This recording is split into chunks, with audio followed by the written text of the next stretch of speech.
Well, thank you guys for coming back. It's great. I don't know if this is the first like in-person podcast that you guys have both been a part of or not, but it's well, together, yeah, I think, right? I think so. We've done them virtually, but together, yeah. In the same actual room. That's what I meant. Yeah, in the room. I know you've been on a bunch of Ben's podcasts before. Yeah. We've been in the same room before, but not combining that with a podcast. Been in the same room. We have. We've done podcasts together, but this is the first time doing a podcast together in the same room. I love it. Now, is this is not the room we did last time? This is the same room. Yeah. It is. Yep, same room. Okay. So how's it feel to get censored by Joe Rogan?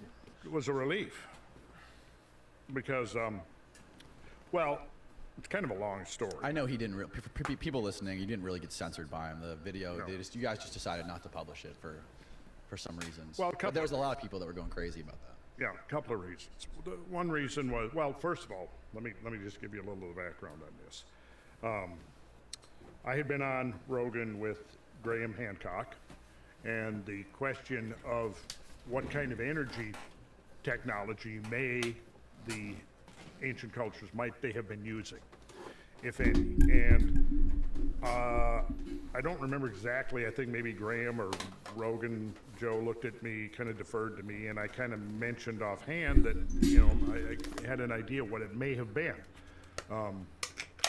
And before we went in, Graham and I had discussed that we were not going to get into the whole energy dimension of talking about ancient cultures and stuff, because for one thing, that's a little bit outside of Graham's purview. He's looking at artifacts and I mean, he's looking at different kind of evidence, but the question is hovering over always. And I think it had come up to the question had come up to, the quarrying of and transport of these great stones. And Ben will address that, I'm sure, in our conversation today, the growing evidence that they did have some kind of, the ancient peoples did have some kind of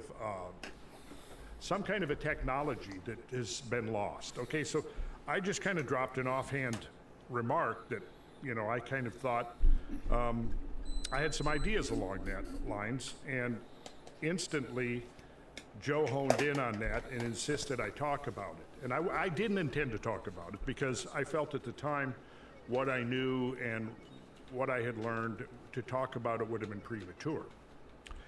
Because that's the way I like to vet things before I start talking about them, like I know what the hell I'm talking about, right? So, anyways, Joe kind of pressed the issue, and so I kind of got into it a little bit, and then he asked me if I would come back to talk about it in greater detail. And I think, and I said sure, and I think I went back in November of last year. But in the interim, a couple of things happened. As a result of what I did disclose on Joe's show, I mentioned Malcolm Bendel, the inventor, that I had been having a dialogue with at that point for about 7 years, while he had been building and testing prototypes, and explaining to me the science and ideas behind it, right? So when I first talked to him, I was like, okay, sounds interesting, but I don't know. I don't have the command of the science to really determine whether this is legitimate or not. So over the course of the years, I learned additional things, and I had a conversation with an Australian author named Roland Perry, also an investigative reporter who actually wrote a book about Malcolm. He did probably one of those most famous books is his biography of Mel Gibson. Wow. So I had a long conversation with him on the phone, and as a result of that, I kind of came away, well, it sounds like this is legitimate. Now, this guy, Malcolm, that I'd been talking to, it sounded like he had led a pretty interesting life and was, like a lot of geniuses, somewhat eccentric. But what I learned was, and I'm not going to get into the specifics of this, is that he got caught up in some scandals in the 90s and early 2000s based upon the fact that he had been his background was in geochemistry, and he was an oil prospector, and he discovered an oil deposit that was coveted by one of the mainstream energy companies, and he held a license to the drilling rights, and they wanted that license. So what they did was embarked on a campaign to scare away any potential investors. So they bribed politicians, they bribed journalists to basically concoct a smear campaign. And because of his background, there was food that they could take and exaggerate and take things out of context, just like they've done to so many, like they've done to Graham Hancock. When he came out with Ancient Apocalypse, I don't know how much you saw in the mainstream a treatment of Ancient Apocalypse, that Graham was being portrayed as a white supremacist, a racist, a conspiracy monger, all of this stuff. This is what they do. When you go out, you step outside the approved narrative, they start throwing it at you. They're doing it right now to Robert F. Kennedy Jr., trying to paint him as a complete nut job because he's questioned the efficacy of vaccines, and you're not allowed to do that. If you do, and the approach is always not looking at specifically what you say and what data, what facts, what evidence you bring forward, but it's all character assassination. So there had been this whole slew of this stuff that had come out in the 90s, early 90s and early 2000s as a result of this whole episode. The upshot of it is that the board of directors of this particular energy company ended up resigning because they got caught in the scandal. One of the big oil companies? One of the big oil companies, yeah. So as a result of that, Malcolm was so fed up with the politics and all of that he decided that he was going to shift gears and go back to what he had been working on literally since he'd been in high school, which was alternative energy based upon the control of plasma, which is the fourth state of matter. After solid, liquid, gas, you have plasma, and plasma has extremely interesting properties to it. So the bottom line was this. Malcolm actually came to America, and one of the purposes he came here was, amongst several reasons, but one of the reasons was he was going to tutor me in the science and the technology. So we spent several months. I worked with my colleague Brad Young, who I've done a lot of, Ben knows him well. We've been doing research together, traveling, organizing tours and all this. And Mike Robertson, who is the CEO of howto.com, where you will now find a whole lot of this stuff dealing with plasma technology. So the three of us worked with Malcolm, developed a 243 slideshow. Then Malcolm proceeded to do a lecture series discussing what we had built on this slideshow over something like 10 hours of lectures. Okay, now this came after, but so he was here. I was scheduled to go on to Joe Rogan, and so myself, Brad Young, George Howard, who is he's one of the, I would say, primary people in the cosmic research team. Yep. He does the website Cosmic Tusk, and he's been in the forefront of studies about the Younger Dryas, catastrophism, and all of this. He rode out there with us. Another fellow that kind of is an assistant to me. We went out there together. I went on Joe's, and Malcolm came with. Before we went on the show, I asked Joe if because Joe wanted me to talk about the science, and I thought, okay, here I've got the guy himself, and he's going to be able to really get into a much more explicit and accurate discussion of the science than I'm going to be able to. So I called up Joe before the interview, and I said, just so happens the inventor is here. What do you think about inviting him on, and we can talk about the technology and the science and what is a plasma and so on. And he said, sure. Okay, so now in the interim, Jamie, who's Joe's producer, he started looking, found all of this stuff from, several decades ago that was part of this smear campaign. And just like if 10 years from now somebody's going, okay, who's this guy Graham Hancock, or who is this guy? And they pull up, oh, this guy's a white supremacist. He's a racist. He's out there promoting, conspiracy theories and all of this kind of stuff. You know, there's a whole list. All right, If let you me- go back through the list of I these made a inventors command, bro. and Let me. scientists have What up, worked bro? on these kinds of I'm trying to things, get all the way there back to without Nikola the Tesla, carpet. you Let see me. that there's a repeating pattern. You can watch the. Suppression of discrediting of I'm character still trying to do the attacks, all setup. of that kind of stuff, right? So as we walk in to sit down, Jamie has just dumped this pile of stuff in Oh, no. front of Joe, and Joe is looking at it, right? Well, so my priority, It means which was to talk getting the about top science star at that without point, the completely carpet. got derailed for the most part.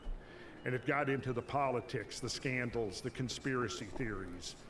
And if it ever does get aired, you'll hear that I'm constantly trying to steer it back to the science. I had put together a slideshow and, you know, and it kind of went back and forth. And Malcolm got, you know, defensive because Joe kind of went into attack mode. Trying to get there as fast as I You know, had can, there but been merit to this, would have been okay, a fine. valid You thing know to what? do. Whatever. But so the Sweet, yeah. and then in the What I'm course do, of it, I'm there gonna was set several up comments made to that really be kind of encroached in the upon, spot to try it, and that's what I'm gonna do. I was just trying to get the territory that fastest was time. You see being the covered time? under non-disclosure agreements. But I don't know how to That do the. was part of it. I gotta use the carpet because I don't Part know of it how to was just use the how to emphasis on politics, and as it's going on, I'm kind of There's a like point that I shaking don't know my how to head, get "Oh, this is past. not where I don't know if wanted you this saw thing that to go." that I blue, wanted to talk that about translucent plasma blue block I tried to technology. do a jump off of. You know, we're talking about all this I don't know other how to get stuff. past that. So at the end of it, we, you know, adjourn. Joe comes, catches me on the way out, and he says, "Hey, would it be okay with you if I didn't air this right away, if I spent some time vetting it?" And I said, for What up, me, it was Barrett? like, Yeah, yes, buddy. that's fine. It was almost like a relief to me that this was not, because I knew it was going to completely derail the conversation. and We're gonna be discussion. Mario Legends soon. So I said, I'm fine with that. And then he also asked me if I would come back on just myself, and I agreed to that and said, sure, I would. But, you know, in my mind, I wanted to get a better grip on the technology so I could talk about it knowledgeably. And also I knew that there was testing. No. No. Was in the pipeline, and there was going to be some major testing going on. So I thought, well, let's wait until the testing is complete, and then the testing Okay. will objectively show. Still getting whether used to or not this. the technology is real, whether it's Oh, no. legitimate or No. so on. No. And now the testing is ongoing right now. Oh There's been, no. like Ben made a reference to what happened at the Tesla Tech conference in Albuquerque a few weeks ago. Yeah, I mean, you vetted that pretty. What did you? Yeah, well, there are a couple Jump! things God damn it! to say. I mean, I feel like, I mean, I don't know Malcolm. I've not had the chance to meet him, but I've been intensely interested in hearing about the technology, and particularly its relationship to things like, it seems to have some properties of sacred geometry. And we can get into some of those topics, but you know, I've heard similar things where you talk about his reputation or the fact that he's been set up, and there's dirt that you can dig up online if you search for him, and certainly just through social media and other people, I've had people reach out to me that So were there. about you. That's where I can. Your There's a star up association with there. him. It's a My really hard setup, though, man. response to most of that I don't know, dude. is usually like, well, you know, people can be eccentric, and genius often is eccentric, right? There's very rarely do you see like geniuses and people that, whether they're right or wrong, kind of have ideas that change the world. It doesn't seem common that they're just like regular, normal people. Nikola Tesla's a great example. I mean, he was more or less pretty antisocial, or probably would be. Okay, here we go. Here we go. Not received really well. He would feel really strange Boom. to have met Save in person. 7. So, but you can Okay. separate kind of the man from the mission. This, and Randall mentioned this earlier, right? It doesn't just if he's eccentric or these things, you know, that there's dirt on him, or these things that have been said about him. It doesn't necessarily mean that he's wrong. You can separate those things. So I've personally been interested in kind of the technology and to find out, you know, let's get it tested. I've seen some of the theory. Okay. I've seen some videos of devices doing things, but there's always been the talk of the testing, and I've been talked to people that are involved in this, and then recently, Oh, I should have saved it, but it's fine. We're good. and We're good. in We're good. Albuquerque at I think it was the Tesla convention. I wasn't there, but I've spoken to people who All right. were. What do I and want to think you do? can find I want to videos of save it. on Okay, YouTube. save it. Okay, we have Malcolm was there. They saving. brought a device. They had it hooked up to I think We a have saved 20 9. kilovolt generator. We It have had saved the, 1. We're gonna had save the all. whole thunderstorm thing attached to it, and there were a case we- number of people oops. there. I mean, that's a kind of an alternative That's impossible. energy conference, and you typically have a lot of physicists and chemists and very qualified people that are interested in these things. Engineers. Engineers. that turn up. And there was a number of people with their own instruments, like Yep. spectrometers and gas analyzers, and they hooked it up to this device that's running off, it's basically, as far as I understand it, there's a couple of different varieties of it, but one variety is one that is attached to a regular internal combustion engine. And they were seeing some, frankly, remarkable results just on the spot. And you can see this in, on YouTube. There's been a couple other reports about it on the internet. But, it's doing things like removing carbon monoxide from the exhaust. You're increasing the percentage of oxygen. In fact, potentially even So there's producing net info oxygen of might his be a positioning, result of this. But Mario's position, but I don't know how to the turn that CO2 on. levels go down, plus your engine HUD efficiency goes way up. input. It's kind of like a feedback loop. This might be it. It works in tandem with an engine. So that Star, that to normal me life, is normal dust. very interesting. What the fuck is dust? And what I think it all needs is kind of third-party independent On. verification and testing, what's which is dust? I'm sure something that's being pursued.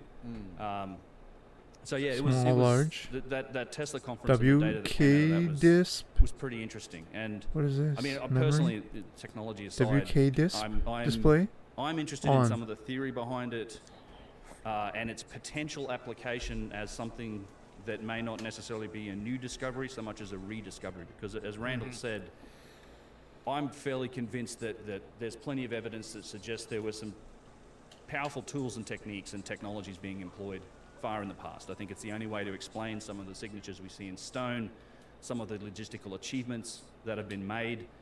And at the bottom line of what that means is that there must have been a power source to have this technology Time. operate. So this Fred. is a potential candidate. Swim I don't miss. know. I'm interested in it from that perspective. Reset. Now, do you think this plasma states on. technology, you said it's a possibility, but like how much of a possibility is that this stuff is responsible for some of the Okay. moving 1,000-ton stones or cutting Whatever. some of these? I can't find the immensely positioning.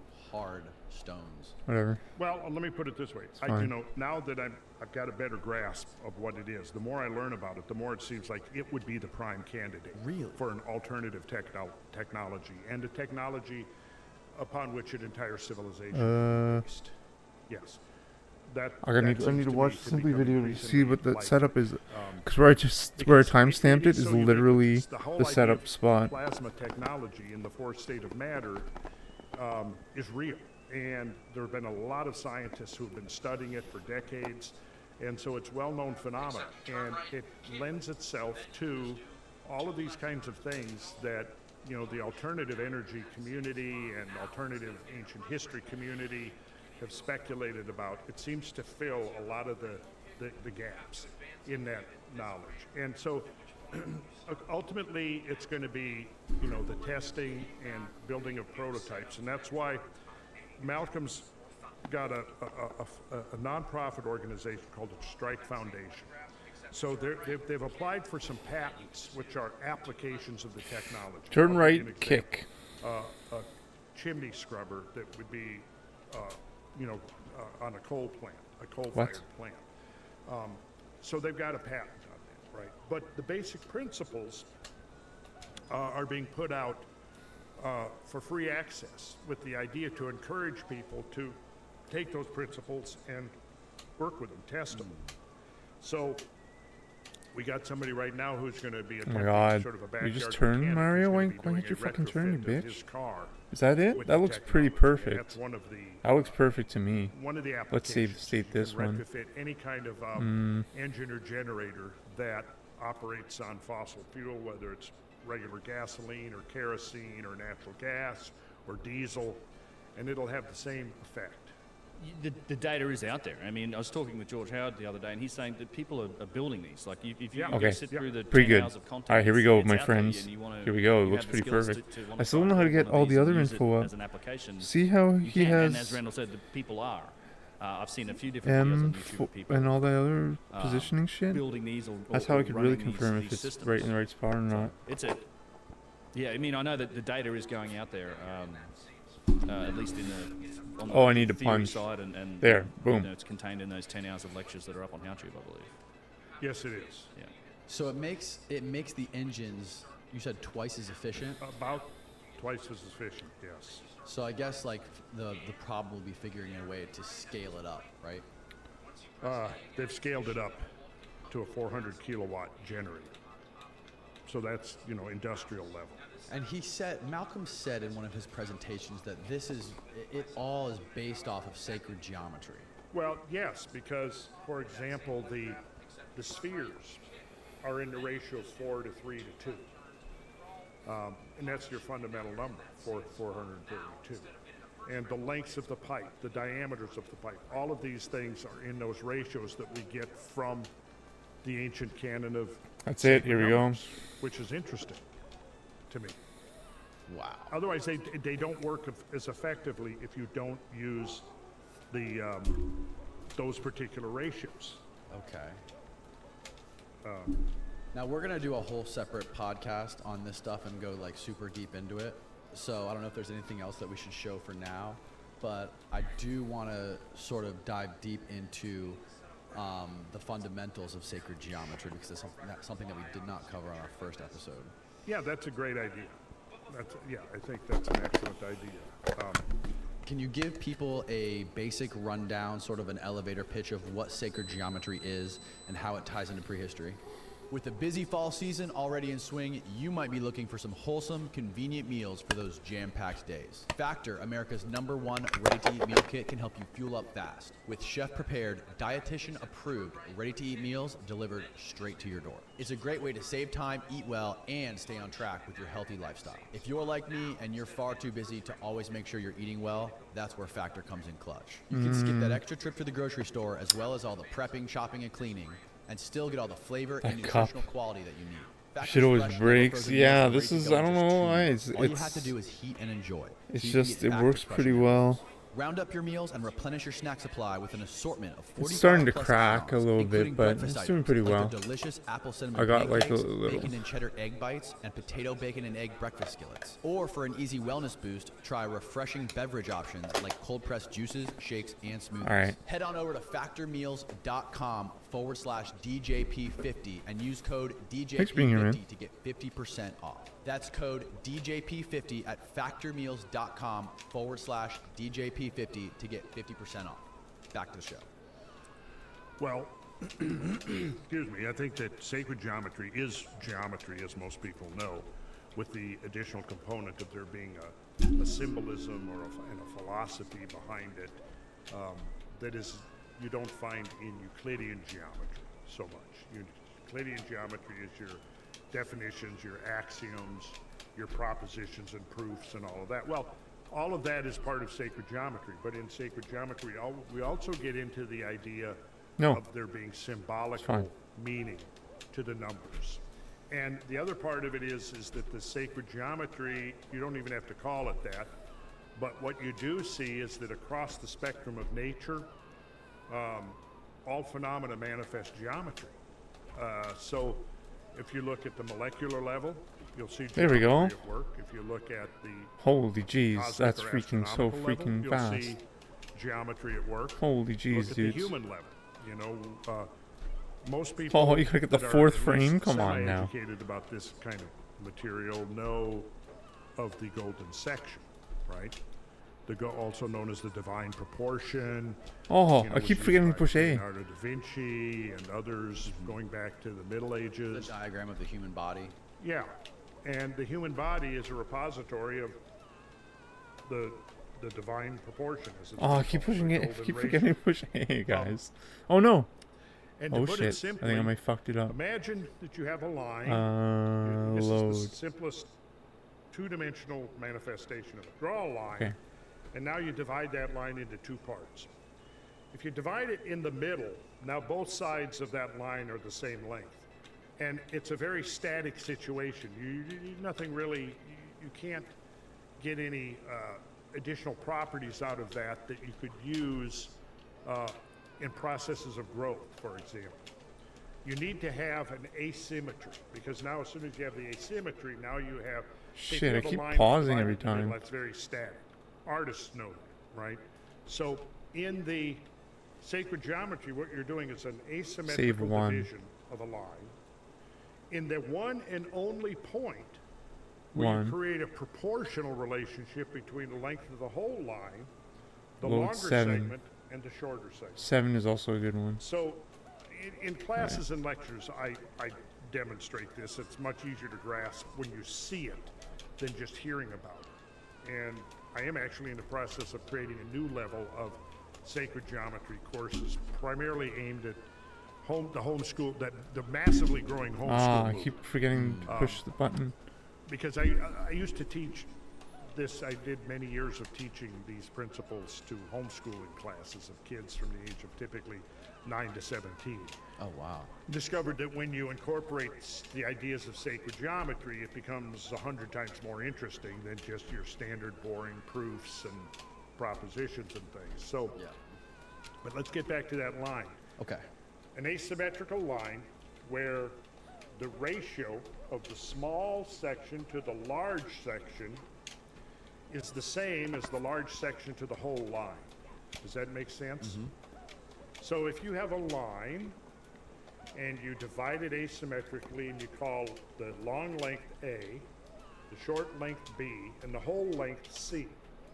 In this case, C is, if you picture, can be the sum, will be the sum of A plus B, won't it? Oh, bros, I think we're gonna get it. Okay, now let's go, we can take it either from the large to the small or the small to the large. Let's say the ratio, Oh my gosh, my friends, I think of we're gonna B get it. over A is the same as A over C. Oh, The dudes. short is to the long That was fucking as progress. the long is to the whole, or the sum of the two. So you could say as short B is to long A is to A plus B.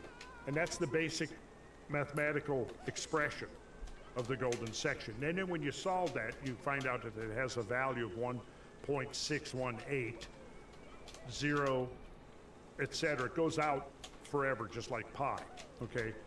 Now that ratio is the ratio found ubiquitously throughout the natural I may not world. be in the right Like I spot. said, it's particularly associated with processes of growth.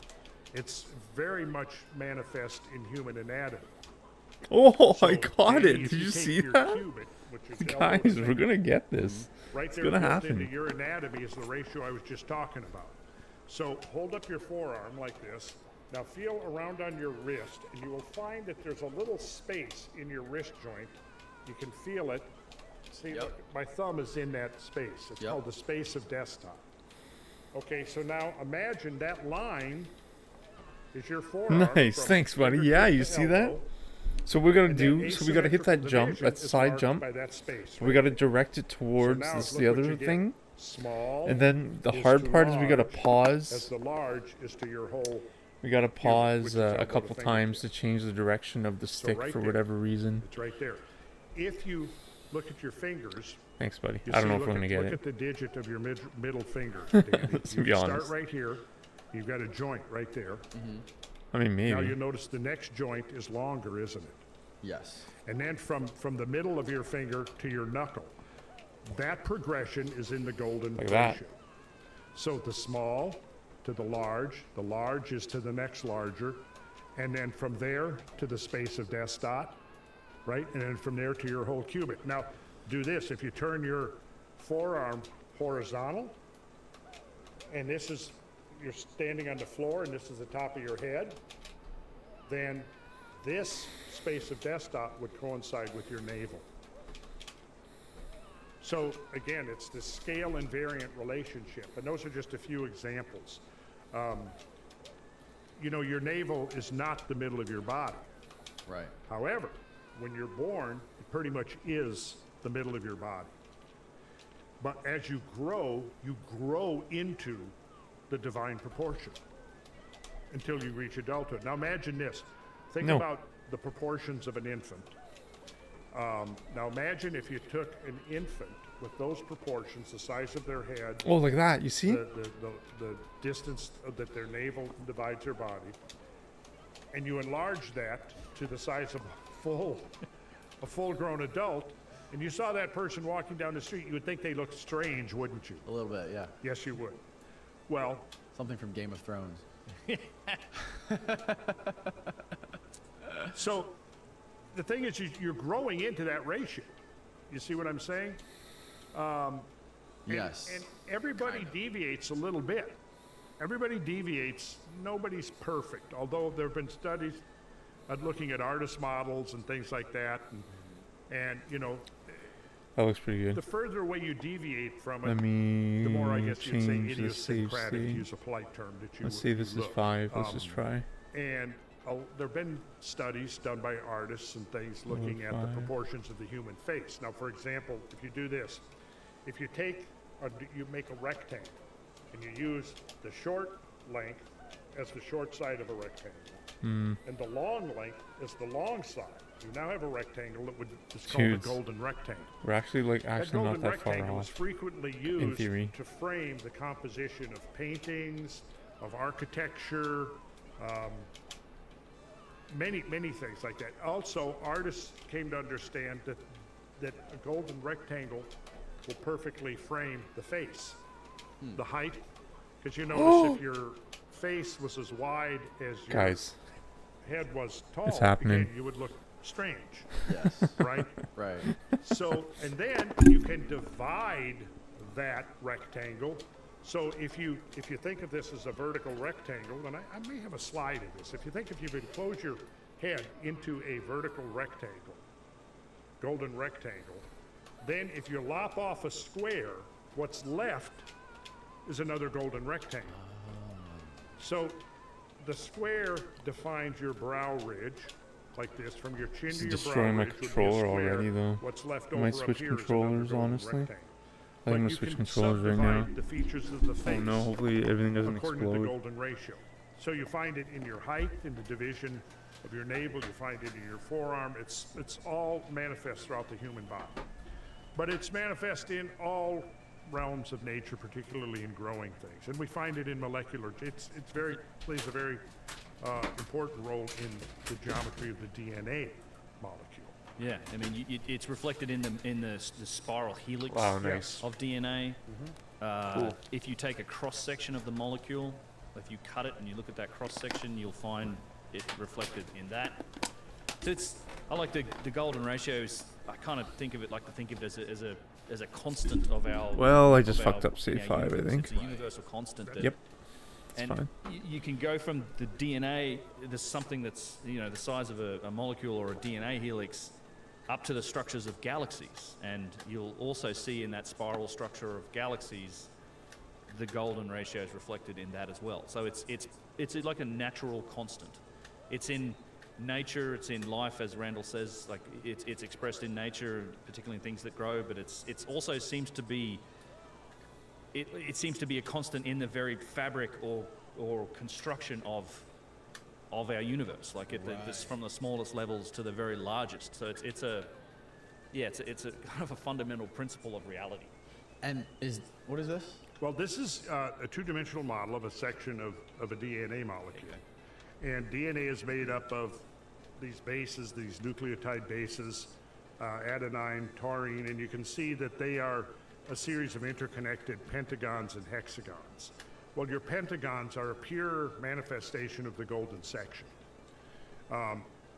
If you take a pentagon, which is a 5-sided polygon, and you connect alternate corners, you get a pentagram.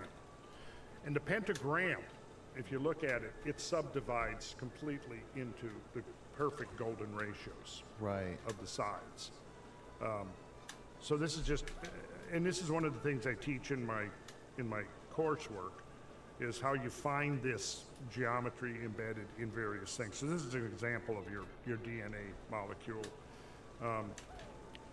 So yeah, here's your organic nitrogenous base of the It's not purines, right. and there's your pentagon. So it's like the geometry almost seems to be fundamental to the organization of That's right. the bases, the molecular bases. They use this geometry to build these molecular structures. And that's what you see right here. And the DNA is a great example. I don't know if I have the cross section here that, Okay. Wow. yeah, so here's your Vitruvian man. And the Vitruvian man shows one application of the squaring looks of the like circle. perfect. And the golden section is very much intrinsic Oh, and to then the solution of punch? the squaring of the circle problem, which is one of the great classical problems of antiquity. Okay, that's perfect. And what I'm trying That's to the show in this spot. slide here is this idea that you know, well, going back to this here, life is cosmic. Within the past several decades, studies of We got the meteorites spot. that Here have we fallen to Earth have revealed that they contain the building blocks of DNA in the form of the purine nuclear bases, which, as we have seen, It looks organize good already. It themselves looks according tighter to the already. union of pentagonal It's and exactly, I hexagonal think, rings. what we need. Their presence in meteorites provides powerful confirmation of the hypothesis dude, that life it's over. originated Like, it's in over. space and was subsequently delivered to Earth through the agencies of comets and their meteoritic offspring. It demonstrates that life is cosmic in origin and confirms that geometry is fundamental to Kind the of. generation, function, and propagation of life throughout the universe. Okay, I think I've heard this. This is what they call panspermia, right? Well, yes, Okay. yes, that's right. Yep. So this geometry, this understanding of geometry, and everything that's tied into it with mathematics, it doesn't seem like it's something that is practiced in any sort of building or any sort of technology that we use today. Is that right? To some extent, I think architects are getting more hip to the use of it. Yeah, I definitely think that's happening. Because, you know, if you look at the 20th century, 20th century, pretty much you can follow the recovery of these principles. Going back to, you know, one of the early, I think, researchers in this Dude, was Jay Hammond, like, who I'm was telling a you, designer, I don't know why. illustrator who discovered. I'm not getting the called right frame, dynamic I think. symmetry. And dynamic symmetry was a system that I think was very much in use throughout Like by that. ancient cultures throughout the world. And dynamic symmetry links together a lot of interesting relationships that we find in geometry, including Guys, the golden section. And it kind of synthesizes these things. I actually could pull up, I guess, a slide here on that we could look at, and you could see what it is. Let's see if I can go to. So this comes directly out of my sacred geometry course, and we'll see here, and you'll be able to kind of see how it works here. Relationship to the meteorological systems of the ancient world. Employed as the basis for Why? template construction, proportion, and orientation. what? Like, why? Metrological. That's what I kind of meant. I meant we don't build anything based on the universe. That seems to there's There we a go. lot of evidence That's that the shows that a fucking lot way. of the stuff that was built in prehistory does a lot. Yes. Yes. So here's, let's see, this is straight out of my course. So if you take this course, this is where we begin with it. So erecting a line perpendicular to the endpoint of a given line. And I'm going to just I'm going to go through this really quickly. I'm not going to explain this. I'm going to get directly into the idea of dynamic symmetry. But it begins with being able to erect two perpendicular lines like you see here. And then from there, it'll go to creating a square. Okay. So we just went through a process of defining the four corners of a square. Now, once you've done a square, No. you now can proceed with the system. So the square's Oh, diagonals psych. can now be drawn, The psych out. creating a central point. So if you put in one diagonal and the other, you get a central point within the square. See that? There it is right there. Diagonals of a square, inscribed and circumscribed circles, ratio of diagonal to the side of the square, and that shows the ratios right there. We won't get into that because I'm just going to give you the overall impression. So here's an inscribed circle. We can do another square inside there. So we've now got two squares, the circle inscribed in the larger one, circumscribed the smaller one, and that creates a specific, what's called a dynamic ratio. This ratio was fundamental to the ancient world and was used over and over again. And here we go, we've done it one more step, and it creates a series of concentric rings that have this dynamic proportional relationship, expanding or contracting, and it was used over and over Oh, again. dude, in the that was ancient so world close. to, I gotta learn all the establish pausing stuff the though. dimensions of temples. I guess I gotta and do sacred that, eh? structures. Now The begin double with a pause. square. called the length of any side 1. I guess I just The can't length not of each do it. of the remaining sides will So be what if 1. I pause? So if I pause, if I do Okay. it now, it'll be The pausing area on the of the square save will state, also be right? one square unit. What am I loading? You put in that diagonal. What if I you can load, quick, like, use the 5 and save Pythagorean on theorem, 1? And you'll see that the diagonal Right. is equal to the square root of 2. So even if you go Which it says right there is pause, pause, pause, pause. 1.4142562 ... Boom. meaning it goes That's on 5. forever without Boom. repeating, without terminating. Okay. Even So if you then pause, what we do pause, is pause, we pause. use that diagonal of that square, Boom, 5. as you see Okay. right there. Now, if you're drawing this, I you would guess be on the drawing way. with a compass. You would put your, after the square is drawn, set your compass point at A and open So I the gotta radius learn to AC. pause You now. swing an arc down, I gotta add the and pauses. you intersect the baseline of the square projected out. Oh, You can that's see not good. right there where they meet at point D. So now you can see that the distance from A to D is going to be the same as the distance from A to C, right? Right. See that? Yep. Okay. That ratio is the square root of 2. So now, from there, we can generate a rectangle. Now this rectangle, long side is square root of 2, short side is 1. Now, on a building site in the ancient times, you would have had, when I'm we go starting to back get it, this, boys let's say you've got and your girls. square laid out on the ground and you have a stake or a pole driven in at A, and you have a chain or a knotted rope that's stretched to C, and then you can actually inscribe this right on the ground. And that's how they would have done it, to lay out the template for the building that is about to Okay. be constructed. So now, once you've got that rectangle, the square root of 2, I can show you many examples of the root 2 in art, architecture, in nature, and so on. Okay. The next step within this sequence of dynamic symmetry is to put that diagonal in. Now again, you can use the Pythagorean theorem, which tells you that the square of the short side of any right triangle plus the square of the long side equals the square of the hypotenuse. Okay. So let's look, ADC is a right triangle. This length is the hypotenuse. So if you square CD and you square AD, you add them together and take the square root, you're going to get the length of AC. And that turns out to be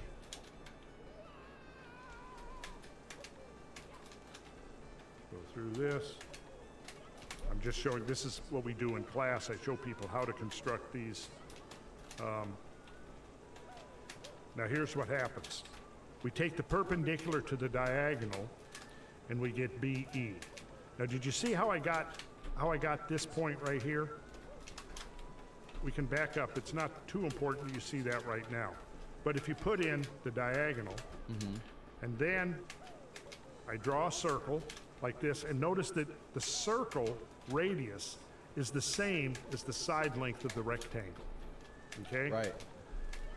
Now I take this distance here, and I will Oh, I gotta be like take perfectly this length straight. from here to here, and let's see. I understand the setup now. It has to be AF. like perfectly Now like I laser friggin' bisect paper thin AF straight. I this understand now. manner, and when I do that, I get this perpendicular from here to here, and that Look at that. splits the base But I missed the frame. of the I understand of this now. rectangle right Jeez. here, right in the middle. And Yo, what, what as up, a Russ? result of that, what I understand the happens is setup.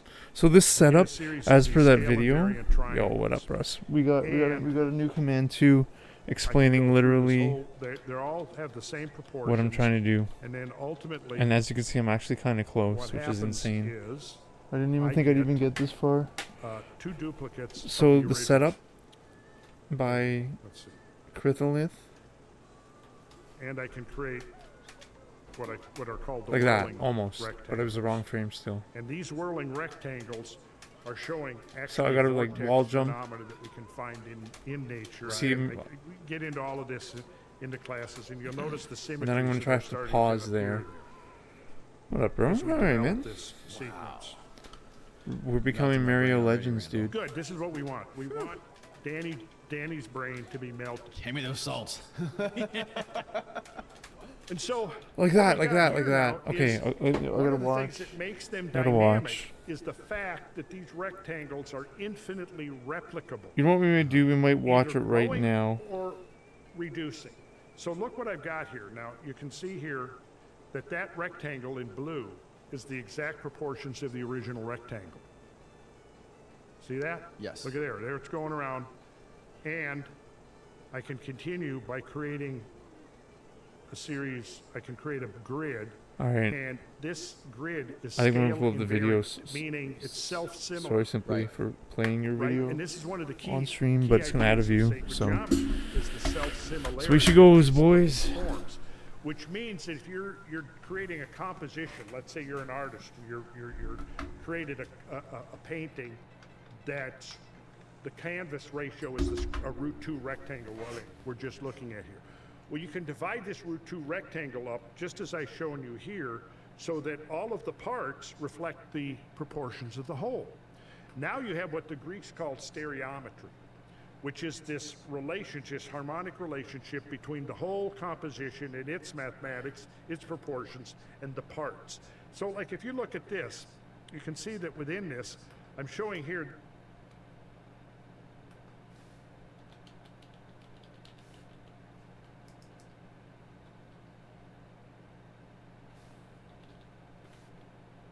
oh, what am I doing? I'm dumb. Dumb bad.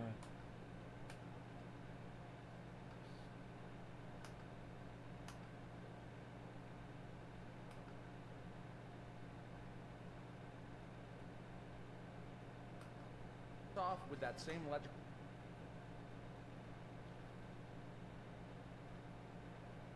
You ready? Here we go. Grab, except you turn right, kick, then you can just do 2 left turns with the crawl, punch, and now you're in that same Yeah, spot. that's the right now, spot. Instead of getting a 100% the right spot.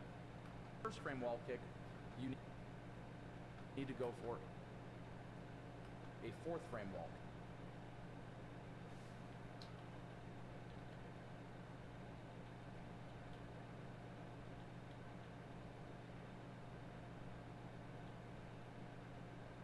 Once you have the 4th frame wall kick, you have to advance until Okay, you hit this so you have to frame. pause there.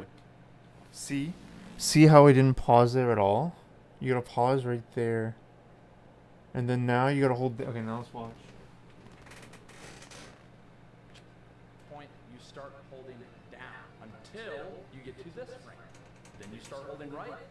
And if you did everything right at this point, once you press A again, you should be able to wall kick up to the castle and get on top of the house. Now this setup, a lot of runners started messing with and found a lot more consistency with, myself included. However, the fact that you need a 4th frame wall kick and 2 perfect pause buffers.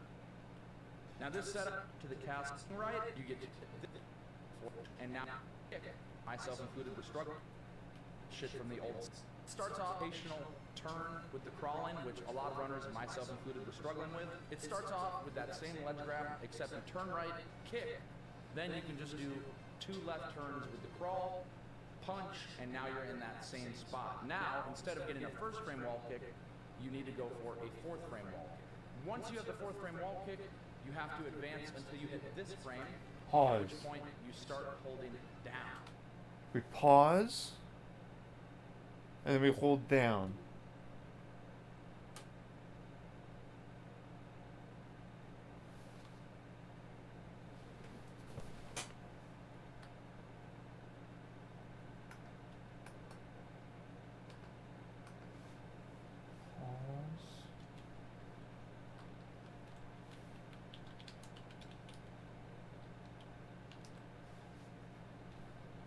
Pause and then hold down.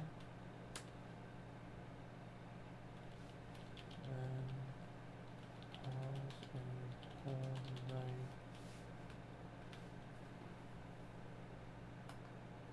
Until you get to this frame. Then you start holding right.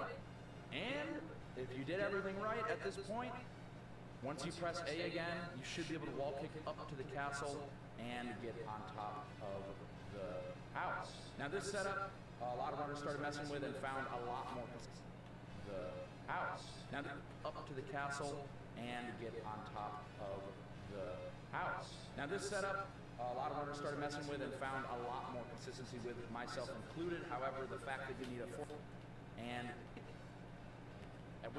once you have the instead of left turns with the crawl, punch, and now you're in that same spot. Now, instead of getting a first frame wall kick, you need to go for a fourth frame wall. Once you have the fourth frame wall kick, you have to advance until you hit this frame, at which point you start holding down until you get to this frame. Then you start holding right, and if you did everything right at this point, once you press A again, you should be until you get to this frame. Then you start holding right, and if you did everything right at this point, once you press A again, you should be able to wall kick up to did everything. You get to hit this frame, fourth frame wall.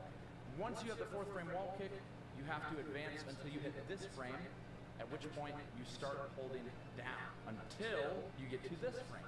Then you start holding right, and if you did everything right at this point, then you at which point. So you jump after the 2 pauses. So I understand. You gotta buffer before the wall kick twice. It's not buffer kick buffer. It's buffer buffer kick. Oh man. Okay. In the air, pause. Start holding down? Really? It's got to be fourth frame, or else it's not gonna work. You start holding down until you get to this frame. Then you start holding right, and if you did everything right at this point, once you press A again, you should be able to wall kick up to the castle and get on top of the house. These are dynamic points within it, and those dynamic points are kind of like where the energy is happening, see? Because if you connect these points here, what you've got is another root 2 rectangle. And now, let's say you create a template using a root 2 grid. You now lay out your composition of your painting or your building, whatever it might be, on this template. Now, you don't see the template, but you intuitively grasp that there's this harmonic relationship between part and whole, and this was one of the secret techniques taught to architects and artists in the Middle Ages. Okay. And you can see here, you can take this down to an infinite degree of precision, or you can keep going with it. So I take that diagonal in the root 2 rectangle, and I repeat the process, and I get a root 3 rectangle, and I can do the same thing, except now when I erect that perpendicular to the diagonal, what I do is I've split the root 3 rectangle into a series of 3 smaller root 3 rectangles that all have the proportions of the whole. And you can see now I'm drawing in diagonals to reveal the symmetries, the hidden symmetries within it. And then we can proceed as before to establish a template, a grid. Whoa. And then once we've done that, we have this infinitely replicable geometry. So yeah, following I missed the start button there. Patterns and designs that can be developed from the relations of dynamic symmetry. The possibilities and variations are literally without limit. So this is just going to show you some of the stuff that, you can begin. Now, how does all this relate to time? Well, How was that segue? we get numbers. We get key numbers. Like, for example, look here. Here's you just ask a question. Look at this. What are we looking at here? We're looking at a large multi-ring cosmic insane. impact structure. Is this the Yucatan? Yes, it's the Yucatan. And when you have a multi-ring structure, the spacing ratio of the rings is root 2. Like that. I keep missing the start button. Remember when I though. first showed you the concentric circles? Yes. That's what you're looking at right here, concentric circles that are in that ratio. So when you have a high energy, I understand hypervelocity why I keep impact, missing it it. melts the target rock, turns it into a liquid. You have your rings emanating from the point of impact. As they're moving outwards, they're cooling, they're crystallizing, and eventually they freeze into a solid. It's the root 2 spacing ratio. And there's some examples. Mare Orientale on the lunar impact crater, and there you can see the root 2 spacing ratio superimposed. Whoa. So yeah, I mean, and again, this is something that you know, we're rushing through it, and the way you really learn this is hands-on. So when I teach this in a course, Right. I have everybody are drawing this. Now in the new course I'm developing, I've kicked it up a notch because I'm also showing how to do all of this digitally. So if you work in a CAD program or some type of graphics design program, I'm showing how you would use this as a design tool, not only in the classical way of compass and straight edge, but also doing it digitally. Okay. And so you're going to see here, I'm going to do this very quick. This is the transcendental root ratios are formed by the ratios of successive diagonals. And we're creating a series of ratios here that we see harmonic progression. Whatever the measure of the radius of the inner circle, successive radii are measured by the sequence of root ratios times the original that's better. That's better. radians. And so this is like the way geometric better. harmony of ancient metrology, unifying geometry Oh, applied guys, to it's temple over. building all over the ancient world. Yeah, so the Mayamata, which is an ancient Hindu manual of architectural design, says if the measurement of the temple is in every way perfect, there will be perfection in the universe as well. Man is the measure of all things, said Protagoras. Isaiah, who hath measured the waters in the hollow of his hand and meted out heaven with the span and comprehended the dust of the earth Okay, in I'm measure getting and my weighed the friends. mountains in scales and the hills in a balance. You'll find this in a lot of sacred traditions, this idea of measurement in metrology. Here's the visions of Ezekiel. In the visions of God, he brought me, now this is the prophet Ezekiel. Right. Oh. Right. And this is very consistent when you look at the stories of the prophets. Okay, what's happening here? In the visions of God, he brought me into the land of Israel and set me upon a very high mountain, by which was the frame of a city on the south. And he brought me thither, and behold, there was a man whose appearance was like the appearance of brass, with a line of flax in his hand and a measuring reed. And he stood in the gate.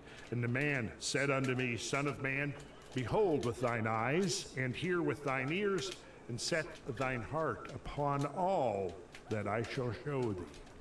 Because this was the key. Now you can see this is the beginning now of his prophetic vision. This man with the measuring line in his hand and a line of flax, right? Because that gives you your plumb, and then you've got your measuring reed. So this is the basis for laying out the sacred structure, the temple. So I gotta what just you're seeing practice here is this. that this I gotta is what's practice the pausing. preceding Ezekiel's prophetic vision, is encountering this man with the line of flax and the measuring reed in his hand. And he's telling Ezekiel, says, behold, with your eyes, listen with your ears, and set thine heart upon all that I will show thee, because what I'm about to reveal to you is the pattern of all creation. And once having beheld that pattern of all creation, you will now be endowed with prophetic vision. Because you asked me about time. Well, here's the Yes. thing. All these numbers govern the tempo, the tempos, the cosmic tempos. Right. Right? That's if you a mind understand the cosmic tempos, you are now in a position to understand what has Oh. happened before and what is going to happen. Because you understand the cycles. Zechariah, this is a good one. I lifted up mine eyes again and looked, and behold, a man with a measuring line in his hand. Then I said, Whither goest thou? And he said unto me, To measure Jerusalem, to see what is the breadth thereof and what is the length thereof. Now, why is it important to see the length and the breadth of the holy city, the sacred city, that represents the manifestation of the cosmic heavens on the earth? Well, again, it's like, because that's the beginning of seeing and understanding and comprehending the cosmic pattern of creation. Oh, And was it Jerusalem that it was measured in the actual size of it times a certain sacred number actually measured the circumference of the earth? We can talk about that in a minute, yes. Okay, sorry for my layman interjections, but But we're getting to there. okay. Yeah, you are. You guys are holding my hand and walking through it. From the New Testament. And there was given me a reed like unto a rod, and the angel stood, saying, Rise and measure the temple of God, and the altar and them that worship therein. Now, what do you think that St. John the Divine is going to discover or learn when he measures the temple, the altar, and them that worship? Is that there is a common measurement, a common system of proportion that unites all of them. From the person, the worshiper, to the pretty altar cool, guys. itself, to the temple was really itself. Now, fucking what is close. not mentioned here is that you can expand that to the earth itself. And from the earth to the solar system, and from that to the cosmos. You could also go in the other direction if you got the ability. So then I show historic metrology, which is showing like the Egyptian remen, an Egyptian unit of linear measure analyzed by F.H. Griffith in 1892, and by William Flinders Petrie and A.E. Berriman, considered to be equal to 20 digits or 14.58 inches. A.E. Berriman, in his work Historical Metrology, refined the length of the remen to be 1.2165. So if you take this calculator, Danny, Right.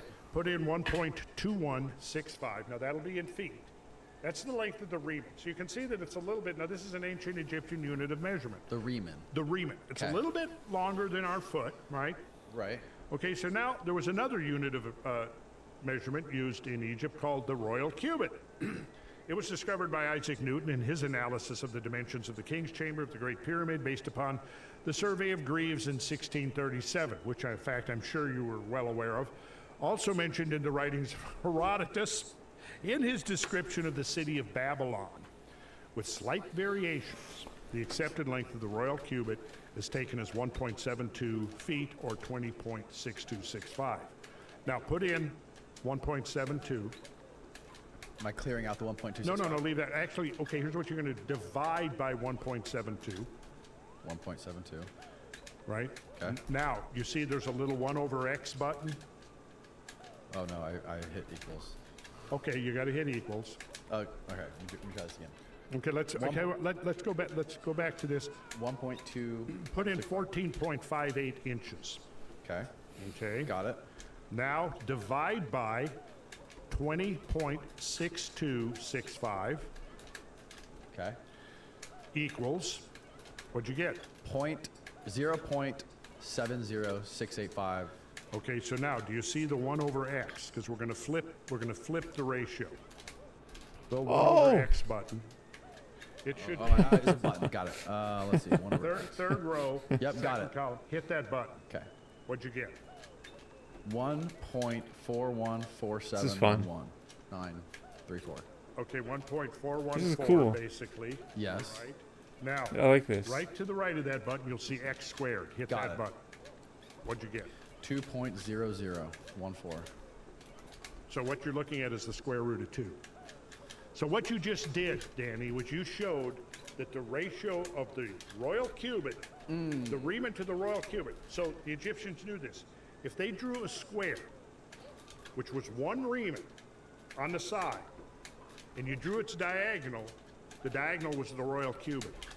For all the time that we have been alive, the US dollar has been the primary currency, but that may not be the case for much longer. China is set to dethrone the dollar, and possibly much sooner than you think. And even the world's biggest economies are already ditching the dollar for the yen, collapsing the US currency, causing unprecedented inflation and crashing markets. Oh, And if that's it. wasn't That was enough, it. This paves the way for the government to take total control over keep all of forgetting your to money pause. with a new digital dollar. Now is the time to take total control of your money and not let your life savings become a casualty of the currency wars. And you can do it using the only precious metal dealer that I trust, American Hartford Gold. Maybe I They should will just show you how pause to even. I protect gotta your practice the savings and pausing, retirement the account muscle by memory, even if I diversifying don't your hit wealth the jump. portfolio into physical gold and silver with the finest products, what I'm amazing gonna customer do. service, and I'm a gonna go, buyback oh, commitment. But you don't I have to gotta take go to my pause word for every it. time. American Hartford Gold has a 5-star rating from thousands of reviews and an A+ from the Better Business Bureau. American Hartford Gold supports content like this that is committed to bringing you the truth. And if you tell them I sent you, they'll give you up to $5,000 in free silver on your first order. So call them now. Click on the link in the description or call 855-679-1326. That's 855-679-1326 or text CONCRETE, KONCRETE, to 65532. Again, the phone number is 855-679-1326 or text CONCRETE to 65532. Now back to the show. So that exercise we just went through, you draw a square and it's 1 remen, which is as it says here, say 14.58 Memory. inches. Okay. Its diagonal is going to be the royal cubit. And that was the basis of their measuring system, was that dynamic relationship of a square and its diagonal. Now, the royal cubit was used, like I said, by Newton in his analysis of the King's Chamber. Of the King's Chamber. It's also the thickness of the socle. That's right. Yeah. Yeah. That the pyramid sits on. Well, then, if we jump forward, the Palestinian cubit, the knowledge of the Palestinian cubit survives in the writings of Epiphanius, a bishop of Constantine, Cyprus, who wrote a treatise on weights and measures in AD 392. It conforms to the cubit of the altar, as mentioned in Ezekiel 43:13. That is, the cubit and the hand's breadth. The Palestinian cubit is generally taken as 25.284. Put 25.284 in your calculator, Memory. and I'll do the same here. On. Okay. 5.284. Only one memory on. Slot Got it. 1. Now we're going to divide that by the Riemann, which is 14.58. And hit equals. Press A to edit. Now hit your Yo, what a Moonraker. Yeah, pretty much, dude. 3. three. It's just bait So and it's the switch. What's square up, root of dude? three. How are you, So in other man? words, I'm trying to. I want to get the imagine this. golden eye Now, ROM the with the Palestinian save cubit state. I got the is used time. roughly in I got White Palestine Ted's area about tracker 1,000 thing years after that tracks the time. I don't know what this the is. royal cubit and Riemann are Memory being slot used in 1. Egypt. I'm just gonna go off. Picture now. You start with a Riemann, you draw a square. Take its What up, diagonal, Enrico? that How are gives you, you the man? royal cubit. Use that to get your root 2 rectangle and take its diagonal. That diagonal is now the Palestinian cubit. Got it. Got it? Got it.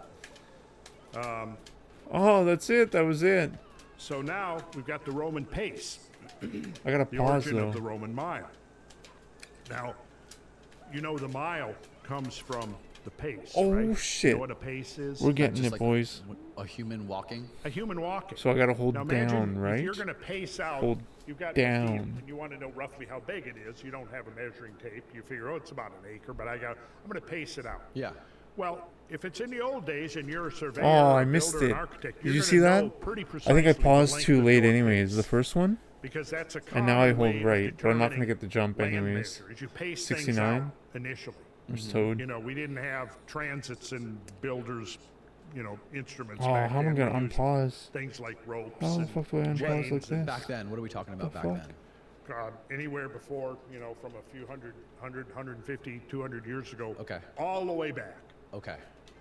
Pacing something out. That was it, How though. many paces? Okay. Now, if you're pacing something out, you know that you're going to quickly learn that it's much easier if you were counting every other step than every step, right? You don't count left, right, you go right, right, right, and you count, say, every time your right foot hits the ground. Okay, now, if you do 1,000 of those, that was the origin of the mile. We've been using the mile for that long? Oh, mile goes back, you find the mile, think about this, Oh, 1,000 paces. So you had a Roman mile, which was 1,000 paces in Rome. Now think of the word mile and think of the word mill, which means 1,000. 1,000, that's right. Millennium here. Yeah, like a millennium. that's it. M- That was a M- frame. Millimeter, 1,000th of a meter. Oh So my that's the god, guys, origin. we're The actually mile kind and of the close. mill, Like, we actually it's might be able 1,000. to do So this the sometime. original meaning of the mile was Once. 1,000 paces. Maybe. Now, our mile, how many feet are in our mile? Can you Andy? imagine? I'm holding you conspicuous before the entire Like, world at dudes. this moment. 1,000. 1,000 feet? I don't know. Let me guess. Somebody, do you have your ruler? with you? 10,000? That boy needs his wrists. 10,000? Hey, I failed algebra. delivering any okay. of that. Dan? I will claim the metric system, unfortunately, as the basis for that's my right. education. We can cut I have Dan a some small get-out-of-jail slack card free. here. Okay. Now this is You got an excuse. I don't. our fathers and our grandfathers all knew this, I think. Certainly farmers and builders and people like that who lived close to the land knew that our mile is 5,280 feet. Oh.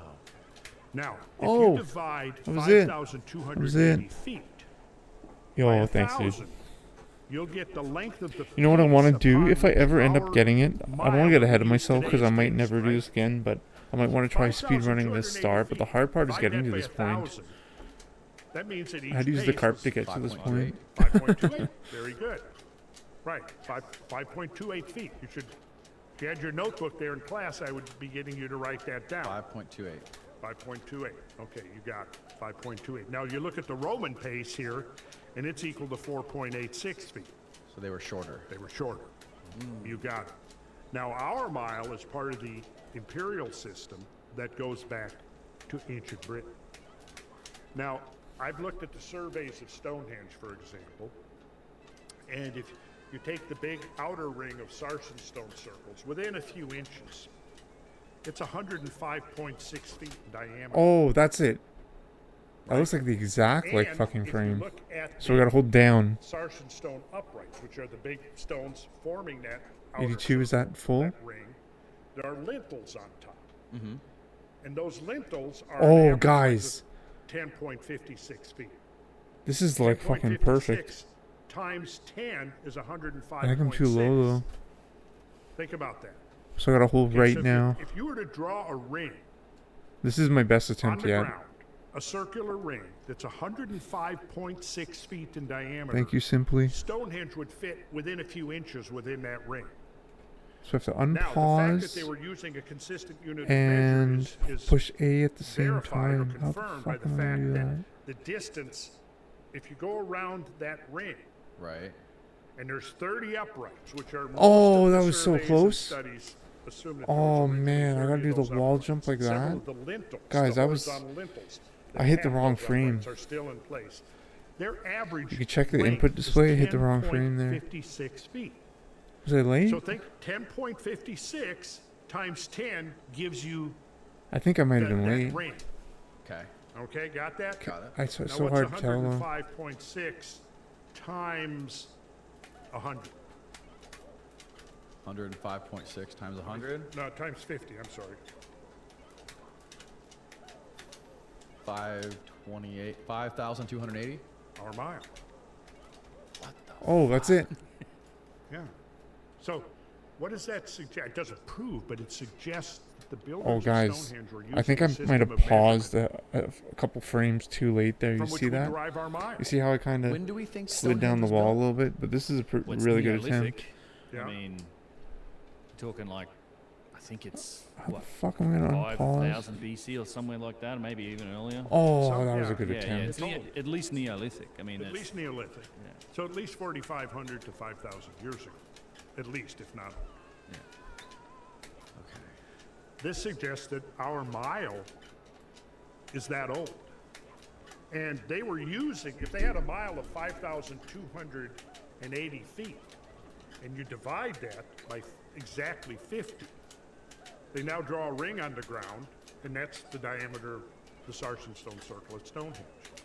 And you divide that by 10, and that gives you the average spacing of the sarsen stone uprights.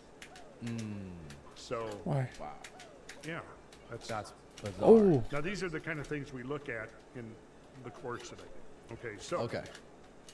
when we look at the Roman pace, which is basically almost Middle Eastern, right? It's, in Italy, not Middle Eastern, but it's Mediterranean. We'll call it Mediterranean.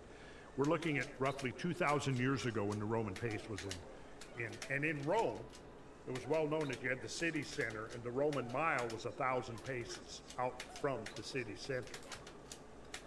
Okay, so if we look at here, 1/1000th of the Oh, Roman I gotta mile pause. is equal to 8 stades of 607.5 feet. Now that stade is where we get our term stadium from. Oh, Right? Really? Yeah, yeah. Now, a stadium was the distance around, so the British version of the stadium was called the furlong.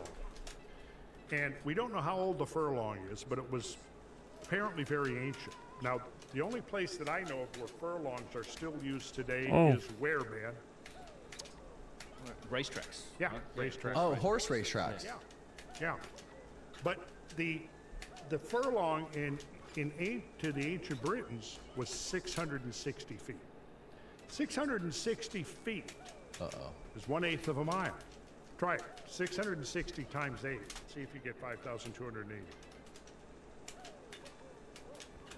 5,280. There you go. So a furlong was 1/8 of a mile. What's the origin of the furlong? I don't know. It's old. But see, that's more confirmation that the mile that we use today has ancient roots. Now here's something else that's interesting. We talked earlier about the Oh! that we live on is an oblate spheroid. Indeed. And we know, as Ben was talking about, the equatorial diameter is 26 miles greater than the polar diameter, Right. right? It varies from Now, why is that? it's spinning. Think about any spinning system, the centrifugal force is gonna throw the mass of it towards the equator of the spin. And thank that God that it does, because otherwise conditions on the surface of the earth would be so chaotic that it's highly doubtful that any kind of higher life ever could have evolved. So if the Earth was a perfect sphere spinning, how would that disrupt the Earth? How would that disrupt everything? Like the Earth's crust, the oceans? Well, there would be, see, it's the equatorial bulge acts as a stabilizing flywheel, Okay. right? And the Earth is not perfectly rigid. But it's interesting that you said if the Earth was a perfect sphere. If the Earth was a perfect sphere, what would be the measure of that sphere that would then have the same volume as the actual Earth? Well, the actual Earth varies from 7,926 miles at the equator, 7,900 miles at the polar diameter, so a difference of 26 miles. So what that means is that if you're standing at the equator, you're 13 miles farther away from this Earth's center than if you were standing at the North or Right. South Pole. Right.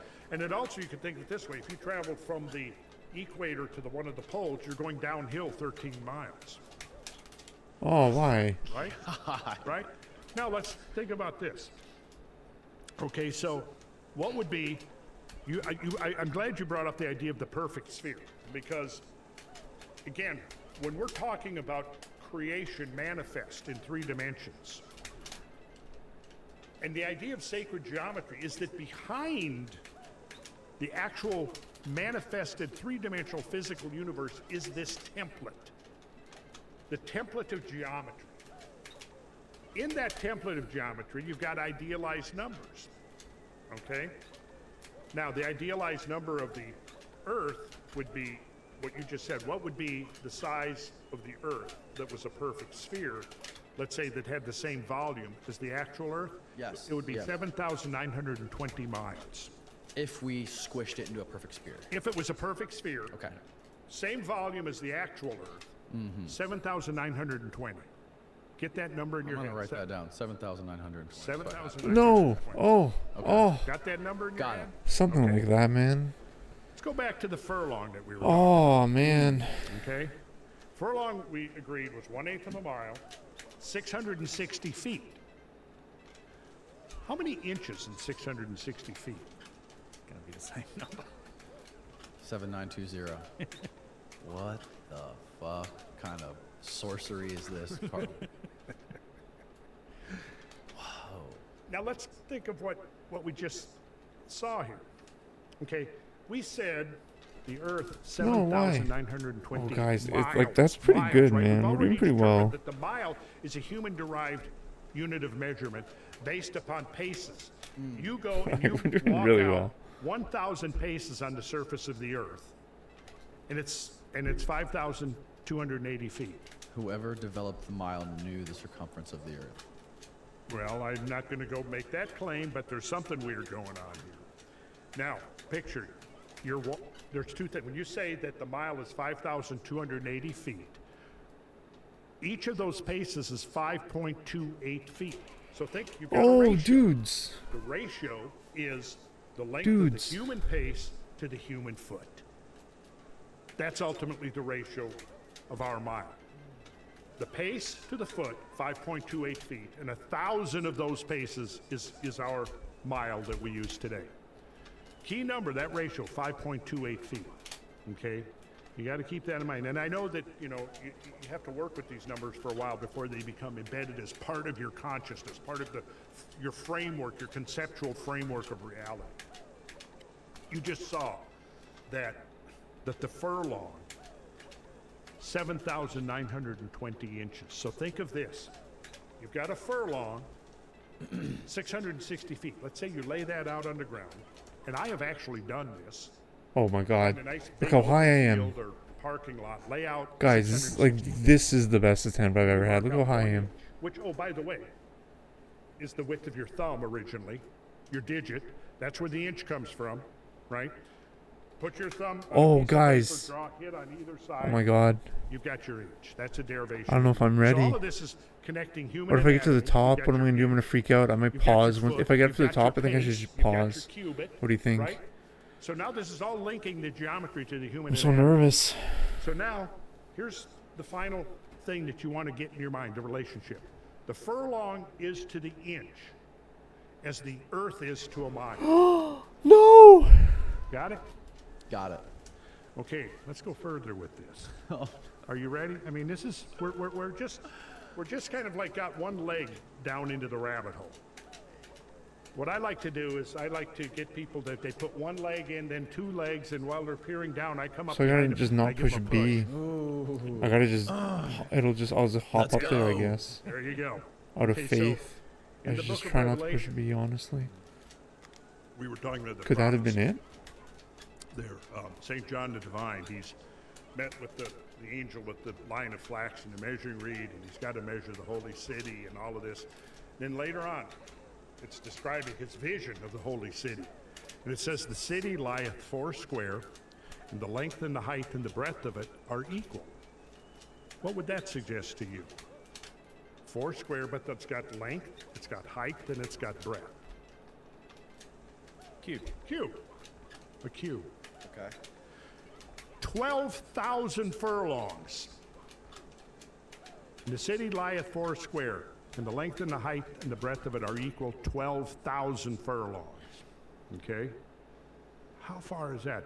Put 12,000 in, and we know that All a right, don't furlong push is B, Mark. 660 Don't feet. push B.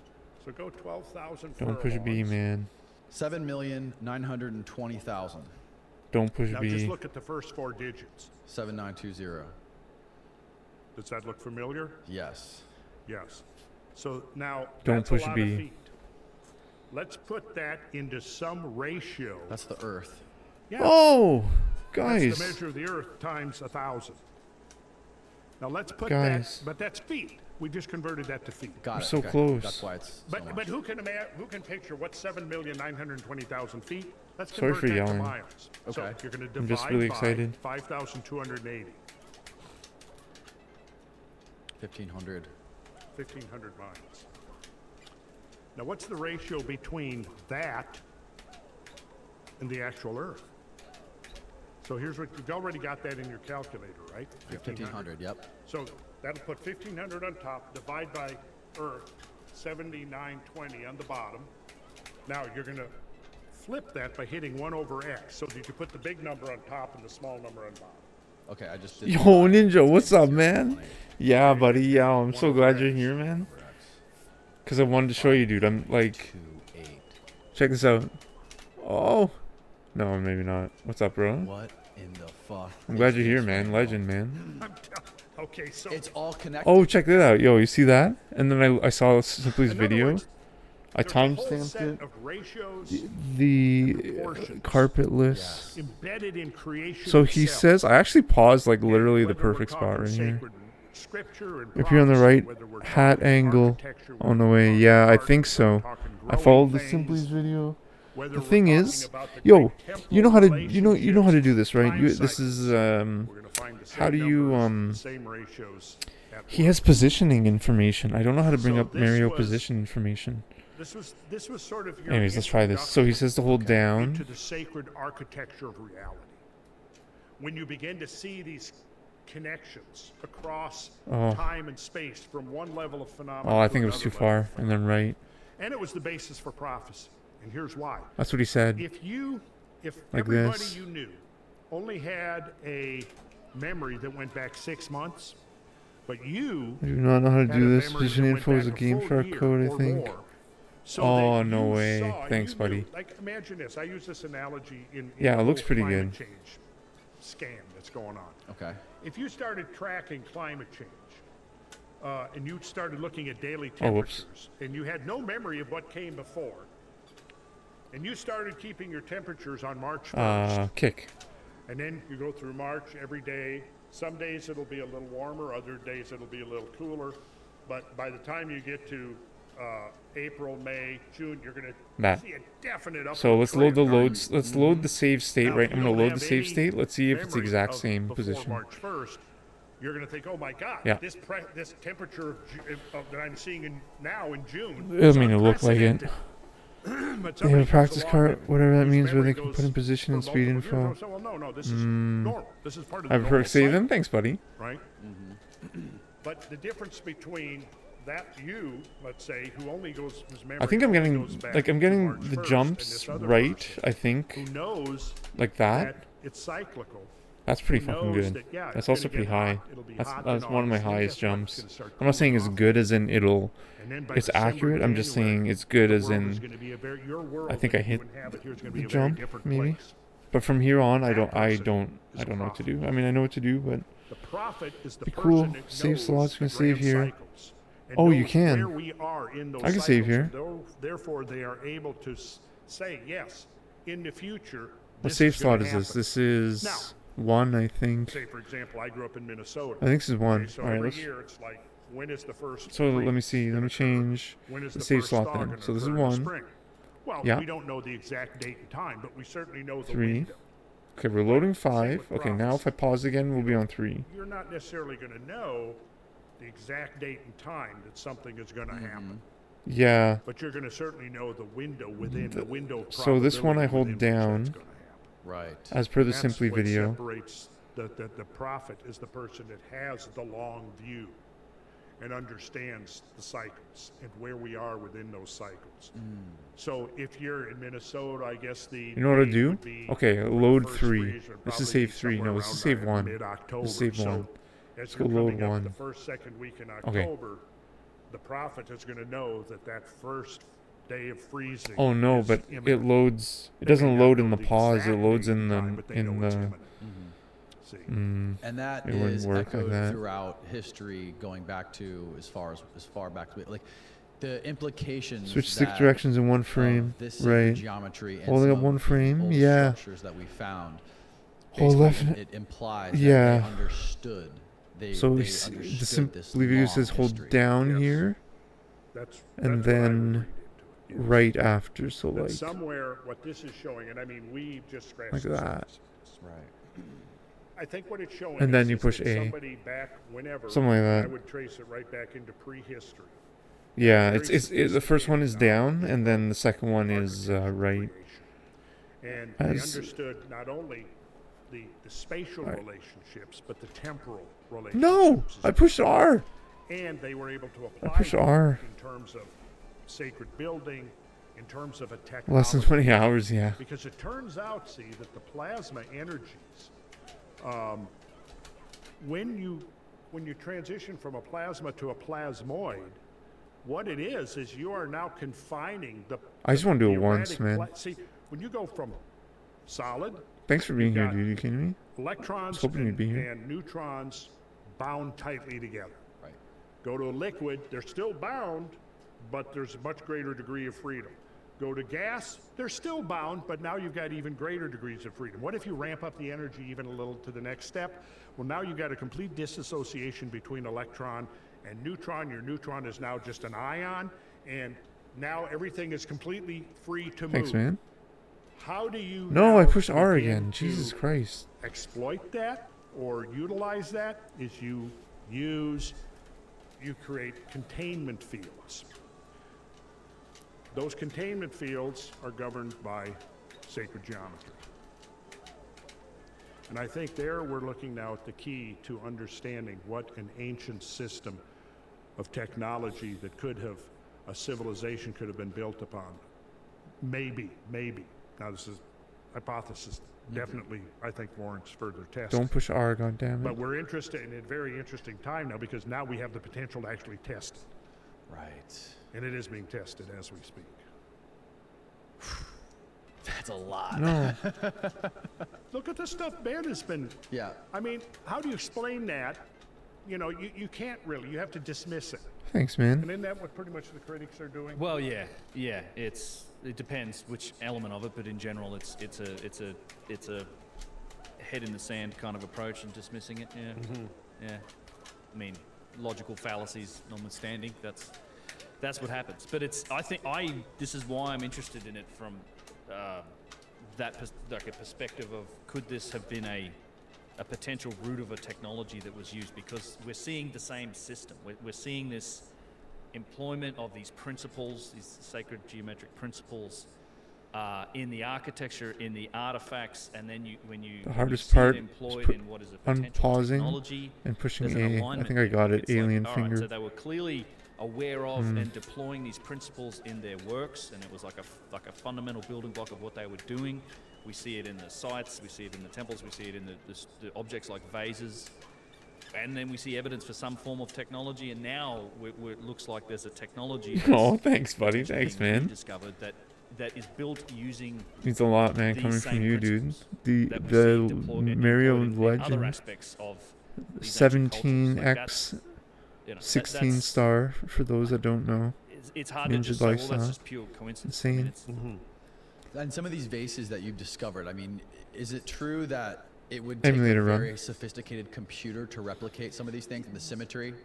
well, it's a bit more complex than that. So since Not we criticizing last you talked later, on I'm the just vases, providing the info. vases have always been fascinating, right? These pre-dynastic objects, and you can eyeball and look at ancient artifacts and see elements of precision, but you're just looking at it. We don't truly know until we measure things. This is Randall's talking about metrology. It's the science of measurement. And since we last talked, that's exactly what's happened. We had finally had the chance to actually get our hands on some of these artifacts and start employing some of the best metrological systems like structured light scanning, even now in like MRI and CT machine scanning, which allows us to look at these objects, create models of them that are accurate down to the micrometer, or with structured lights like thousandths of an inch. And if you're looking for a comparative measurement, like a human hair is between 2 and 3 thousandths of an inch thick. So we're like less than half the width of a human hair, like accurate to this. And then a micrometer is like a 25th of a thousandth. So we're measuring right God. down to extremely high tolerances. And then so once you've got that model, you can start to do. Am I too late there? Am I pausing? I might be pausing too late there. What's the geometry? Yeah. What are the patterns we're seeing in this? What is the relationship and accuracy of different elements in this vase? So, long story short, we found that they're incredibly accurate in terms of the geometric let's try something like relationship that. of different parts of the vase relative A little to the early. others. And Right. we can dive into sort of specifically what that means, but how it ties into kind of what we've been talking about is that we had once we created this model, we'd sort of looked initially at the metrology of it and said this is Why? sort of astonishingly well made in terms of, like, the vase itself is oblate. Like, you can't it's not like it doesn't conform to a regular shape, so you can't really do measurement on it. So what you have to do is Like match that. geometric shapes to different parts of the vase. So at the top, we're matching like a flat plane to the top of the vase. And in a CMM or coordinate measurement system application, we can then say, okay, and it is also based on how many points of reference you use to match it. So you could do it with 5 points of reference, which isn't going to give you a really accurate measurement. But with these high definition models, we're using 70, 80,000 points of measurement. So it's that flat plane that we match to, say, the top of a vase. It's a very accurate representation of the top of the vase. But then we can look at it and say, okay, so how flat is it? So we're looking at these vases, it's within 1 or 2 thousandths of an inch of being perfectly flat. But once we've got that top of the vase, we've now. Oh my God, I think we're getting it, my friends. Use that as a Could this as be a the first comparison on the or roof? a relative measurement for other parts of the vase. So you have now, like, think of it as an x-axis. You've got the Oh, top but of we the vase, do, gives but you we your know, x-axis. like, And it's we just looked a at the little vase and we adjustments. said, well, let's match say a cylinder, you're matching regular geometric shapes to parts of the vase, things like cones, cylinders, spheres, toruses, toroids, things like that. So in the neck of the vase, so you have the top, you've got the mouth of the vase, we can fit a cylinder to the mouth of the vase. And you, again, using 60,000 points of reference, so it's very accurate. You can now do geometric operations on that cylinder. You can look at, okay, how cylindrical is it? Like how perfectly does that vase neck represent that shape? And again, you're within single digits of a thousandth. But then, this is where it got interesting on the metrology, is you can now look at, all right, so because it's a cylinder, we can define the center line. We know where the center line is. How perpendicular is that center line relative to the top of the vase? Think of that as like a y-axis, I guess. Okay. Sorry. And turns out we're within, again, like a single thousandth of an inch, so it's almost perfectly perpendicular. And from there, we stepped out, and I can show you slides in this if we want to maybe get into some of the detail here, but you can then match things like the bottom of the vase matches a part of a sphere using like 80,000 points of reference. You can define where the center point of that sphere is and then match it against the center line of the vase. And that's where sort of some of the precision in this object really started to shine, because it's, you know, you're within these single digit thousandths of an inch, which tells you a lot of things about the accuracy of how it was made, the regularity of the shapes, and it's just leagues beyond anything that is achievable by hand. I mean, we're talking about tolerances that aren't really perceivable by hand or eye, and it's stuff that's done in rose granite. And it's remarkable engineering, but that was kind of just the beginning of the rabbit hole of what happened after that, because we released and I'm happy we can go through those, that detail, I think when we talk Yes. the next day. Yep. So what we did then is we released the model, we sort of open sourced this data, and we said, all right, so we've found some remarkable aspects of this vase. Here's the STL. You can go to my website, download this model of the vase, and do this analysis for yourself. And we had a Danish cryptographer download it, and he started looking for patterns in the vase. And he's a mathematician and cryptographer, and he started to find some really remarkable things. And this is where the sort of the sacred geometry element comes in. So he was looking for geometric patterns in it. So he discovered a number of things. Firstly, by finding out that some of the patterns that are related or drawn from these sacred geometric exercises, things that Randall was showing. One of those is something called the Flower of Life grid. It's a series of interlocked circles. Why am I And he like found sucking that the now? elements of the vase were derived or could be matched to Flower of Life grids. There's a couple of different sizes. The inner diameter of the vase, and then the top and the bottom of the vase, and the outer diameter of the vase all match. There's two different Flower of Life grids that it matches. It was kind of like a starting point. And then he found that like a primary I guess unit of measure that seems to have been involved in the design of the vase is the radian. So a 1 radian angle, which is it's a simple way to radians is an Why easy do I way to suck now? represent an angle. It's a little more elegant than the way we use 360 degrees. It's if you take a circle, you take its radius, you apply the length of that radius to the circumference of a circle, you like cut that out. The angle that it forms in the center of the circle is a 1 radian angle. So you have like, half a circle is essentially pi radians. So and there's 2 pi radians in a circle. So you can express any angle as a fraction or as a part of a number of radians, right? Right. So the 1 radian angle is used to derive a number of features on the vase, the placement of the handles. Holy jeez, that took like dimensions of and freaking the like curvatures 4 minutes, of guys. the sides Sorry. of the vase at the top and the bottom. It's a fundamental principle in its construction.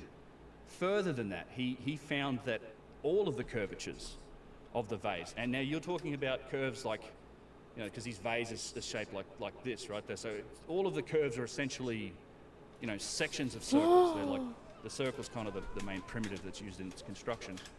And all of the curves in the various different little places on the handles, at the base of the vase, at the top of the vase, and at the neck.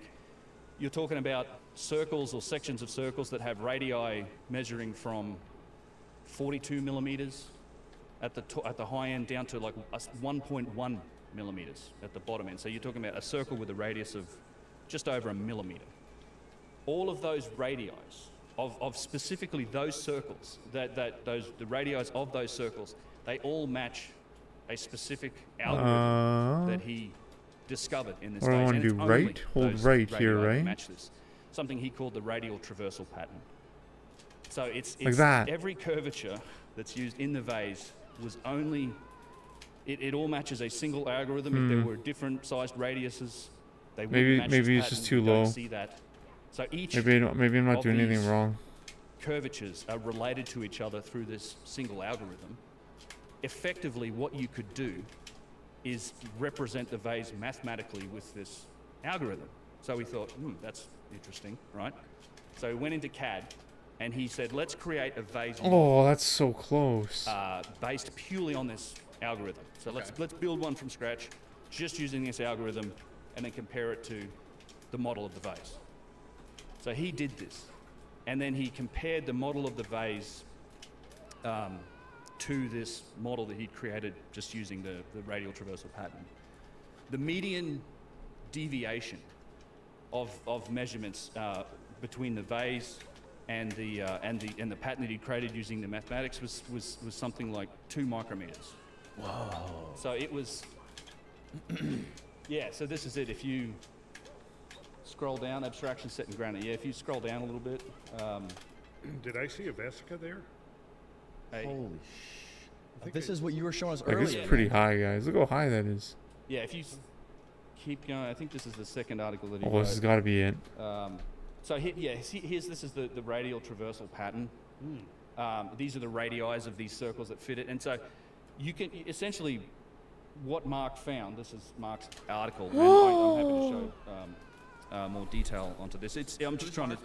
Mark Kvist, he's the Danish cryptographer who did the work on it. Save 3. So load 3. You have a couple things to consider here. One is that there's like 12. That's really 12 close, guys. degrees It's like of this is gonna be the mathematical one. interrelationship between the curvatures that are used. So the different Man. sizes of circles. Look how close that is. And those radiuses that are used to construct the vase. And there are.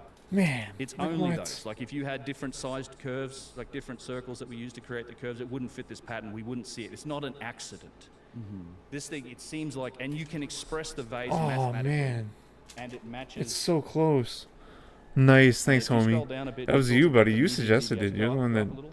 came up with this So, idea. so it's the Look how median close I radial am, though. deviation is 9 micrometers. So that's the comparison Oh, I'm between like the friggin' the butt hair away, man. CAD-generated model that's built Sorry, on that was your mass line and too. the I stole your actual line vase there. model, which is basically you're talking now in measurements that we don't know if it's imperfections But I am. in Look the at vase this. or imperfections Like, in the scan because we're down close to the tolerance of the scan itself. It's like I feel like if I grimace my face, I it's can like make it. I don't know why. It's really remarkable. Now, what's interesting about that and the implication for a potential design process is like, okay, so if you can admit that this thing was designed, it's not an accident. You don't get 12 degrees of mathematical Oh relationship man, accident dude, in this vessel. it's too We can close. reverse engineer its features to show that there's an equation that can be used to demonstrate the vase. So maybe it was designed What was that? mathematically. So how do 3? you- Okay, we're gonna how do save you- 3. How do you do this? How do you go from a Um, design to I'm gonna output? save 7. Now, we're gonna load can 5. you design We'll save this 7. vase on Load paper? 5. You might be able to. Like you could probably draw it out. If the paper was the size of this room, you could scale it up. But you try drawing. Imagine trying to draw a circle or a curvature of a circle that has a radius of 1.1 millimeters. You can't do that, right? No. And even if you draw it out on a piece of paper, you've still got to scale that thing down to somehow generate an output. And remember, we have measured this vase. It's made out of rose granite. It's incredibly precise in its manufacturing, right? So it's not something that's achievable by hand. Whatever system was used to manufacture it requires, it's even if you grant them the use of the lathe, it's not a simple lathe. This is a lathe that has to have, very precise bearings and rods and set screws and things like this. You're also working in granite. There's all these forces involved in trying to work this type of stone to get it down to and to create it this precisely to a degree that matches just the mathematical model that precisely. The real trick is actually how do you produce output from this design? And I think Mark's quote in this article is excellent that talks about it. There's really, across all of nature, I mean, there's only one phenomena that we know that can do this type of thing, which can take an input, can take a design, it can take input, it can operate and do operations on state, and then translate, like basically do something and then provide an output. We don't know of any natural phenomena that can do this of people or animals or anything like that. It's the only thing that does this type of operation is a Turing machine. And Turing machines are something that, I mean, today we call them computers, but you can make Turing machines mechanically, pneumatically, hydraulically, electronically, which is how we do it. Yeah. So we could create something this perfect today if we wanted to. I think if we put out, it's one of the challenges that's out there. I would love to see somebody make this. Some of the people that say, oh, this is a modern fake, I'm like, well, it seems to have been very well made if that's the case, and it's also got all these mathematical principles that are behind it. I'd love to see somebody try and make this down to the level of precision that we see in the vase itself. But it seems like it would have required, I mean, this is Mark's conclusion on this article, is it would have required a Turing machine to create this thing. There's no other way of doing it. In fact, if you scroll down, How many vases have been measured to this degree of accuracy? so that's a good question. Yeah, so we've really talked mostly about the one vase, which we've had access to through private collection, but there have been now probably a dozen that we've measured. And we're working on the analysis for this, but I can tell you that purely from the metrology perspective, so that the things that I mentioned beforehand about looking at the accuracy of form and proportion and the relative I paused, perfection right. of, say, the bottom of the vase, the top of the vase, things like that.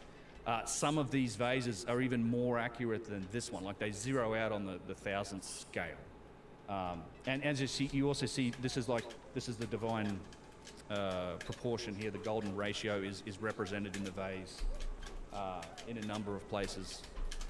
There we go. Holy And jeez. these were Sorry, guys. allegedly made how many years ago? Well, so it was this too one was late. a pre-dynastic. Many of these vases, Too late. they're pre-dynastic as in terms of they come from, well, they've been found in burials that predate the beginning of the dynastic civilization of Egypt, which was roughly just around 3000 BC, a little earlier.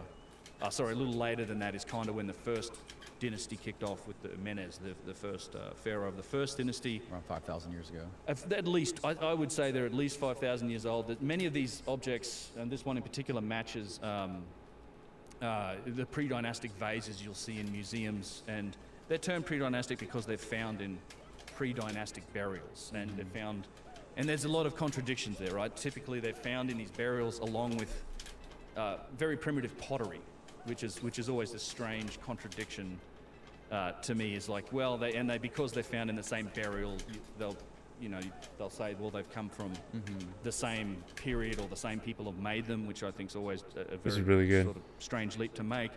But most of them were found, like 40 to 50,000 of them were found beneath I was a step little pyramid of late. Joseph at a place called Saqqara, who was a pharaoh of the third dynasty, and he collected them. And it's even acknowledged in the Egyptologists do say, and at the museum at Saqqara, they'll tell you that many of these were inherited heirlooms because they've got names of like earlier rulers on them, or they've, so they're saying that he was collecting them up and he stored most of them with him. But, That was like we perfect have pausing. some of these vases have been found in burials that This go is, back guys, 14,000 this years. is There's really a site high. called This has Toshri. got to be my best attempt. It's now underwater since they built the high dam in Egypt, but it was excavated in the 1960s, and it was a So primitive that was burial. save They found 7. a guy That was in a save fetal 8. position, a skeleton curled Oh up. yeah, I've seen this. And in the burial, he's got this primitive handmade Load pottery 7. and stone vases, like these what seem to be precision-made stone vases. I say seem to be Load because 7. we haven't measured them yet. You can't say it's precise. No, until it's we've load actually 5, measured and then we'll stuff. try But, load 7 after. you can kind of look at it and see these things aren't the same as the next thing, right? Because it's just comparing the pottery, which is the clay formed pottery. These aren't pottery, these are made from hard stone. It's not just granite. You can't spin get this on a wheel. Granodiorite. No, it's a reductive process. Oh, man. Look how close I am. What? Come on now. Clay. But this is extremely hard stone in What? many cases. You have, schist, corundum, Guys. diorite, Come on. granodiorite, all sorts of types and lapis lazuli. all That was types of it. stones, Did you right see the up camera to change? Ones that are even Did you see that? contain high degrees of or high concentrations of things like corundum, which is a 9 on the Mohs scale of hardness. Diamond being a 10. You know, steel being a Well, that was steel it. like The camera 6, changed, and I 6.5, pushed reset granite like an idiot. 6.5 to 7. Flint and diorite like 7.5 to 8. You know, fingernails are like a 2. Copper's like a 3.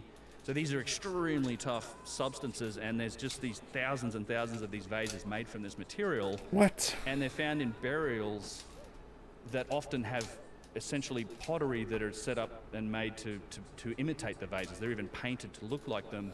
Guys, And it's like hand-formed what? pottery that isn't even spun on a wheel. Like it's literally put together by hand. They didn't have the wheel. These are some of the contradictions. They didn't have the wheel in No. pre-dynastic Egypt. Well, they don't even credit the Old Kingdom with the use of the wheel. That didn't come until later. Like they were dragging stuff along on sleds. Guys, I had it. So they say there was no use of the wheel. So no potter's wheel, no lathe, because the lathe's a fairly advanced application of the wheel.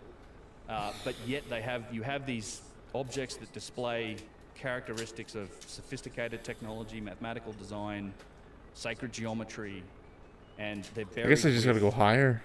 very simple artifacts. We like know how to pottery, do it in theory. hand-formed. I think I just pottery gotta go that higher. is, I think, clearly set up to imitate these That's vases. pretty fucking and high, even though. look like them. I've got a bunch of pictures here that I can show you examples of this. When you say they painted them, they painted them to look like the texture of granite with like the different Yeah. color variations. Yeah, if you've Maybe got that not. SSD Maybe it's not that handy, high. that drive, you go into the vases directory in my podcast images directory. Actually, this is on Randall. He's on which TV is this? This is He's on his computer. okay. Yeah, if you go into the podcast images directory and into vases, I'll show you some examples. There's I think when we look at Yo, Toad, the not legend. specifically related to sacred geometry, but I think Toad, the when we look fucking at the legend past in and we look at Vegas. What a ancient legend, Egypt, dude.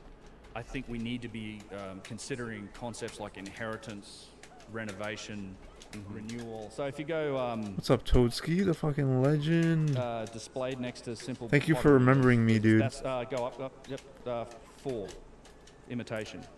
Thank you for remembering where you came Yeah, from. Yeah, you were on it. That's it. I'm Yeah. joking.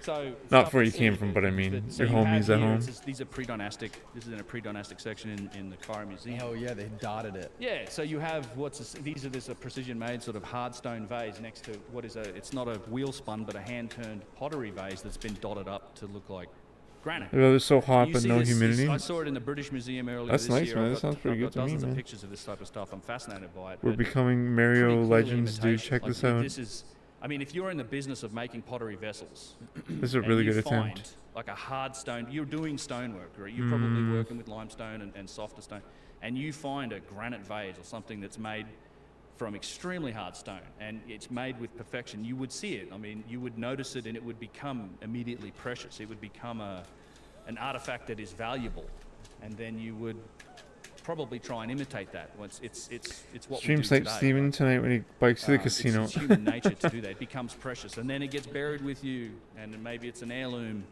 or I hope you guys, tomb gets raided by the I next mean, king, and he takes it. You guys do and you, but I he's mean, buried with it. I think that's what we're looking at. There's a huge how epic would that be? technological jump between these two industries. guys There's meet like up a or tail- whatever? There's two different industries. There's a primitive and a sophisticated industry when it comes to many of these artifacts. That would be a The best. tale that it tells is that this stuff came way before. Well, I think so. Yeah,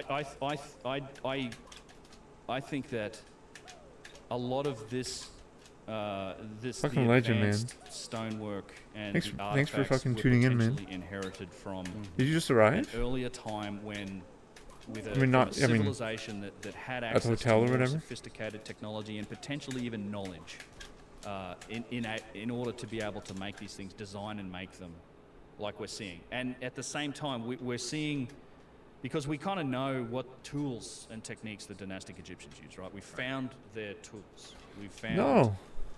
pounding stones, and we found copper and flint chisels, and we found very simple sort of hand tools. And we've got scenes on the wall that show how these tools and techniques are used. Like we see the primitive methodologies that they were using to make and do stuff. I mean, and then at the same time, we have a class of artifacts that very much match that Why, description. man? So be it in pottery vases or in rough statues or rough boxes or columns. We have these artifacts that match the tools and techniques that we know the dynastic Egyptians used, and that we know how they use them because of these seams on the walls. At the same time, we have another class of artifacts that doesn't seem to match that display signs of machining, of overcuts, of rapid stone cutting. High degrees of precision and symmetry into extremely hard I keep pushing stone. R.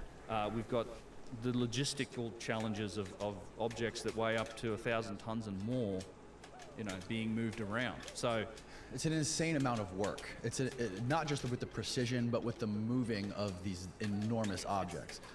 My biggest question, there's so many big questions, but one of the things that always puzzles me, especially when it comes to the pottery, and not only that, but the big boxes that you find inside these pyramids that are perfectly square. Why? Why do they need to be so precise? Well, it's an interesting Hotel's question. 2 hours I away. think What, the answer you're gonna is walk? hey man, that's all good. That is far, originally their whatever, purpose was That's cool, man. rather than ceremonial. There's a relationship between precision and function. Oh, from Ninja's house. We use the term precision all the time in Ninja's our house. sport, right? Yeah. You hear precision, there's precision. I think he's in. I don't want to dox him. Blah blah blah.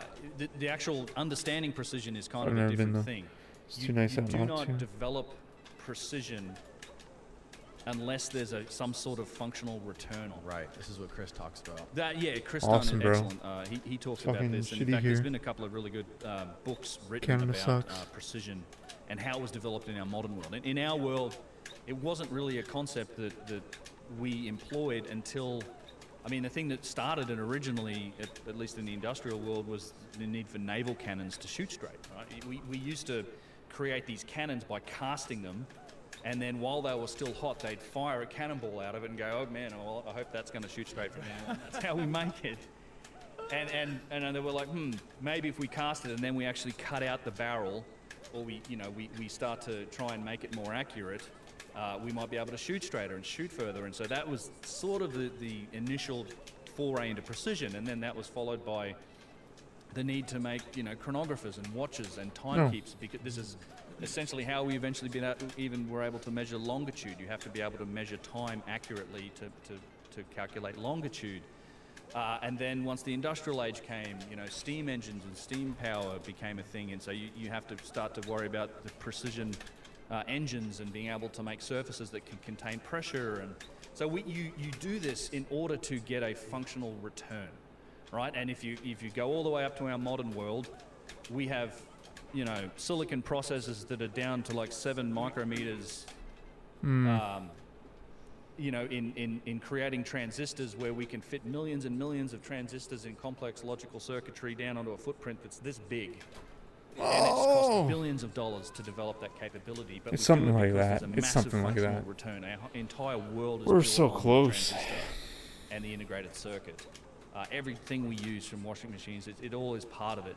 But developing precision is extremely expensive, and you only do it if you have to, if you think you can get a functional return to it. Now, if you're building a box to throw a bull carcass into, or to put a person into, or something that's purely ceremonial, Right. you don't need precision. Right, exactly. You color within the lines, you hollow out the inside, you slap the lid on it, you're done. No one's supposed to ever open it up again. But if you're going to the trouble where you are making surfaces flat to within, a few thousandths of an inch, or making, relative surfaces just perfectly perpendicular or parallel, or things that lock to create hermetic seals, you're doing that for a reason. There must be some sort of functional return on it. And I genuinely think that's what the boxes were for. Oh, I think man. even some of these sites themselves may have been functional at some point. Oh man. I will say also that once you do develop precision, once you develop the manufacturing capabilities to use precision, then precision's kind of what you get when you make stuff. Think about it this way, like the industrial design on your average toaster today, right? Much better than it was in the 60s. Like it all works well, everything's aligned, the panel gaps are tiny, you press the button, everything Hell yeah, goes off. Toad. It's That's because it's gross. That's designed on a awesome, man. computer, That's and gross. it's I done don't want to say perfect that's on a piece gross. of paper, That's and sick, then it's dude. executed in a system that's capable of delivering C'est precision, super just because cool, that's how c'est the grand system ça. works. Panel gaps on cars today are C'est much gros. tighter than they were in the 1960s. Everything clips together much better. It's because our manufacturing systems are capable of delivering much more precision. Standardization won't work without precision. That's right. Yeah. So that's also how Oh, you get to when you dudes. look at artifacts that come from the ancient world. To me, things like statues, because we see high degree of precision in statues. We see perfect symmetry, which is an element of precision. I actually think there's an endless number of applications for this scanning technology to start revealing some of these geometric relationships and precision on these artifacts. But from what we do know, there's a high degree of precision in some of these artifacts that you could really only term as being artistic. Like I can't look at these giant statues of Egypt and go, well, that's functional. Right. It's artwork. Like it's They're perfectly ancient, symmetrical. but some of them, yeah, perfectly symmetrical. It's the ones that we've looked at. And eyeballing Can we others, they to can't meet look that way. but Fitnoid, again, the needs greatest testing. sleep streamer? I But don't know who but that they're is. precise. The measurements that we do have, At and the scans that we Fitnoid? do have, and the analysis that's been done, they're precise. But I think they've been created by a manufacturing system that You're the delivers greatest precision. sleep Once streamer, you have it, Toad. that's Oh, you what mean the person get. that literally And just potentially sleeps? the vases fit that category. Maybe I- Ninja's the I- greatest I sleep think some of the streamer. vases may well have had a functional purpose Oh, originally too. dudes, Who like, knows what I'm that could so have been. close, I mean, guys. I don't. There's all Guys. sorts of speculation you can make. All right, let's take a break. I gotta pee. Okay. We're back. But I wanted to ask you, Randall, Just like, what's sleeping. going through your mind when you're seeing all this stuff about these vases and the symmetry and the sacred geometry of these things? Well, They literally just sleep. That's all they do. I know you've had time to review it, but I'm like, doing the as we're streaming going thing through it right wrong, now, then. Let me tell you. I'm seeing your reaction, and I a lot of Ben's work is relatively new to me. I've seen a couple of his presentations, so I'm still digesting it. And of course, it's consistent with this idea that, yeah, I mean, it's just one of many different kinds of phenomena that seem to point to some kind of a science or technology that is beyond what mainstream academia has recognized up to this point. So, I mean, if this was a standalone thing, you know, it probably could be, you know, even like the critics are trying to dismiss it. But the thing is that it's not. It's part of a whole corpus of different streams of evidence suggesting there's a deeper, more complex story of the human presence on this planet and what we have accomplished. And so a big part of my work has been about, well, okay, there's two points I think that we need to make here. One is that it's Man. not really Like, understood come on. by mainstream academia the extent to which our planet has been completely remodeled from time to time and how severe and extensive dudes. that actually is. Oh my god. On the other hand, if Come you're on. looking for, if your definition of a civilization is basically a reflection of what we have done in the last 3 to 4 centuries in creating Jeez Louise, this modern guys. We're scientific freaking so based, close. industrially based civilization. Well, if that's what you're looking for, it may not have looked anything like we would imagine it would look. In other words, if you're holding up a mirror, trying to say, Oh my god, it look has to be for some- exact on 0? Are you serious? some manifestation of our It own has to be kind of exact? civilization, and you don't see that, and then you Okay, dismiss no. the idea Thank god. that there could have been civilization or a scientifically sophisticated knowledge of nature and natural law. Well, I think you're going to miss it. we're looking for the wrong thing. Yeah, I think that we have to be open Man. to thinking that there may be other avenues of manifestation in the creation of what we call civilization that don't look anything like what we're, you know, what we now call civilization. Graham Hancock has a great way of putting it that I like to tell people is that, you know, he says that we have, and it's a good term, an electromechanical approach to problem solving. Like this is in the way that our technology and our civilization has progressed. This is we way have too this low. Electronic mechanical approach to solving problems. There may well Ooh, be pretty other good ways tempo. of doing that. It's like it's all you have to do is think about the technological progression that we've had as a civilization in the last 100 years or 50 years, and project that forward and go, well, there's, you know, we are currently expanding into entirely other realms of technology. There's There's some aspects of it, like some of this work that Randall's been talking about, we're barely scratching the surface of yet. Oh, No doubt guys, we're inside so of 10 close. Years, 100 years, 1,000 years, we're going to know more and have pursued in different angles and other paths of technology. I think what Randall's saying is exactly right in that there are other ways to solve some of these problems. There are other technological paths and evolutions that another or previous this is advanced pretty good. civilization could have gone down, which, you know, necessarily they wouldn't look anything like us. It could have been they could have progressed down an entirely different technological tree and solved problems in a different way, and thus resulting in something that looks almost alien to us. Do we know or speculate if they even had something like commerce? Like everything that we have is based on, like you were talking about the silicon microchips, it's based on manufacturing, spending billions of dollars to sell billions of iPhones to everyone around the world. It's all based on money to some extent. Like, I wonder if some of these ancient civilizations even had anything remotely close to that.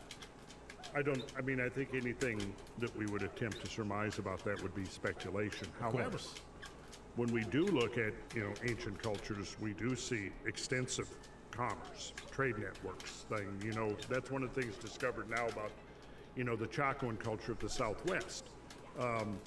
They were trading all kinds of goods and materials all the way, like from the Hopewell culture up in the Northeast to, West Coast, down to the Mayans, maybe even into South America. So there was, if we go back 1,000, 2,000 years, there's definitely evidence of, well-developed trade networks going on.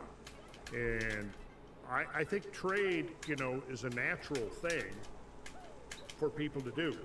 And the model I work from is, the realization that when we go back to some of the catastrophes, like the most powerful catastrophe of the last, in my opinion, perhaps is, maybe 5 million years.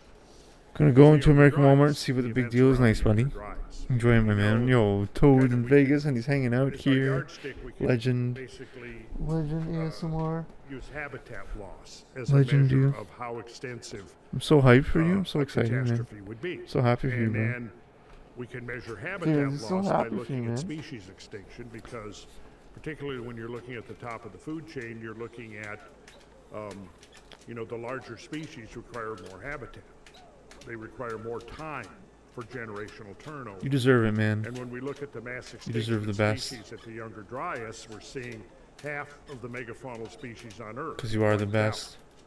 out. I don't think necessarily it was one single event, but it was a cluster of events that occurred that ultimately brought the planet out of the depths or the grip of the Great Ice Age into this interglacial age that we find ourselves in now. That transition involved the loss of roughly half of every species of Why? animal on Earth, over about 100 pounds in body weight. Why?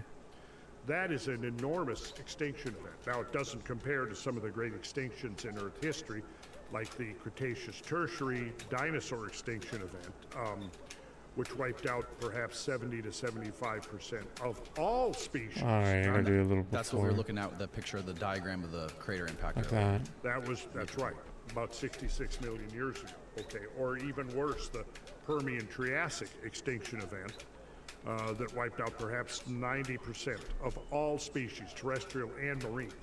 The extinction event of 13,000, say the Younger Dryas extinction event, wiped out about half of the megafauna. So we're talking about Why? the top of the food chain. It barely touched marine species, for example. Most marine species came through unscathed. Jesus Christ, Most man. of the smaller creatures, mammals, came through. Because for one thing, they require far less food, they require less territory, quicker generational turnover times, quicker time from bringing in newborns up to, that they can survive on their own, the viability. Whereas Come the larger on. species, all of those are different. You gotta have Dudes. more territory, more food. Generational time, turnover time is slower. It takes much longer to bring the young up to where they can survive on their own. All of those factors play in, and all of that would be a function of the loss of habitat. And the loss of Man. habitat requires means that there's not as Jeez, much food guys, for them it's to so eat. close. And what we see is that half of the species that went extinct during the Younger Dryas, or close to it, there's some evidence that some species were already on their way out prior to the Younger Dryas. I think that is because we were getting into a series of environmental catastrophes. I don't think, see, a lot of the Yo, critics Ninja Likes of wait this with list Factorio in Las of, Vegas already? Yo, dope catastrophe stuff, scenario legendary because stuff. they have an oversimplified model in their mind. One of it. Well, it wouldn't have been a cosmic impact because that would have been a single event. And No. I disagree with that. I think that in fact, the evidence suggests that the nature of the cosmic environment is such that from time to time there could be periods of clustered bombardment. Yes. And as a consequence of that period of clustered bombardment, there could be a whole host of secondary consequences. I love your analogy to this, driving down like a highway, like going through a busy city intersection versus like driving through the desert. Yeah. Or at 2 a.m. I don't know if he's 5 p.m. hit me up. Exactly. I'm going out drinking Exactly. tomorrow. Wow, So nice. it's not only a fact. Hell yeah, it's, man. It's your timing and it's your geography. Where if you're out there driving down that country road, that's geography. Now, if you've The got an epic. intersection and it's a busy intersection at 5 p.m., but at 4 a.m. That's really cool, it's you not so busy. You guys. Your probabilities of having a catastrophic collision are going to be much greater if you're crossing that intersection during heavy traffic. And that's exactly the model that we can use to describe, the hierarchy of cometary disintegrations and how they will litter their orbital pathways, particularly, the ones that intersect the Earth. Right. And in the early stages of cometary disintegration, the debris of that disintegration is going to be clustered or clumped. So if the clump is on the other side, when the Earth is crossing that orbital path, low probability. If the clump is right there, higher probability. And then, of course, through time, that clump spreads out. And now your probabilities are going to be relatively constant, but it's still going to be there. And that's like the torrid system now. Right, the torrid meteor stream that we cross through twice a year. That's right. And what I was asking before we started too was, is there any evidence of during that great year of 27,000 years when the Earth is going all around the equinox, is there a time where we go through, during that 27,000 year period, is there a time frame where it's more probable to go through more meteor streams? Okay, so it's actually closer to 26,000. Okay, sorry. Okay, There we so it's go. okay, we forgive you. Holy jeez, guys. You better Pretty take good, another- man. Ben's secretly trying to hit the salts while pretty we're high. talking over here. We can't let him First time I pour quite it by like that thing. himself. Yeah, I'm awake now. Want some, Randall? Don't be shy. Oh. It's kind of I refreshing. didn't I have to get get where I some. am today without taking risks. Whoa. Oh, you're gonna go try to skate now. I understand. Good luck on this trick. I understand, Ninja. Thanks, bro. Smelling Good luck on your salts. tricks, my man. So this is what, okay, like when the women Thanks, bro. used to faint away. Legend, they had I'm their glad you're here. I'm fainting glad you're here to couches see and this. you'd Bring them around. Bring them around. This is what they were using. You Probably. speedrunning So have you ever watched? Like when 16 boxers get star knocked out, it's like, like changed my life. Have you ever? of- Yeah, exactly. Have you ever seen what a I hockey figured match or like possible. a football match where the guys get concussions or they get hit really hard and they're sitting on the sidelines, and the medics will come over and they'll crack this little like Yeah. thing right in front of their nose, and they're like, they wake up. Yeah. That's the same thing. Oh, that's what It like it like jolts your nervous system and it wakes people up It wakes people up after they get knocked unconscious. Where do you get this? I think let me see. Is it legal? Yeah, it's legal. It's jujimufu.com. JUJIMUFU.com. Yeah. I might have to get that from you. Good shit. Oh, this is good. Sorry, This is before we good. got off on the, what were you asking me? Oh, okay. So here's the thing. Oh. I probably should pull up a visual. It helps so much to try to. Okay, so this right here represents a full precessional cycle. Okay, usually rounded off to 26,000 years, and current measurements of the rate of not pro. Get this straight, everybody. Precession, not procession. Okay. Why is it called that, precession, as opposed to procession? Well, because if you go out Oh, is Ben waving? Ben knows. Ben, you want to answer this? Well, it's a precession because it proceeds backwards through the zodiac. Yeah, Through the, because it's backwards through the... Now, what do we say? Well, if you go out and you begin to look at all planets, so first let's start with the sun, go to the moon, then go to the planets. Everything is moving from west towards the east. Like if you go out and you stand and face the south, right? East is going to be on your left, west is going to be on your right, and you're watching the moon from night to night. It's going to be moving towards the east. Okay.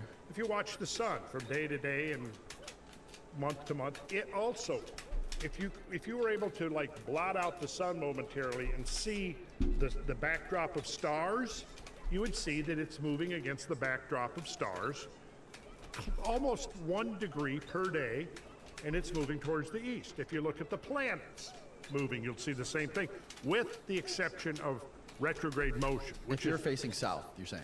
If you're facing south Okay. in the northern hemisphere, that's the simplest way to do it. Okay.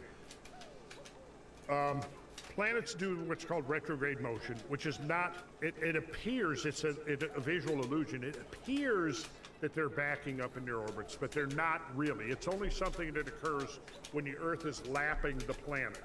Other than that, everything is moving towards the east. However, the vernal equinox, which is the intersection of the two great cosmic planes. One, the plane of the ecliptic, which is Earth's orbital plane.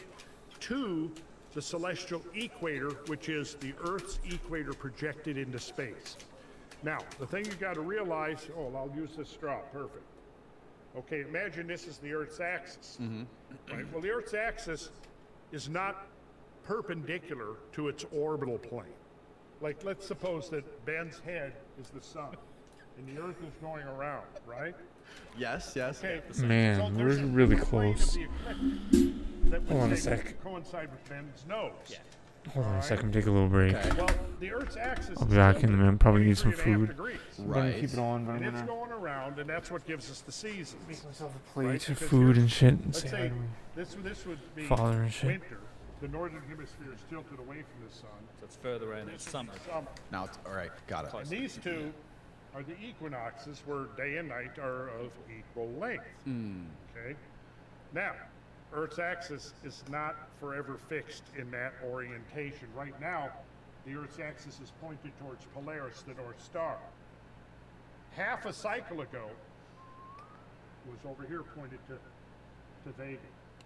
That was the North Star, because it's doing this. Actually, I should be on this one. It's doing this. Right. And it takes 26,000 or a little bit less than 26,000 years to do this. Okay. The currently measured rate, That's the great year. that's what the ancients called the Great Year. The current rate, been measured by astronomers, is right at 50 arc seconds per year. What does that mean? 50 arc seconds per year. Yeah.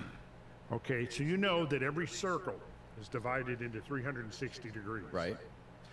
Every degree is divided into 60 minutes, just like an hour of time on the clock is divided into 60 minutes of time. Right. 1 degree of arc in a circle is divided into 60 minutes of arc. In fact, the term minute becomes because we're talking about minute parts of a degree. Now, for most day-to-day uses, you're not going to need more than that degree of precision. However, if you're like, say, for example, an astronomer, and you're wanting to measure the proper motion of a distant star, even a minute or a minute of arc is too big. So they have gone even smaller. They've gone to a second order of minuteness, hence the second, right? So you go degree, 360 in a circle. 60 minutes per degree, A minute. 60 seconds per minute. Pick up your calculator, go 360 for the number of degrees in a circle, Okay. and go 60 minutes, so go times 60. Okay. Okay, what'd you get, 21,600? Yes. Ah, okay. Now go that times 60. for the number of seconds in a circle. Did you get 1,296,000? I did. Yes, you did. Now, I said that the current measured rate is 50 arc seconds per year. So divide that by 50, that number. 25,920. You got it. Now, Years in the great year. look at the graphic up here. What do you see right here? 29,520. 25,920 and 0. So let's say that this is now, and we're going backwards this way through the signs of the zodiac. We go one complete cycle, that's 25,920 years ago. Now, the plane of the ecliptic is divided into 12 equal pie slices, each of 30 degrees, right? Okay. 30 degrees times 12 will give you your 360. Okay, got it. So everybody knows, okay, we're talking about the age of Pisces into the age of Aquarius, right? Okay. And for the last 2,000 years, roughly, we've been in the age of Pisces. What does that mean? Well, it means that the point of intersection, the X marks the spot of those two great cosmic planes, the plane of the ecliptic, the plane of the equator, are moving through the signs of the zodiac at the same rate that this is turning. Okay, is this beginning to make sense? But what we've got here is each of the 30-degree slices, pie slices, have rates. Look at here. If we go back to the dawn of the age of Pisces, that was 2,160 years before present. BP is before present. Okay. We go back to 30 degrees or 60 degrees ago, that's 4,320 years before present. You can see as we go through here, each one of these average, so if we take, you got 25,920 in your calculator? Yep. Now divide that by 12. 2160. Now 2160 represents what we would call the cosmic month, the month of the great year. So we now conceptualize that there's an analogy between our annual year of 12 months and the great year, Right. the cosmic year with 12 cosmic months. And for the last roughly 2,000 to 2,100 years, the vernal equinox has been moving through against the backdrop of the constellation of Pisces. Okay, that makes sense. It's moving now into, it hasn't gotten there yet, but it's moving towards the constellation of Aquarius. And at some point, which people can argue about, we would then have the age of Aquarius, roughly 2,000 years that the vernal equinox is moving against that particular star field. That would be the dawning of the age of Aquarius.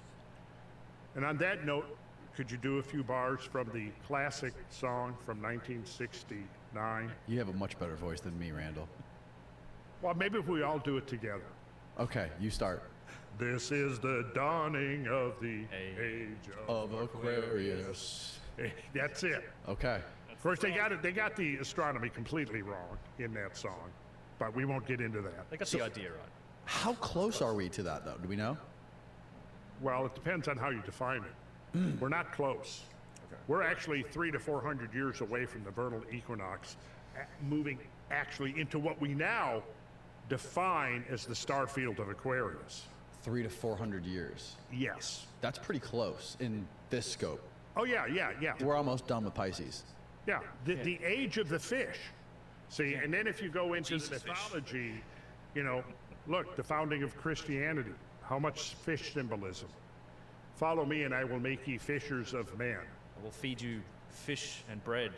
Yeah, Right? yeah, Yeah, some of his disciples were fishermen.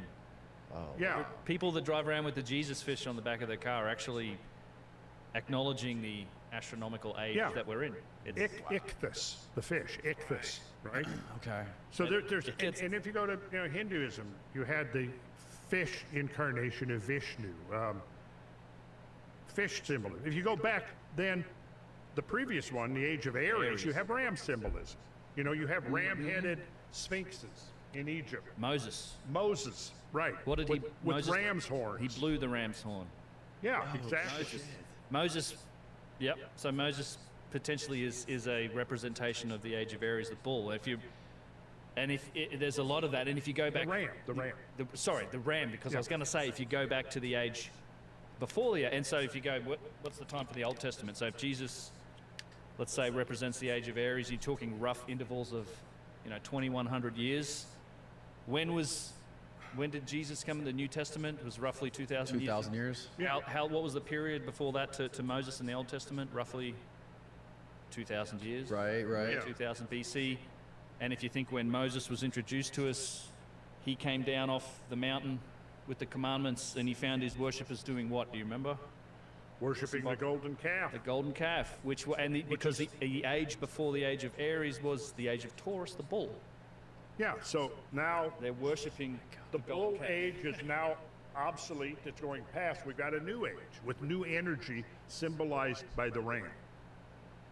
So you can go back through and you'll see that. And once you know that, the astronomical component, you can go back and revisit myths. And you'll see a whole other dimension of meaning begin to emerge. God, there's so many layers to this. There's a lot of astronomical phenomena symbolized in our stories and religions, and particularly the Bible. Right. Oh, yeah. I mean, the whole birth and death and resurrection is essentially telling a story about what the sun does during the winter solstice. So. And what is the speed of the Earth moving around the sun? It's 18.5 miles per second in its orbit. So convert that into miles per hour. So if it's 18.5 miles per second, Okay, 18.5. 18.5, and there's 3,600 seconds in an hour, you multiply that by 3,600, and that'll give you the number, which is the key solar number, one of the key solar numbers. Quit. This is 666. Yes. Yes. Okay, so The number of the beast. the number of the beast. Here is wisdom. Let him who hath understanding count the number of the beast, for it is the number of a man, 666, is what it says. Yes. And it's not what most people think it is. It's, Scratch a penny on his forehead. So what is the significance of the number 666? well, Besides that's the speed. where do you start? That's the question. Well, it was typically a number associated with the sun. And there's a lot of symbolism that would take us quite far afield. Let's see if this, okay, the graphic is working. Okay, let me go into a larger, there we go. All right, so notice this line, north-south, that's the Earth's axis. Right. Remember the straw that I was using? If you picture Earth's equator projected out into space, that's the celestial equator. Okay. And then you picture the ecliptic, which is the plane swept out by the Earth as it's going around the sun. It's the plane of the Earth's orbit. Now, remember what I said? There's so many motions. Yeah, and it takes a little bit of thinking to get this integrated in your consciousness. North celestial pole, that is where Polaris, the North Star, now is. If we could go back half a cycle ago, it would be tilted over this way, and the pole would be pointing towards Vega. And one of the things we do on our field trips, which is fun, is if it's, a clear night, we'll go out, and I'll point out Polaris in the sky, the North Star, and then you can picture that we're standing on the Earth, and the pole, the axis of the Earth, is pointing towards that. But 13,000 years ago, it was 47 degrees on the other side of a circle, and there's Vega.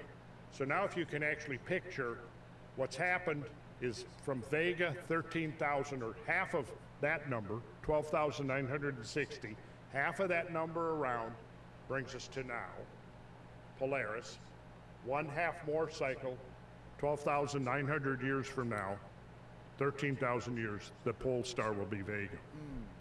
So if you're around, Danny, 13,000 years from now, and you try to navigate by the North Star, you will get lost. I mean, by Polaris. Yeah. You'll find yourself. So this intersection is the key point right there. That's what's moving. Here's another version of it. Again, and you see the 12 signs. So look here. Here's Aries, Pisces, Aquarius, Capricorn, right? Sagittarius, Scorpio. You're coming right around. And so right now, it's showing at 0 degrees here, which is the cusp between Aries and Pisces, which would actually have been 2,000 years ago. Now it's over here. It's moved this far in 2,000 years. So that intersection, again, that is the celestial equator. The plane of the ecliptic remains fixed. Right. Okay. It's the celestial equator that's moving. Well, I mean, the obliquity of the ecliptic does have its own cycle as well, right? There is a variation in that. That's one of the Milankovitch cycles. This is but one of several sort of oscillations that the Earth goes through that some people think may actually function as a basis for, you know, ice ages and things like that.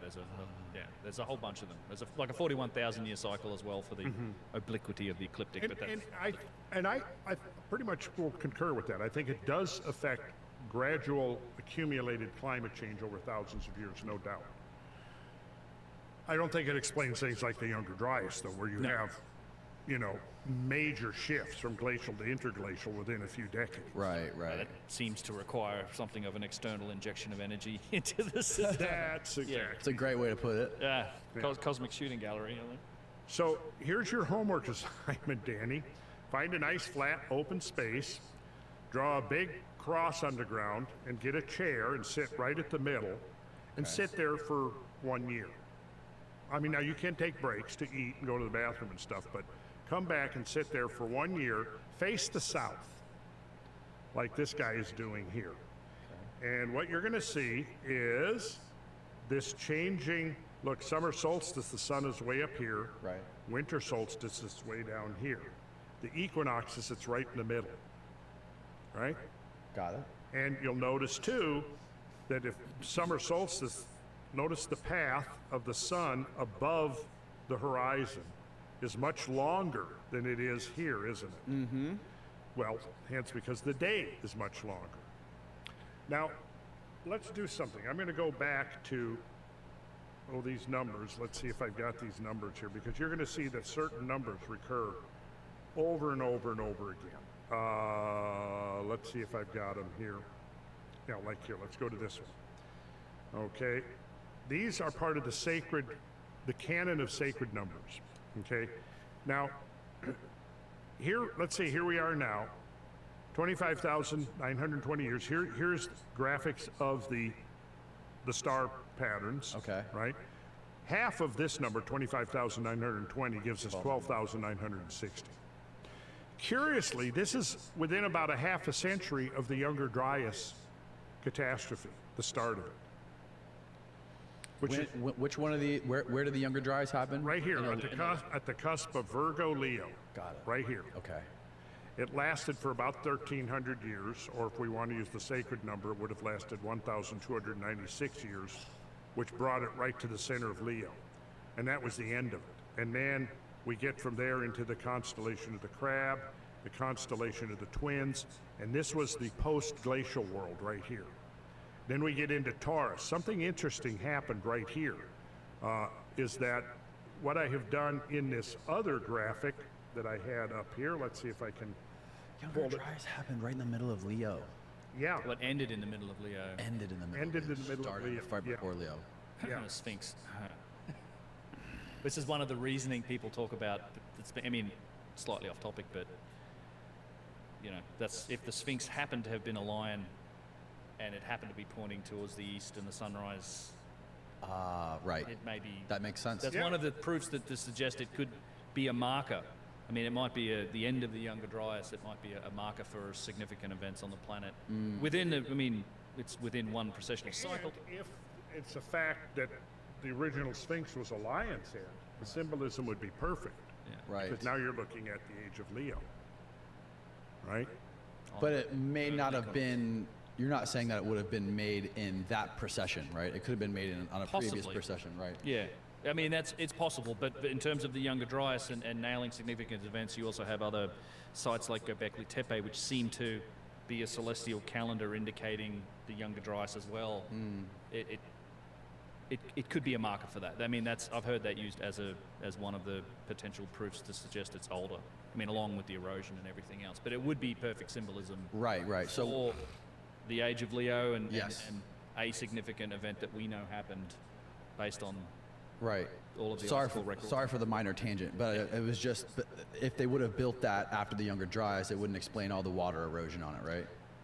No, it could. Yeah, it still could because it didn't. Egypt actually was verdant and green during that period and for several thousand years after that. It wasn't like an immediate climate change at the end of the Younger Dryas for Egypt. They think that it became a desert. I think about 8,000 or 9,000 years ago, somewhere in that range. There were a few thousand of years after the end of the Younger Dryas where it was still essentially green. I mean, this whole Sahara area. Right. Okay. Yeah. So what? All right. Where were we? What I've done here is I've gone through the scientific literature and I've taken events, unique, I'll call them event nodes, where things happened, right? And I've plotted them on this wheel here. And you can see there is a very interesting correlation. Like, let's go back to the cusp of Taurus Aries right here. Full screen. And, let's do full screen. 4,320 years ago, right? That's twice 2160. And we've got Heinrich Event 3 happened 4,320 years ago times 7. So if we go back to here and then we go back 7 cycles around, an event happened. 30,240 years ago. What kind of event are we talking about? Well, we're not sure. What we know is that the manifestation of the event was a what's called a Heinrich event. A Heinrich event is when you have this massive, now you got a picture. Missing a digit on that? Pardon me? 300,000 years? Should that not? Oh no, 30,000 years. So one cycle ago then. Yeah, let's see, 43,020. It's 40. You got 4,320, or is it supposed to be 43,000? No, it's supposed to be. Well, this happened 4,320 years ago. Okay. So, 30,200 years ago was Heinrich Event 3. Okay.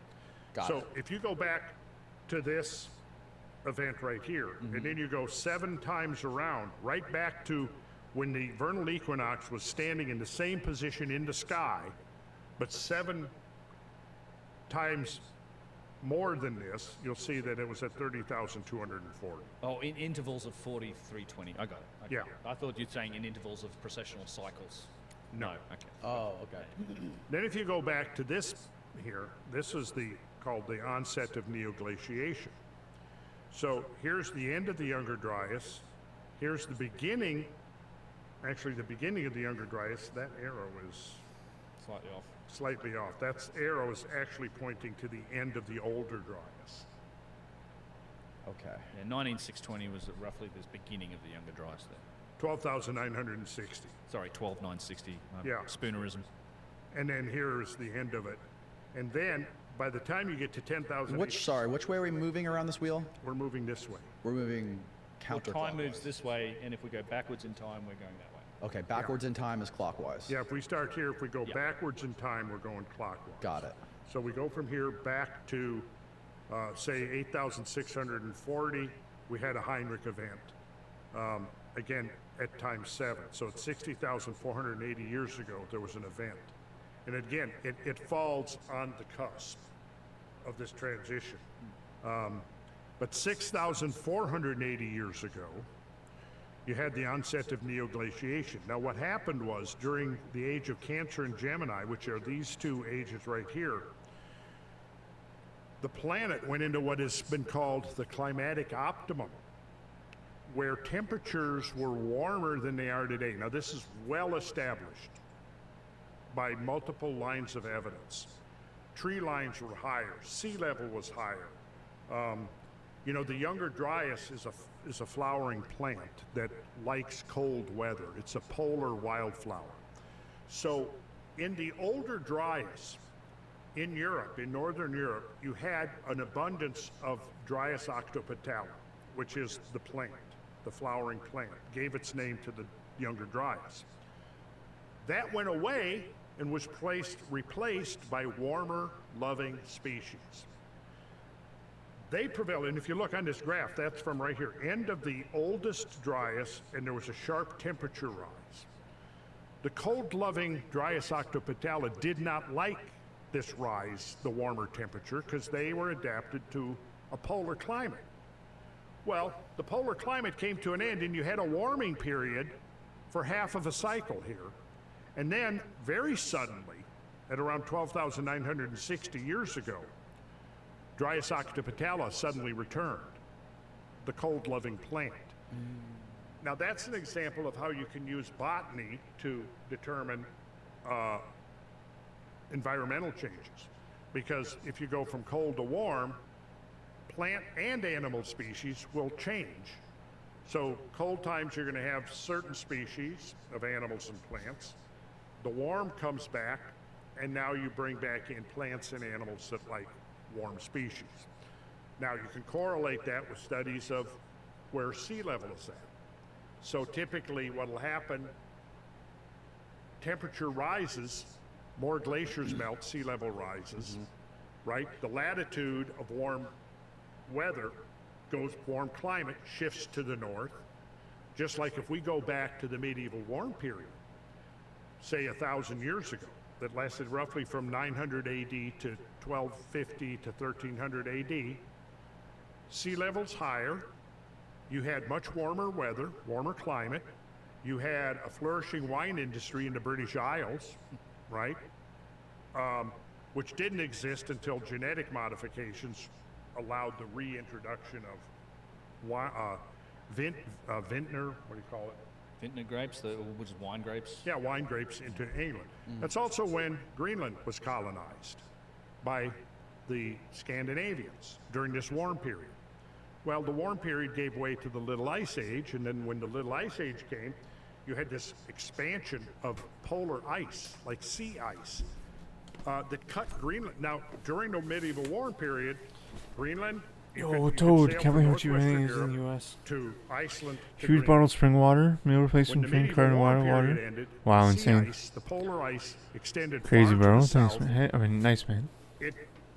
It sealed off Greenland, so you couldn't sail to Greenland. Sorry, that was like anymore. It almost 6 caused minutes the ago. complete extinction of all human society on Iceland, because there was trade going on, and the cold weather, the return of cold weather, drastically affected agriculture, caused food crops to spoil in the fields, and Legend, Toad. that led to people getting hungry, and that led to famine. And so what we see if we look at history is that the cold spells in global climate have always been far worse than warm spells. Right. Warm spells increase the growing season. They tend to increase the amount of rainfall.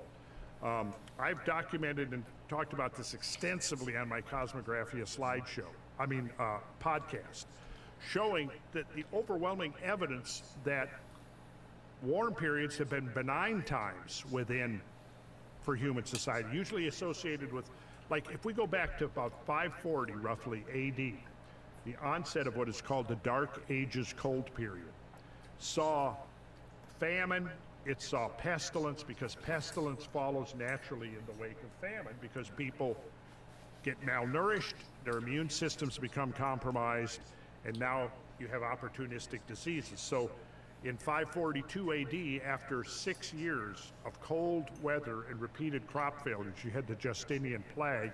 That wiped out half the population of Europe. So now you have this cold period for about 300 years, 400 years, and now that gives way to what's called the medieval warm period. The growing season extended, tree lines moved up, you started getting a much wider range of latitudes where you could grow food, you had a longer growing season, whereas during the Dark Ages cold period, the population of Europe declined. During the medieval warm period, it increased. After 150 years of warmth, had so much prosperity had accrued that it allowed launching the great cathedral building enterprise. Right. That was precisely timed within that medieval warm period. And you can see the end of the great cathedral building era ended with the end of the medieval warm period, which occurred between 1250 and 1300. And then in 1300, we began the first phase of the Little Ice Age. And again, a whole series of crop failures over the next few decades. And then in the 1340s, you had the bubonic plague, which again decimated a third the population of Europe. At that point, the great cathedral building era came to an end by that time. And we went into the first phase of the Little Ice Age. That ameliorated somewhat right in the middle in the 1600s, and we had the Renaissance, and then the cold came back. That cold, which was the second phase of the Little Ice Age, kind of came to an end between 1850, about the mid-19th century, and by the 20th century it was over. Interestingly, all of our measurements of modern warmth, the baseline is the end of the Little Ice Age. So again, think of the analogy that I was talking. Which was when on here? Well, on here you can almost not see it, but it's right here, right there. Got it. Okay. Right? There you've got the onset of the Dark Ages, and here you've got the onset of the Little Ice Age. So it's like a quarter of 2160. Roughly, yeah. So we go back beginning of the Little Ice Age to 1300. Okay, got in it. round numbers. Okay. And it didn't start everywhere at the same time. But within a half a century to a century, it had pretty much affected the whole world. Now, that Little Ice Age was the coldest half millennium since the end of the Great Ice Age. Now, knowing that, and how do we know that? Well, from all these other factors that I talked about. For one thing, glaciers around the planet expanded enormously during the Little Ice Age. In Europe, Northern Europe, you had whole villages and farms that were wiped out by the glaciers that had swelled up to be bigger than they had been since the end of the Great Ice Age 11,000 years ago. Now think about what it means if our determinations of, global warming and so on, our baseline is the coldest period of 11,000, 10,000, 11,000 years. Right. Just like the analogy I used earlier, if you started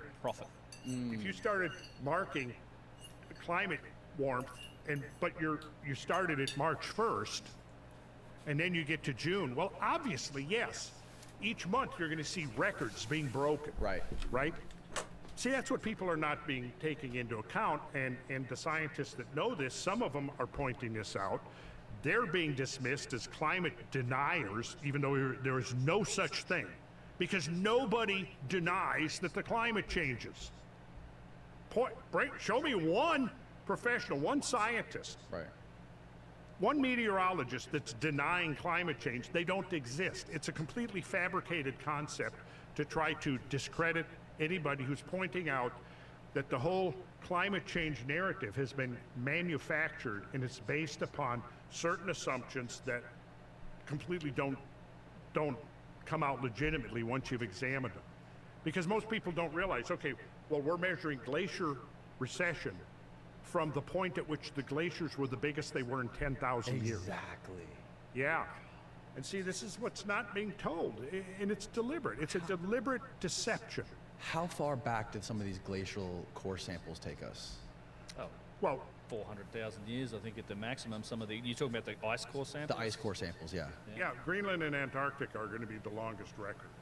And yeah, we can see in there that there's massive changes. Now, there haven't been changes enough to completely melt away the Greenland ice sheet or the Antarctic ice sheet. However, the Laurentide ice sheet that was over most of Canada was as big as the South Polar ice sheet. The Cordilleran, which was over Western Canada, was about roughly the size of the Greenland ice sheet. The Fennoscandian ice sheet over northwestern Europe was even bigger than the Greenland ice sheet.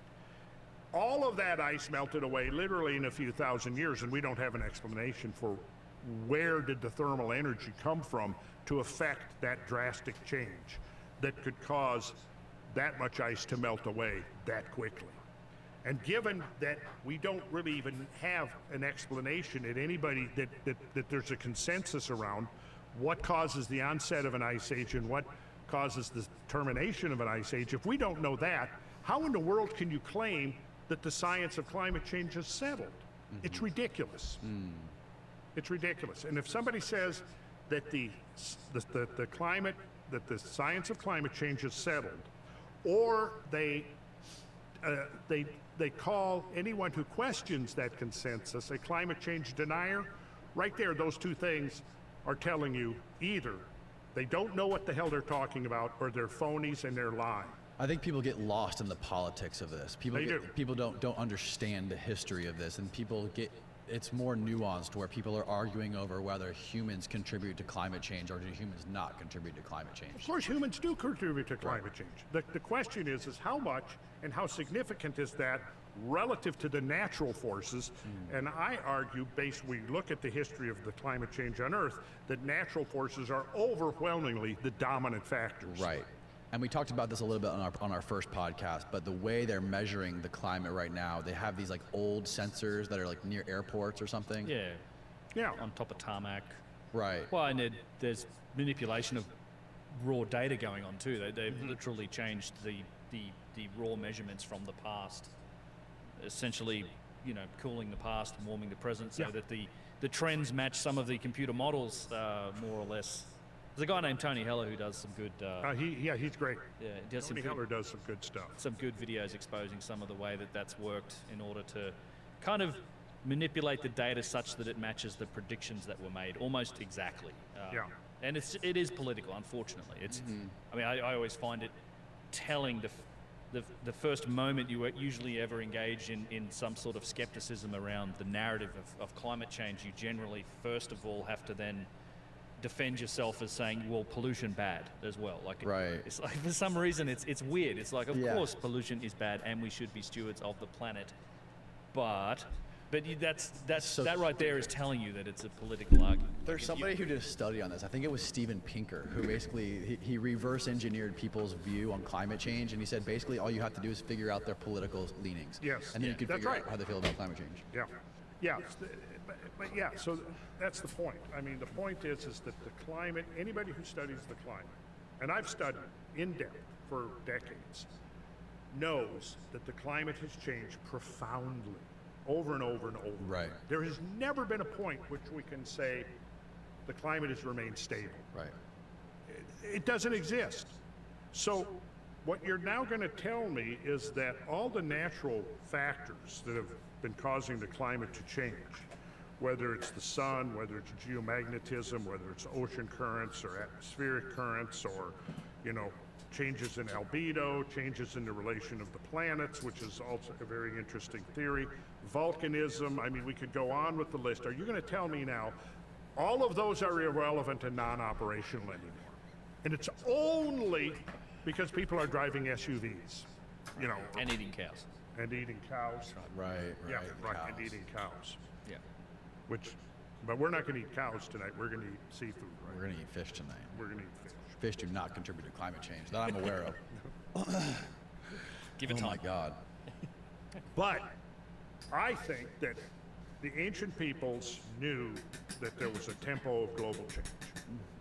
And a lot of their mythology and so on embodies their knowledge of environmental change, climate change, and so on. Because when we look back at the legacy of inherited traditions from the legends and folklore and mythology of the ancient world, over and over again, we have to recognize that there's catastrophism is a major part of all of it. And, you can start with things as obvious as the Great Flood myths. We're all here brought up in the Judeo-Christian tradition. Well, the Great Flood myth is introduced very early on within the biblical story, right? And of course, like flood myths from all over the world, there's always a moral component that's sort of juxtaposed on it, and I think that that's sort of a natural thing. When something like that happens, we can refer to the impact, the atmospheric impact of the so-called Tunguska cosmic body in 1908 Siberia. Right. In the aftermath of that, what happened? Well, the Tungusi populace, the tribesmen that lived there, it launched a new religion. And Agdi, the god of fire, descended from the sky to punish the people for their sins and their infractions and their bad behavior. So immediately we see in a modern context a celestial event like that spawning a religion. Now imagine that you have an event that's 10 times or 100 or 1,000 times more powerful than just a single Tunguska event.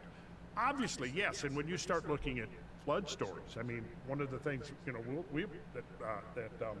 we'll be doing in Montana, Ben and I, is we will be exploring landscapes that were created by flows of hundreds of millions of cubic feet per second.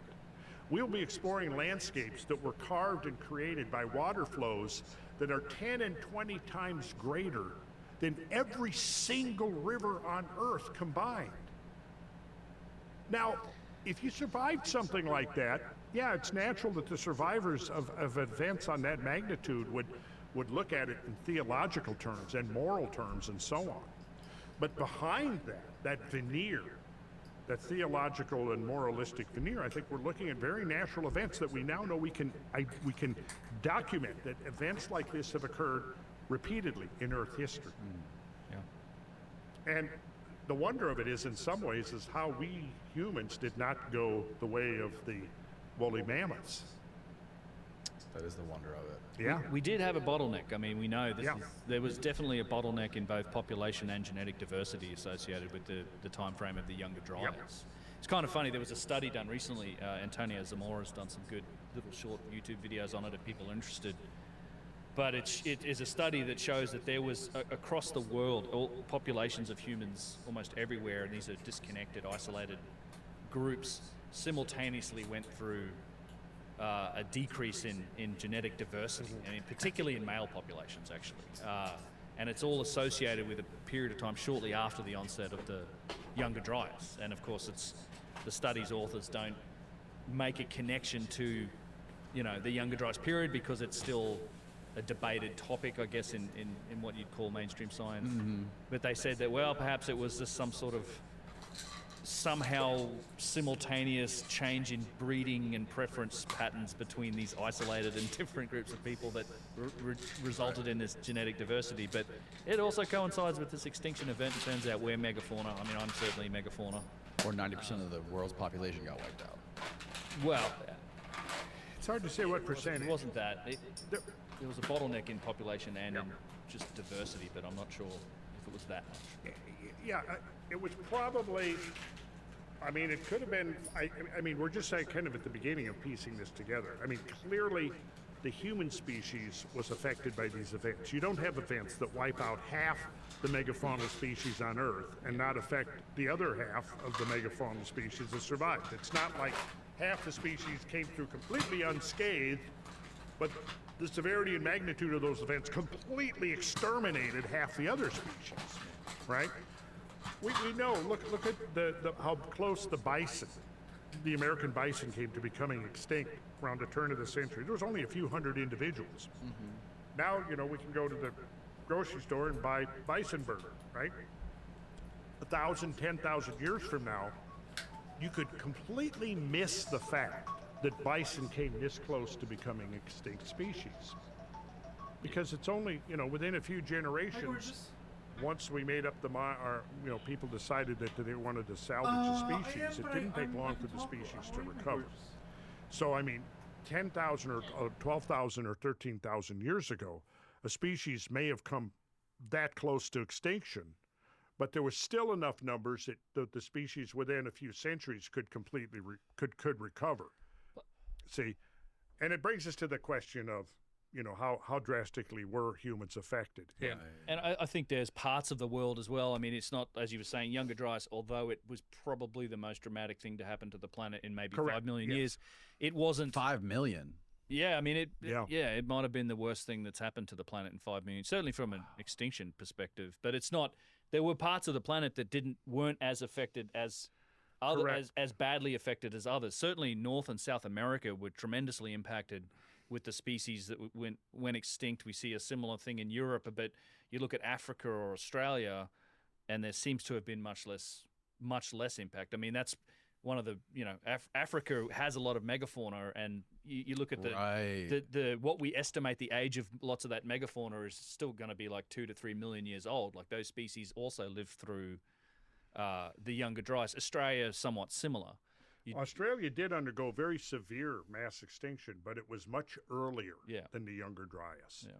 Now, if you look at percentages, North and South America both experienced about a 75% reduction in megafaunal species. Yeah. So in other words, North America lost about 3/4 of the big animals. I mean, think about the animals that used to be here in North America. 4 species of proboscideans. You had the sort of woolly mammoth, the Columbian mammoth, the imperial mammoth. You had mastodons. You had dire wolves. You had giant cave bears. You had huge moose. You had giant deer. Armadillos. What? Armadillos. Giant armadillos. Size of a Volkswagen, bro. Yeah, and you Lord. had and giant ground sloths. I mean, Yeah. the list was up to like close to 100 species, right? How do we know we had armadillos that big? Because we found their remains. Yeah. Go through Cincinnati actual Airport sometime. remains of these animals. Cincinnati Airport, I went through there the other day. They actually had the skeletons. They had a dire wolf. They had a saber-toothed tiger. They had mastodons. They had one of the big elk, the giant elk. That Yeah. were just like, Whoa. my God, Yeah. Yeah. So short-faced bear. now, okay, so North and South America both lost about 3/4 of their species. Eurasia lost a little more than a third. About 35% of species in Eurasia went extinct by the end of the Younger Dryas. Africa, 10 to 12%. So a lot of the big animals in Africa are the survivors of the Pleistocene. People don't realize that when you start looking at rhinos and hippos and elephants and giraffes and all the rest of them. So clearly, the cataclysm, the Younger Dryas cataclysm, was not uniform around the whole planet. Right. Now, one of the other things that I've noticed from going back into literature is that a lot of times, going back to the idea of how humans were affected, you had places where there was obvious settlements, had been there for centuries, and then all of a sudden they're abandoned. The usual assumption was, well, these people got up and migrated somewhere else. Problem is then the other places you find evidence of human occupation, and they're gone at the same time. You find quarries all over non-glaciated North American settlement camps and things like that, where people were living, working. You find the refuse pits, the middens, all of the things that was evidence that there was a fairly long period of occupation, and then all of a sudden it ends, and that termination coincides in many cases with the beginning of the Younger Dryas, and it's probably less a case that they got up and moved somewhere else, is that they didn't survive. Right. Like a quarry, where they're pouring flint or stones for their spear points and things, are active for centuries, and then all of a sudden they're abandoned. Oh, well, they got up and moved somewhere else. Well, where'd they move to?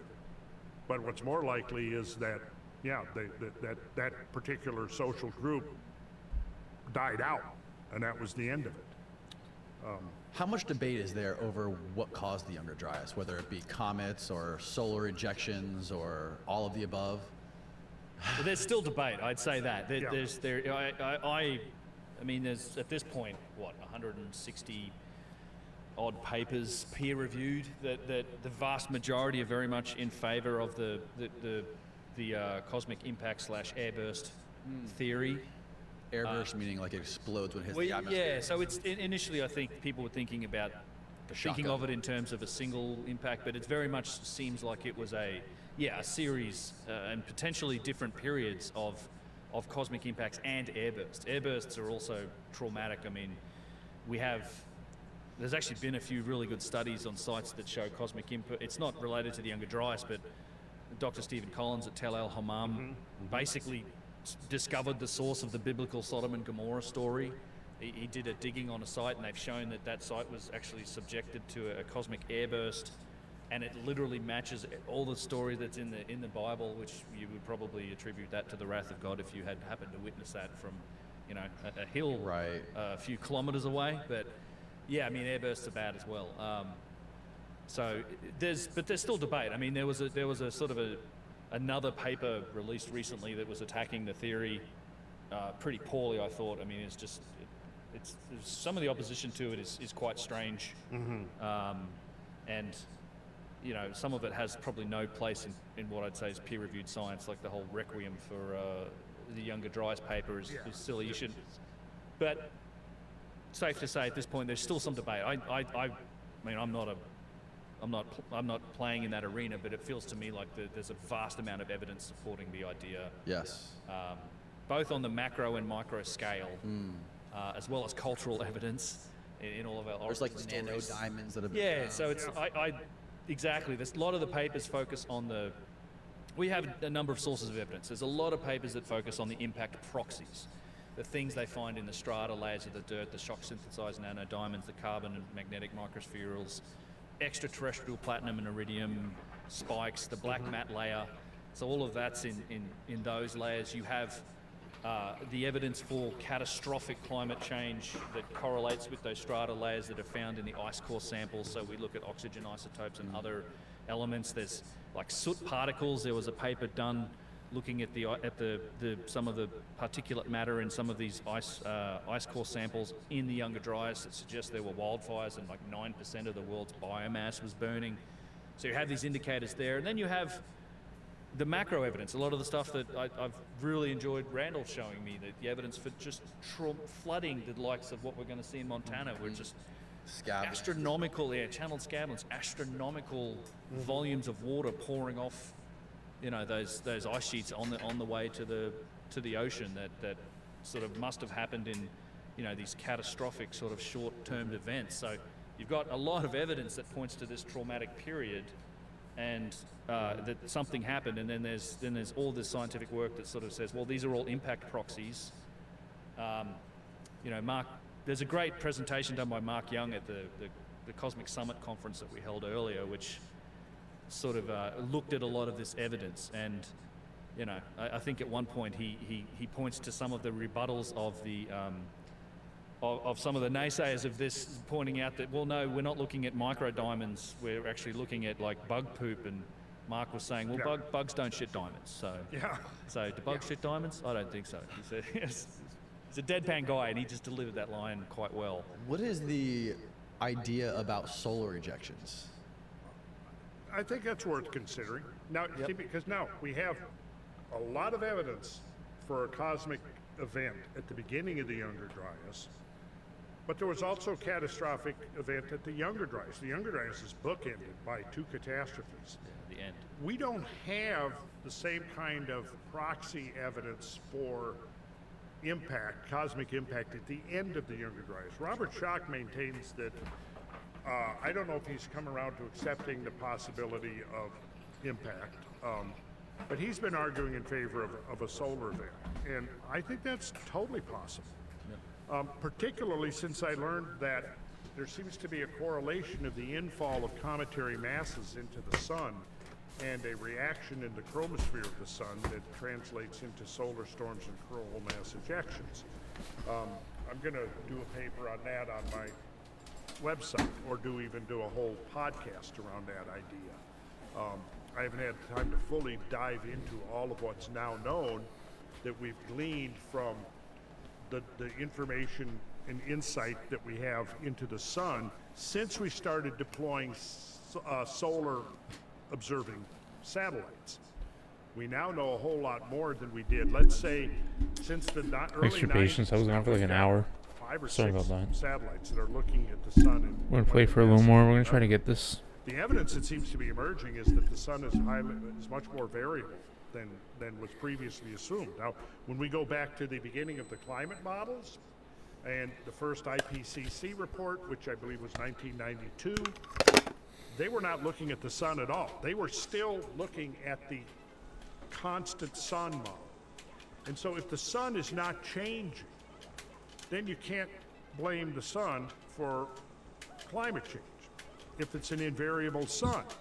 However, if the sun is far more dynamic, then it is going to play a role, and on multiple levels. And I think that's what we're seeing. We're seeing now the cutting edge information about the sun suggests that it is much more dynamic, a more dynamic star than was assumed in the 80s and early 90s when the computer models were being generated and the sun was being dismissed.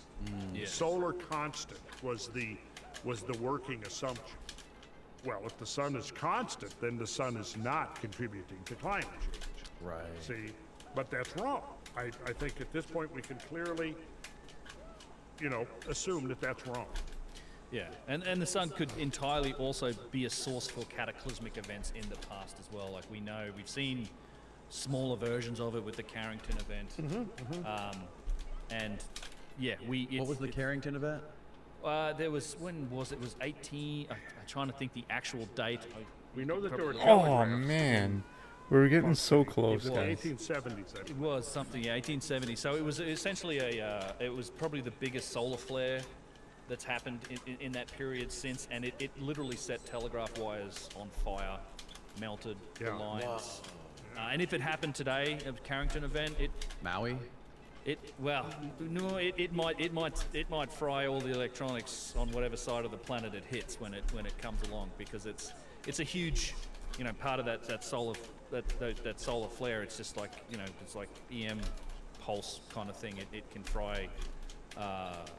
It sort of fries electronics. And, Right. a lot of our electronics are very sensitive to electromagnetic pulses and things like that, which solar flares, hit you with. And there are theorized more serious events even than that come from the sun. So. There's evidence that there have been Oh, more man. powerful solar events than the Carrington event. Oh yeah. Yeah. Really? Yeah, we could talk about that in a future Okay. podcast. Two things I want to mention. George Howard is reminding me that the second Cosmic Summit is coming up next June 14th and 15th. It is. And the tickets have gone on sale, I believe, while we've been sitting here having our Oh, beautiful. podcast. Yeah. Amazing. Yeah. So for sure when it goes live. Yeah. Yeah. Dan was talking about our Montana tour. The last I heard, there was like 2 or 3 I think it might have filled up. But Really? there might be one spot left. We'll see. But I think it filled up as of yesterday. But there may be a spot. Okay, well, the other thing that's is coming that up. then in starting on Halloween and for the following 4 or 5 days, we're doing a tour eastern Tennessee and the Cumberland Plateau, which is an amazing place of caves and grottos and canyons and cataracts, mostly hidden under the vegetation and the canopy of the forests, off the beaten path.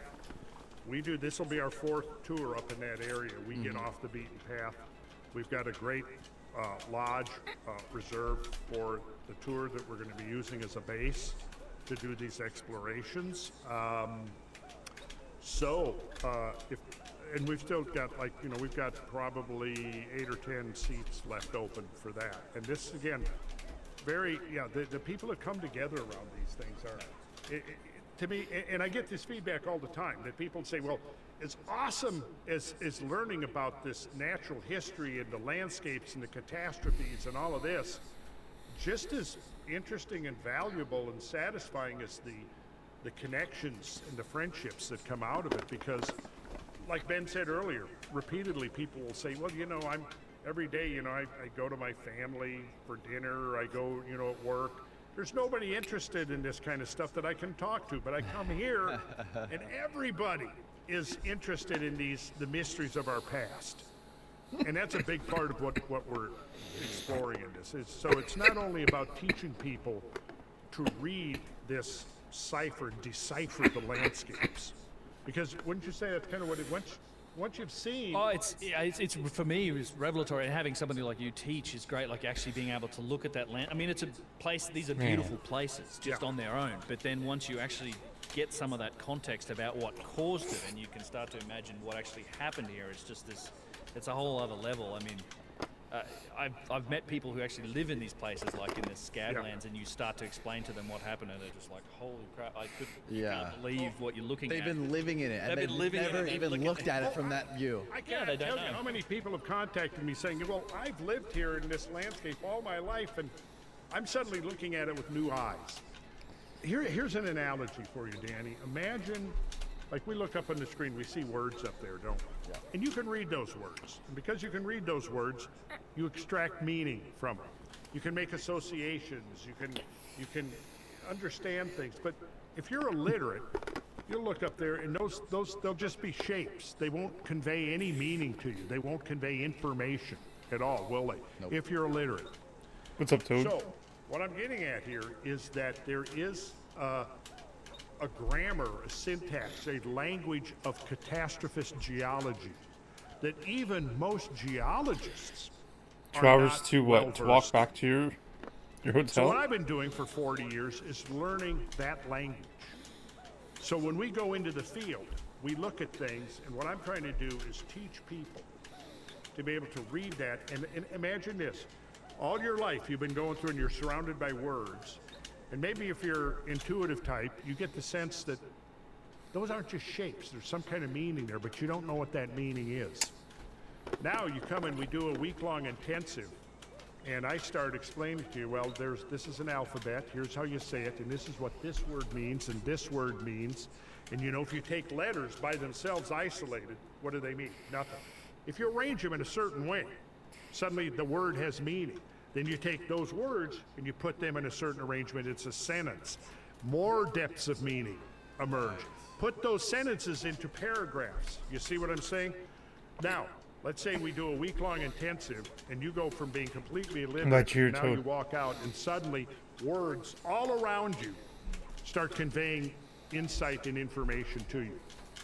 That's the goal of these tours, to teach people to read that language that has literally been hidden within the landscape of the entire planet for 10 or 11 or 12,000 years, because nobody had the perspective to see it on the scale that we can now see it. That's why when we do our briefings and we do the full study of what we're doing, it starts with, you know, we look at myths, we look at stories, obviously, then we look at photographs, then we look at videos, then we look at NASA satellite photography, we look at, geographic information systems, we look at Google Maps, we look at digital elevation models, all of this, because now we can see things on a scale that our grandparents couldn't see. 50 years ago, 60, 70 years ago, we didn't have satellites where photography where you could now begin to see the scale of some of these events that have played out on our planet. So I try to bring in as much of that as possible. Then the crown of that is you go out in the field and you start seeing this stuff, and I'll tell you, even with all of the photography and the videos and the drone footage and everything, seeing that, until you get out in the field, you know, it just, that's when it hits you. You begin to realize, I'm like a microbe here. Yeah. You know, I'm like a microbe. These things that have played out on the surface of this planet are in another realm altogether. So, yeah, you can start to appreciate the literal, like, one of the terms I've heard you use is like, they call America was also known as the New World, and it literally is because it's built on the ruins of the old world, and you can get a sense for some of those processes when you start to see this.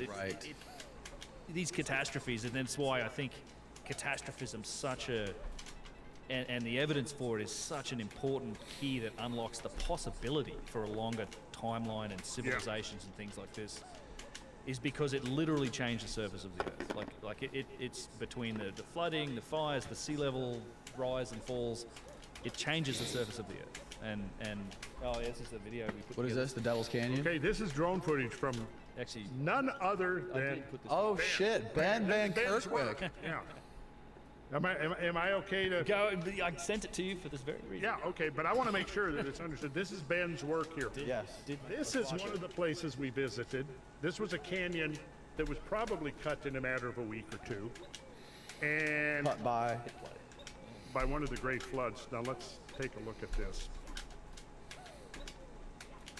Yeah, this was basically an outflow down to the Snake River, right? Yeah. And what you're seeing here is not a canyon produced over millions of years, but a canyon produced over a few weeks by a flow that probably would have been close to 50 million cubic feet per second or greater. And So this entire canyon was rushing with water. yes, For a short period of time, For a and it's short been period. dry since. It's like yeah. So now this is in the channel scan. So this was on one of our tours, and you'll see as we pan around And again, a lot of this is not going to be, it's not going to necessarily speak to somebody until you've been trained to Come read on, the this has language. got to Right. freaking But work. now Look, you can see here, it's you got know, there's a 69. group. There's The some R value in the outcrop bottom boulders left that were says left in the 69 for you, aftermath Toad. of the great It's gotta flood work. flows. The We're having- 69, the left? blessed Yeah. Yeah. 69 Toads in friggin' You can Vegas. see our Come on. vans. How deep is that from the Come very on, middle of man. it to the top? Deepest bar, what it would be? Like, 800 come feet, on. maybe? Humor me. 600 to 800 feet. Humor me, game. It was. I mean, was it overflowing this? at Like, one point? come Well, on. it started with an Started with an overflow. overflow and then it cut down. And here is what you call a cataract, this bowl-shaped feature. Now, this entire landscape that you see here was completely submerged.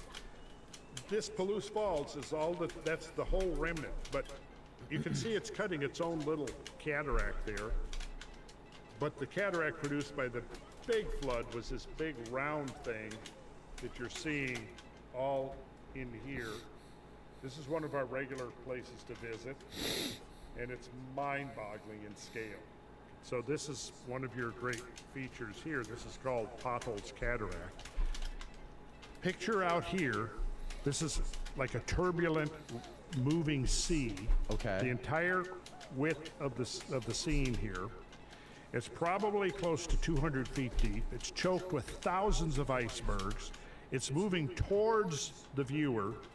And this is a ridge, and behind you, you can't see here, it drops down into the Columbia Valley. This water is pouring over this ridge, and these walls here are about 400 feet high. Think about this. If you have floodwaters coming through, ripping up stuff, excavating, eroding, well, that's half of it. The other half of the equation is that material is transported and it has to be deposited somewhere. So you learn to correlate both of those. What kind of rock is ripped up from here? Oh, yeah, Where for does it sure. end up? Right.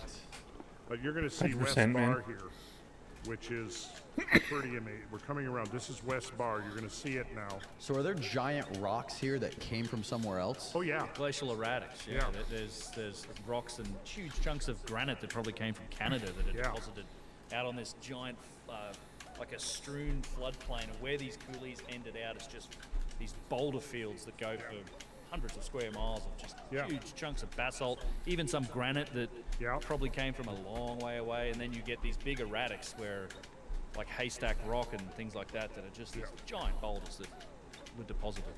Now I want you to look here at the surface of this 3 mile long, 200 or 300 foot boulder bar has giant current ripples on it. Now, the height of these current ripples varies between 30 and 50 feet. The height of like up to a 5-story building.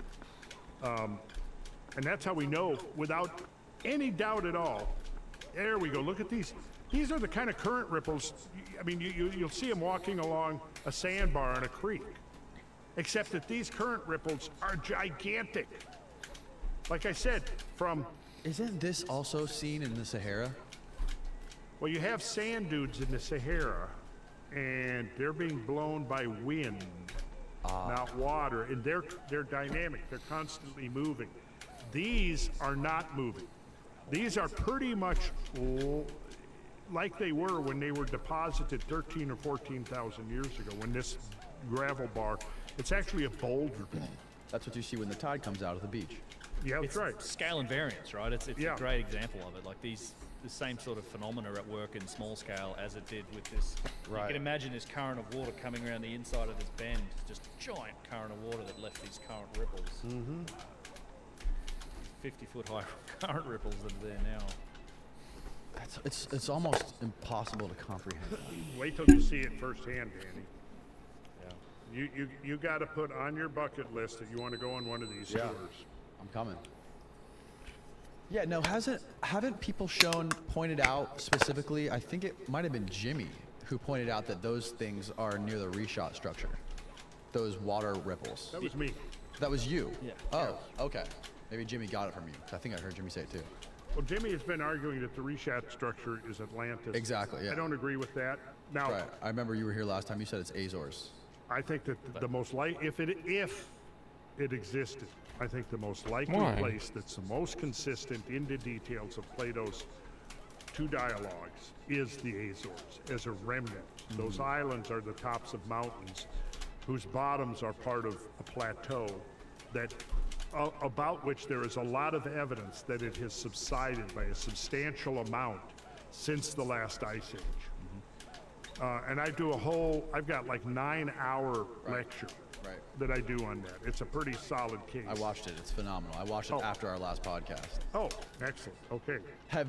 Wasn't there a recent voyage that went out to the Azores to look at this? I don't know.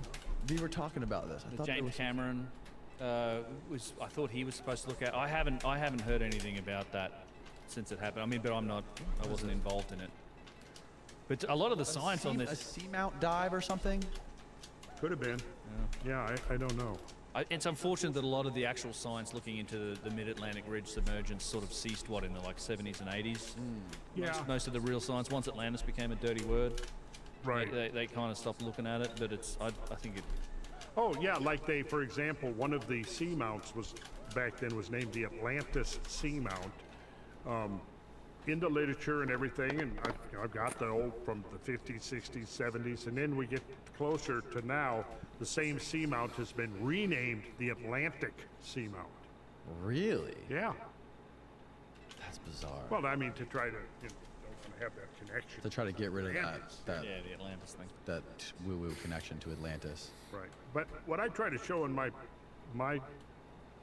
dissertation on it is that it isn't woo-woo. Right.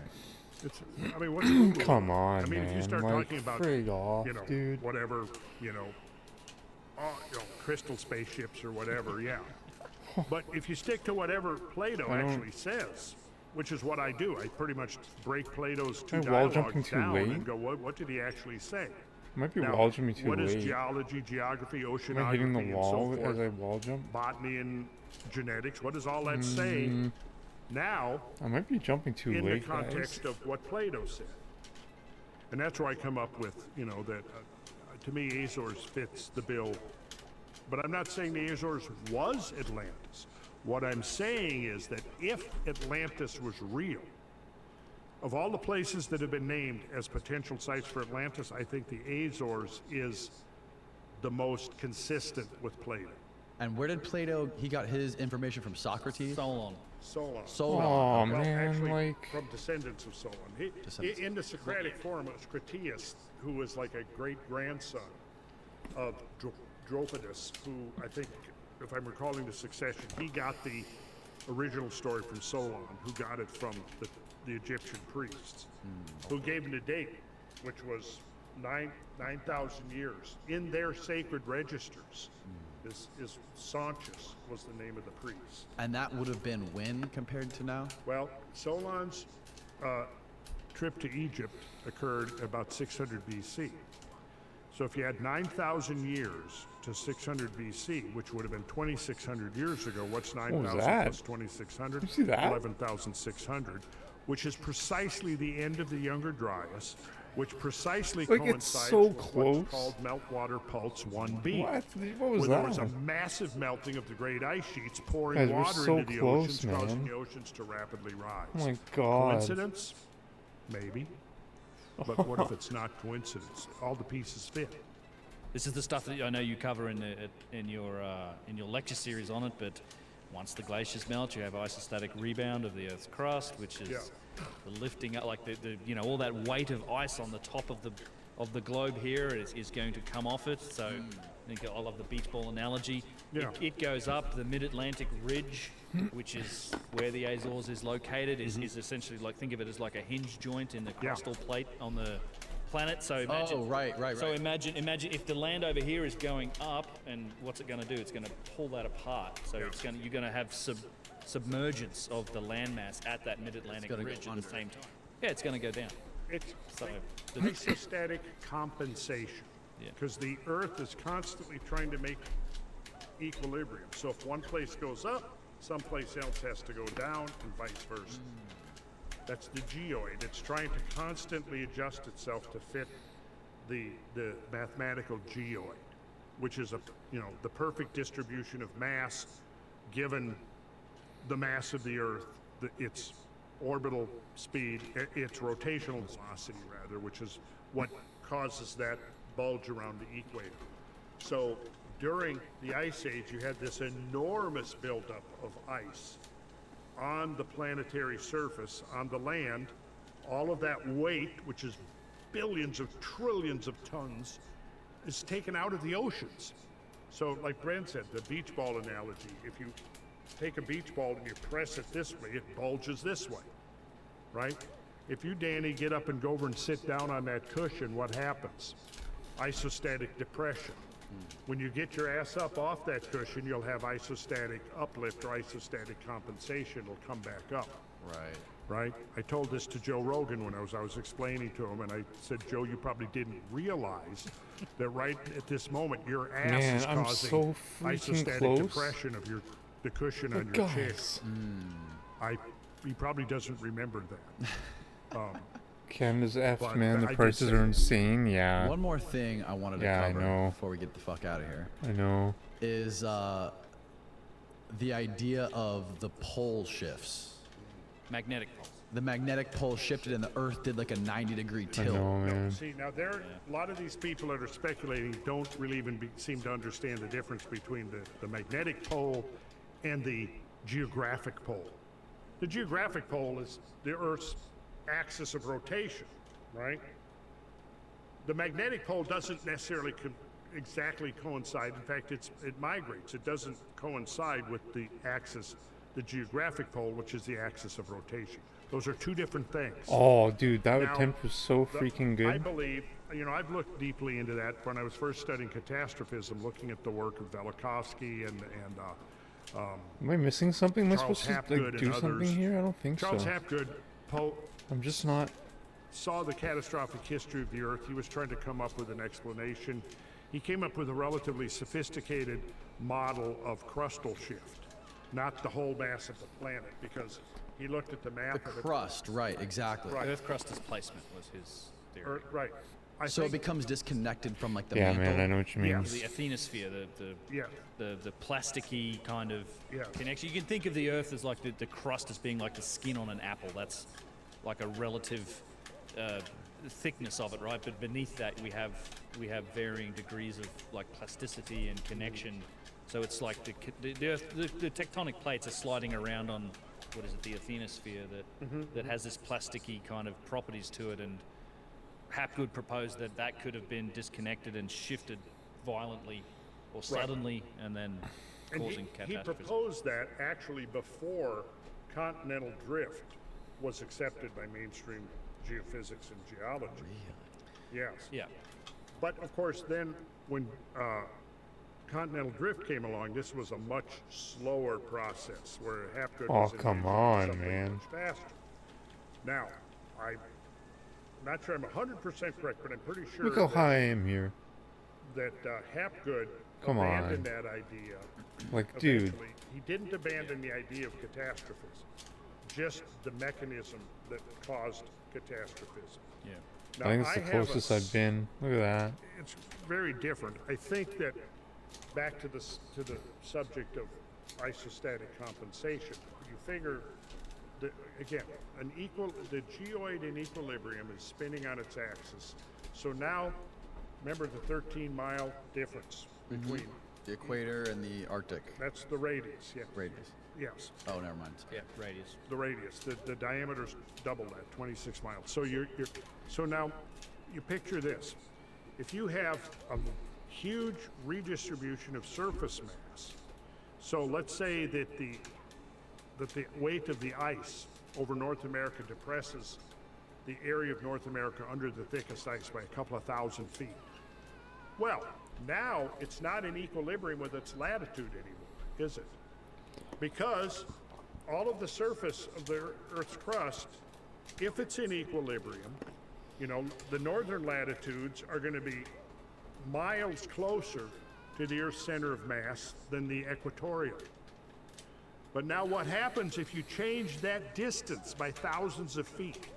Or maybe even in the case of the ocean bottoms, a mile or two, right? Now it's not in equilibrium anymore. There's not that correlation between the latitude and the distance from the Earth's center of mass. Could that then lead to an accelerated plate tectonics where the planet is trying to regain that equilibrium? So in other words, if you've got large parts, the half of North America is depressed by 1,000, 2,000 feet, and then all of a sudden it's, and I say all of a sudden in a geological sense over a few thousand years, it's moved away from the center of mass. Now it's the distance that it would want to be if it was at a much more southerly latitude. Does that make sense? What? I think so. come It does. on, I think so. Man. Yeah, so then the Earth, it's trying to re-seek equilibrium, which I think what you're saying is could that possibly cause a kind of a violent Yes. adjustment, which leads to volcanism? A period of accelerated plate tectonics. Yeah, is how which So it's the Which would be weight. bad news. You're saying it's the weight from it's the mass. or the mass of the ice sheets okay, on top so of. again, picture this oblate sphere. It's bulged out this way. Right. So at the equator, it's 13 miles, and it's happy there. Now, go 45 degrees north, halfway to the North Pole. Well, now it's 6.5 miles closer, right? Go even further. Now it might be 10 miles closer, right?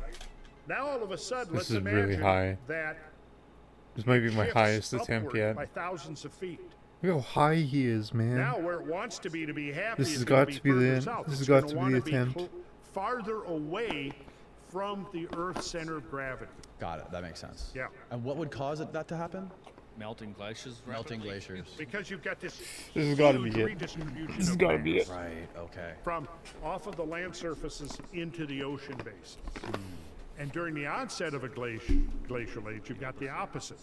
You're drawing out trillions and trillions of tons of water from the ocean, This has got to be it. Look how piling high it I up on am. land, and now that weight is pushing the land I'm right down in that corner, man. by perhaps several Right up in thousand that corner feet. like a At pair the of same bosoms, time, you're man. removing that weight from the ocean basins, which is going to cause the ocean basins to want to rise. So picture glacial, Such a scam. interglacial. You've got Such a scam.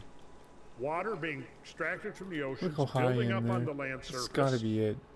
From glacial back to interglacial, come this is on. all melting and going back into the ocean.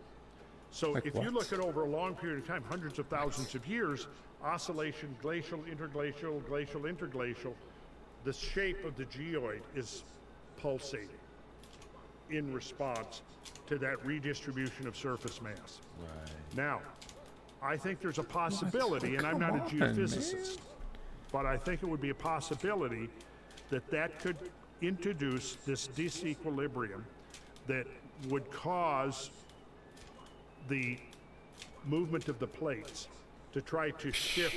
And once they start moving, the inertia of that movement, they're not going to necessarily stop. Because clearly, like Hapgood was right, I think, you know, when you look at orogenesis, mountain building. Have you ever been up in Canadian Rockies and look at these incredible overthrust faults? That's a future Yeah, I'd love to tour, see by that, the yeah. way, where you have slabs of rock, thousands of feet thick, thrust up over other, forming these mountain ranges. Well, okay, you can look at rates of erosion, and the higher you get material up, the faster the rate of erosion. The problem with mountains is this, that seems to be Come the ignored, fuck on. is that when you look at rates of erosion or downcutting, they're roughly, if mountains are being built by continental drift, and continental drift is a few centimeters or few inches per year, that would mean that they're moving, What? causing Guys. the plates to buckle and raise the Guys. mountains. Right. Well, the uplift of the mountains isn't going to be any faster than the lateral We're movement of the so plates. close. But we've got mountains that are 10, 12, 13,000, 15,000 feet high. Oh, Yet, man. when you look at the rates of Jeez. downcutting and erosion, What? the rates of downcutting, of erosion, the eating away of the mountain masses being uplifted It's is too roughly close, equal to the man. rate of uplift. Like, it's too close. How'd they get up there? How'd they It's get too up close there? to give Unless up. the rate of uplift was a whole lot faster. Way faster. Yeah. Yep. Interesting. Look how high I am. It's I don't possible. think I mean, I don't there's, think I can get I like, think this is places so high. like Tiwanaku in Oh shit. in the you know the Andes mountain range is like that's a huge mystery about how Yeah. the hell that that whole plateau got up there and how it could have supported that the amount of life that was required to create a city of that magnitude. There are some real clues to something potentially happening at a faster rate. I mean, I don't think it's like a day, like the Right. flipping over. There's too much inertia in the system and Right. too much stability in the system for that type of thing. Just personally, again, I'm not a geophysicist either, but yeah, I am interested in the idea that something could have caused a fairly, at least geologically, quite rapid Yeah. shift in the Earth's crust, or at places like mountain ranges. So I think we need to kind of I think we need to go back, take a kind of another look at the geological history of our planet within the context of catastrophes. Because Man. since the end of the 19th century up until the 1980s, the models of Earth history were strictly gradualistic, strictly uniformitarian, to use the term. Right. Meaning, we have unlimited.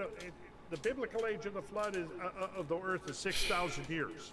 So if you have 6,000 years, you've got to do all of this, create the surface of the world as it now is. It had to be catastrophic, right? But now suddenly we've got millions of years. So we're going to get away from biblical literalism, which was actually kind of a straitjacket on science in the early days. We're going to get away from that, and we've got now unlimited amounts of time. So given unlimited amounts of time, we don't need catastrophism anymore. It was kind of a case of the baby being thrown out with the bathwater. We're gonna dump biblical literalism, but at the same time, anything catastrophist was seen within that framework of biblical literalism. So it became one grain of sand, one drop of water at a time. And Maybe I'm people pausing like too J. late on Holland the Brett, first who came pause. along and proposed, who's That's the a possibility. first to propose to I the could be pausing scientific too late on the community that first these pause. features that we were looking at in Washington I'm were try creating pausing earlier. gigantic floods. He was rejected for 30 years because his critics said, we've gone beyond that. We're beyond all the biblical stuff. We don't need big floods anymore. You're just trying to take us back to Noah and the Bible. But that wasn't the case at all. The reality was that he was documenting these gigantic, you could almost say biblical scale floods. But yeah. Biblical's a good word for it. What? Biblical's a good word for it. It would have felt biblical had you been witnessing it at the time, that's for sure. If you somehow, by some fluke, were able to witness it and survive, That would have been the hard part. yeah, you could definitely see how it would have spawned that whole theological, moralistic framework for understanding. And Brett's was eventually Vindicated. on his death. Well, he got, actually, I think he was 96 years old when he got the Penrose Medal, which is the highest honorary medal in geological science. And like I said, I think he was about 96, and a reporter or somebody asked him, well, how do you feel about this? And he's finally, after all these years, and he said, well, it's great. The only thing is, my only regret is that I outlived all my critics, so they're not around for me to gloat over anymore. Absolutely. And I was right, and they were wrong. Yeah, I was bringing it all back. I mean, the last time I had you on here, Ben, we were talking about what's it going to take for academia to accept some of the stuff that you guys are talking about. What is it going to take to make this like the accepted narrative of the history of the Earth? Or not even the accepted narrative. When are they going to open the door to new other opportunities or other? It's happening. It's happening. Cosmic Summit, perfect Right. example. And what I was explaining to Ben was like, people like you and Randall and Ben, both you guys have more of a reach to people than any textbook has, or that any teacher at a university has. It's surpassing what the quote unquote narrative is that you learn in school out of a textbook. And Bypassing a little. Yeah. bypassing it. Yeah, it's well, and it is. I can see that that's a slightly threatening thing. I think certainly guys like Graham Hancock get attacked because of it, and there's a reaction from you would call academic circles to try and say how can we, become popular and get on social media and things like that as well. I'd still like to see I still would like to. I think it's an ongoing debate. I mean, I I might like try like 5 more minutes of this. this information becomes And more then I available. People might can learn for sign themselves off. and make up their own I might minds. try some. Right. But I hate that GoldenEye, there's but actually battle probably lines not. being drawn on this. I still think there's a need It's for 10 more o'clock. sort of rigorous and open engagement Legend- debate, which is Toad not the typical. Legend. There's We not haven't a lot seen a of lot. right. Yeah. No. Right. And I've Yeah, and social media is not the place to do it either. It's you know, whereas I think it's there should be proper forums for that type of thing to engage these different ideas. I think it's definitely a political component to it because, for Yeah. one thing, think about this: if people started getting engaged, No, I think with I'm understanding how done. I might try a dynamic couple the more history times, of this planet but has been, which encompasses everything, changes in the We're so environment, close, climate man. change and mass extinctions and all of that, and potentially the rise and fall of civilizations being, who succumbed to these changes, right? Well, that's going to take I have to away watch a couple from the more political videos to narrative understand that if they're trying I'm to cram missing down our throats, which is it's all human fault. We're doing it. The whole climate change. See, and that's what pisses me off is that they've hijacked the term climate change. Right? Oh, of course. I mean, anybody who studies the history of climate on this planet acknowledges, yeah, the climate has changed profoundly over and over and over again. So don't tell me that I'm a climate change denier, Yeah. okay? And I go, who's the real denier here? The real denier is the one that refuses to look or refuses to admit that the climate is as dynamic as we now know for a fact that it has been. And that there is nothing that has happened recently that is unprecedented. However, we could talk about a few other things. Possibly, we're not going to get into that now, looking at Maui. I don't know if you've seen my series in the Cosmographia podcast where I'm talking about these great firestorms in history. If you haven't, watch it. Yeah. Okay. And then circle back to the Maui thing. I've heard the Maui is directed energy weapons coming from space. I don't. We Talking don't about need that. the great Chicago fire, Peshtigo forest fire. I know what you're talking about. Yeah. Yeah, Hinkley Fire. Hinkley Fire. Yeah, all Look, of it. you guys look it up on Cosmographia if you're interested. I think Randall's episodes on that are epic. That's Are these like solar related? No. Look it up. cosmic. We will. We'll give you there'll be a little quiz next time I Perfect. see you. Well, that's a great place to end this, guys. Thank All you right, so much. I'll just finally say one last thing. Yes. The Cumberland Tour, we've still got about a half a dozen seats coming up in first week in October, and it's amazing. If you go on to randallcarlson.com, I've got- 34 hours? Oh man, disclosing get some sleep, my information about dude. where we're going, what Get we're going to some be sleep, my doing, and to show I'm people reading the that, comments of the even Simply here in the video East, we have these to see if there's amazing any more landscapes in our backyard. Nobody hardly knows about them. info, you know what I mean? And again, it's going to be a way of bringing people out into the field and Comments. teaching them this language. And then, like you said, Montana trip coming up. Montana trip's coming up as well. That's probably on Comments are so randallcast.com as well. terrible. If there's seats Yeah. available, or contact at thecabin.com for seats on the. And- These are the worst comments of And all Ben and time. I will both be there in person. We will. Yep. We will. I'll link Be both you jamming. guys' YouTube channels Yep. below so people can go check it out. Jesus Christ, and these then YouTube comments, websites, man. randallcarlson.com. And you have a regular website? Unchartedx.com. Okay. All my stuff's there. And discussion. Beautiful. All right. All right. Sleep tight, everyone.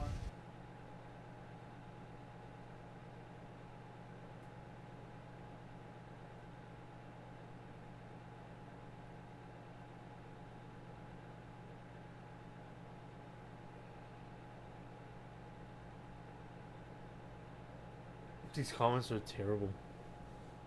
Jesus Christ.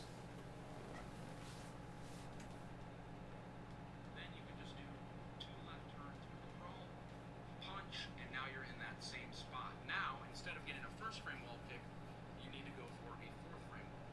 And once you have the 4th frame wall kick, you have to advance until you hit this frame, at which point you start holding down until you get to this frame. Then you start holding right, and if you did everything right at this point, you get 4th frame. Once you have the 4th frame wall kick, you have to advance until you hit this frame, at which point you start holding down until you get to this frame. Then you start holding right, and if you did everything right at this point, once you press A again, you should be able to wall kick up to the castle and get on top of I think it's just higher. the setup. A lot of runners started messing with it. I'm just not jumping that high. I need to jump higher. Included I think it's the last piece. I think we can do this, guys. I just need to jump higher. Is kind of scary because pause buffers in this game are not like Ocarina of Time, where in Ocarina of Time you can. I need a really good triple jump and a really good wall kicks. I've been doing it like pretty much. I don't know if it's like frame perfect, but it's been pretty close, man. I'm just not jumping high enough.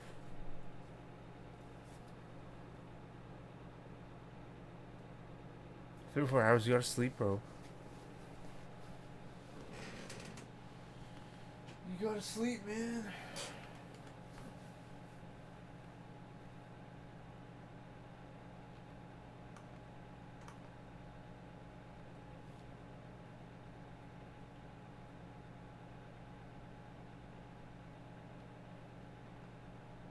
This is gonna put you to sleep. World. Randall Carlson is a master builder, architectural designer, teacher, geometrician, geomythologist, geological explorer, and renegade scholar.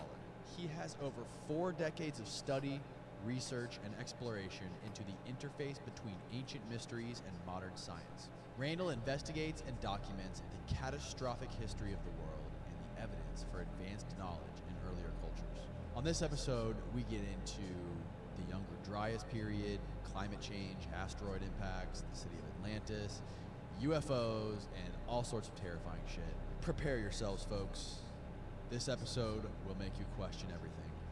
Please welcome the great Randall Carlson.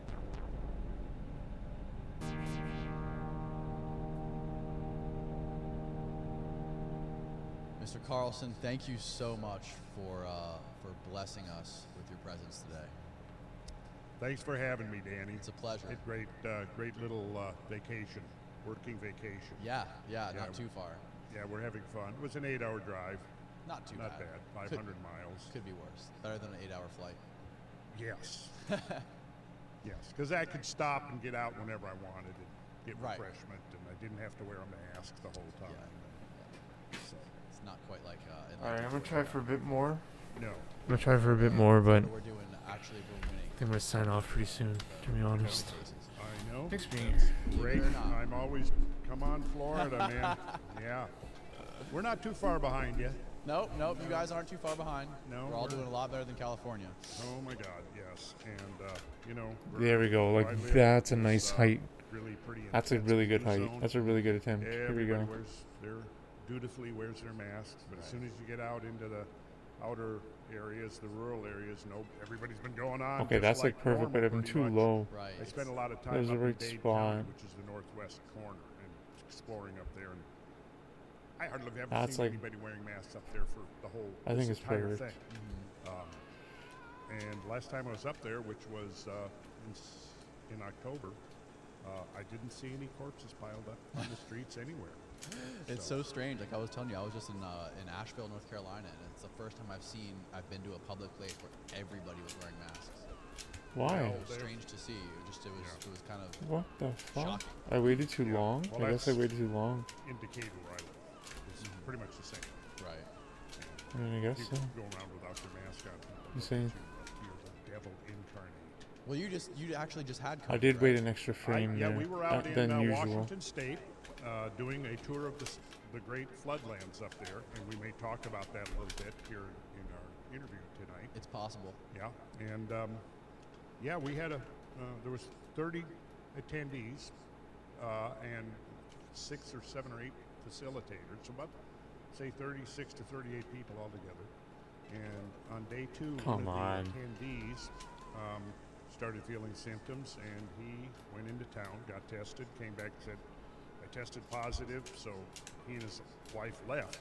And the rest of us went on with our tour for the next, What? it was a 5-day Come tour. on. And the end of 5 days, which is about the Oh, incubation come on. period, several people started feeling some symptoms, and then we all parted company, went our separate ways, and then we're doing a kind of a telegram chat amongst all of the tour attendees.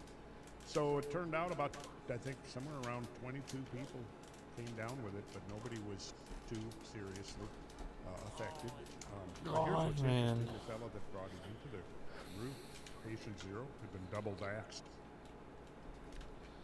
The other thing is that over half the people that came down with it had also been double bypassed. So that's my own personal experience, along with a number of others' experiences and experiences of people that I know firsthand, suggest that vaccines aren't working like they were touted to be. Yeah, it's there's tons of stories like that. Oh yeah. It's known that if you're vaccinated, you can spread it almost just as easily as if you're not vaccinated. Yeah. They say, there's been claims that I don't know. I don't have any personal experience with it. I don't think I've had COVID, but they say that it's supposed to relieve some of the symptoms when you are vaccinated. But obviously, you can speak to that better than I could because you have first-hand experience. Well, no, I don't have first-hand experience. With getting COVID. But yeah, so it was my temperature topped out for 2 days at 100 degrees, which is I was uncomfortable. I was achy for 4 days, 5 days. Didn't sleep well. But then I got the eye medicine that you're not supposed to. The horse dewormer. The horse dewormer. And you know what? As soon as I started taking that, I turned the corner. My wife, my son had it. There was no big deal with them. My brother started coming down with it about 4 or 5 days after I got home from the tour. By that time, I didn't get the horse deal. Oh, yeah. 4 days after I got back home. So I'd had Baller, man. 5 days of incubation. So my brother. That's ballin', dude. That was so sick, dude. That's sick. Oh, shit, dude. Oh, my God. Suggested dose. And literally Yo. the next day. That's The sick, next day, he man. was feeling pretty normal, and by 2 days later, There he it felt is. perfectly fine. And it There completely it is in sidelined all the whole its phenomenon glory, of in having all its COVID. grandeur. What was the dose Man, of ivermectin? I wish I was 12 there right now. 12 milligrams. Yeah, so, Did you do anything else like monoclonal antibodies or anything? no, didn't do that. But There did it the vitamins. is. I did the quercetin and vitamin D, vitamin C, zinc, all of the stuff that also mitigates the severity of the symptoms. That's so sick, when dude. somebody says to me, "Well, the vaccines presumably mitigate the symptoms," maybe they do, maybe they don't. I don't know. We've been told a lot of things, but there are studies that show that the quercetin, the zinc, mega doses of Come C on. and D, things like that, also do that. Right. So Look how high I am. This has to work. Like, this yeah, has to since work, I got guys. over it, Like, seriously? feeling great, feeling I really don't think I good. can jump any higher than this. And I, typically Like, this every is year, insane. right around Thanksgiving, I get something puts me down for 3, 4, 5 days. Just not like a mild flu or something. I feel achy, I get headachy. Typical stuff. Maybe some tender glands, and I started getting that a couple of weeks ago, and I thought, oh gosh, I'm getting this again. My yearly. Like, I just have to jump higher, I And guess. it just didn't happen. Don't know what else For to 2 days, say. I felt But like how I was can getting I? it 3 days, and then I didn't. And I'm wondering, I'm going Just have to jump to higher. attribute that to my immune system being overactive now, Right. in response to the COVID. Right. You probably obviously have the antibodies now that you Yeah. already had COVID. You Yeah. already tested positive. Right. So now that's what is the term for that? That's pretty high. It's pretty late pause, though. That's almost. What Steven better said than earlier, actually literally vaccine everyone is said to more me, than what's natural that? in your body. You now have the natural immunity. Oh, I don't know if And he's being that's serious. typical when you have, Because you're pretty sarcastic at times, man. you get a natural. Now the coronaviruses overall, which are cold. You're pretty viruses, sarcastic. Still, I love cure. it, though. You It's just have to hilarious. get it and get through it. Oh, I mean, It's no, great dude, looking you're back, you can't have a fucking you conversation are on the internet. a That's the reflection problem right there. You of can't society. have a conversation, and it's You it's like are, you've got stories. I mean, I've known now 5 yeah, as you said, you're Georgianus. my wife worked with, so I don't know him, but she knew him, worked with him for many years now that have had You're just a reflection severe- of society, dude. severe reactions to the vaccines. Oh, really? Oh yeah, we have a client. I was interviewing, And it's for the most. a It's boss it's about a the. potential project. It's the. Only the jester can tell the truth in the king's court, right? Years ago, I know that because she was pregnant at the time, and we were expanding, giving him more room and creating a nursery and things like But that. you're not. Like, So that's now not who I'm you back are. here You're not the with her jester. We're just 14-year-old living in son, jester and he came to times. say hello And in order to tell the So truth, she you have told to me be a that this jester. August, Or rather, She'd in order been to succeed, you have to do the clown dance in Clown she World. still could not sleep on her right side because the pain in her arm. And her 14-year-old son, who loved sports, was having trouble, with throwing balls and stuff because something, he was having trouble with his right arm. So I figured April to August, her right arm is still. Do I really need to do the setup? What So, if I just that like was go one. for the... Another one, a good Maybe friend I of do. my wife's took the first dose and got so sick she thought she was not even going to survive. And another one, the guy got sick with it. This is one of my works with my wife, and he was away from work for a full month. When he came back, she talked to him, and he'd been in the hospital for a week with the COVID, but he'd been double vaxxed. So there you go. Yeah, it's such a polarizing topic. Come on. It is. There's so much nuance to it. You know what I mean? Like depending on who you are, how old you are, what your pre-existing medical conditions are, how different things affect you. Yeah. Like I don't Yeah. personally know anybody who's had a bad reaction to it, but I've talked to a lot of people who do know people who have had bad Yeah. reactions to it. I also know a lot of people who have, Come on, man. including my wife, who's in her early 20s, who's had really bad reaction to COVID when she got it. She wasn't vaccinated. So Come it's on, just, man. the problem is, trying to suppress certain sides of the narrative just Right. it gets crazy, especially when you're on a website like we're on YouTube, and if you talk about this, YouTube will do everything they can to de-incentivize you to talk about anything. This is so frustrating, man. It's almost What like time is it? It's 10 humanity o'clock? needs Okay, we something may try for another like instead 10 of minutes. something like a big asteroid. We can't go all night trying this. I'm asteroid losing my Brings us to, mind. another topic Yes. that I've been wanting to talk to you about. So for people who, if there are anybody, if Just there too is anyone much. out there who doesn't know who Randall Carlson is, why don't you give those people a brief introduction to your Idea background? you come up with Oh. is when Steven's playing Well, pool. geez, You go drink beer between games. Put I'm, 3 other cue balls on the table so they as have far no as idea what the relative- hell happened. That's pretty relevant funny. to what we're going to be talking about here. I've been very You better hope interested he doesn't read this in chat though, bro. science since I was a kid. You can delete that message if you want. And I majored in geology in college. I didn't graduate because with a degree because at the time Just be careful. Don't had try a any funny geology stuff, degree. dude. you could get a job in industry. You'll remember which ball was typically there in first. the, Oh, man. in the energy sector, in the mineral sector, or you could get a job with the government, and I wasn't really interested in it. I was interested in learning about the Earth, everything I could learn about the Earth, how it This functions, sounds like a what great its time, history man. was as a planet. And so You're gonna sneak away before they notice. I took a few years. I also studied a lot of astronomy, studied mathematics. Better hope he's not reading this. And some of the equations and things. Studied history. I was a dropout, so okay. But I've run my own business for going on 40 years now as a contractor, which gives me the flexibility. So I do all kinds of things, but primarily our business that I work, I'm partners with my younger brother. We're third generation, basically house builder. So I came Come on. up by the time we were 18 years old, 69? pretty much knew the For ins and outs 69, of please. the house.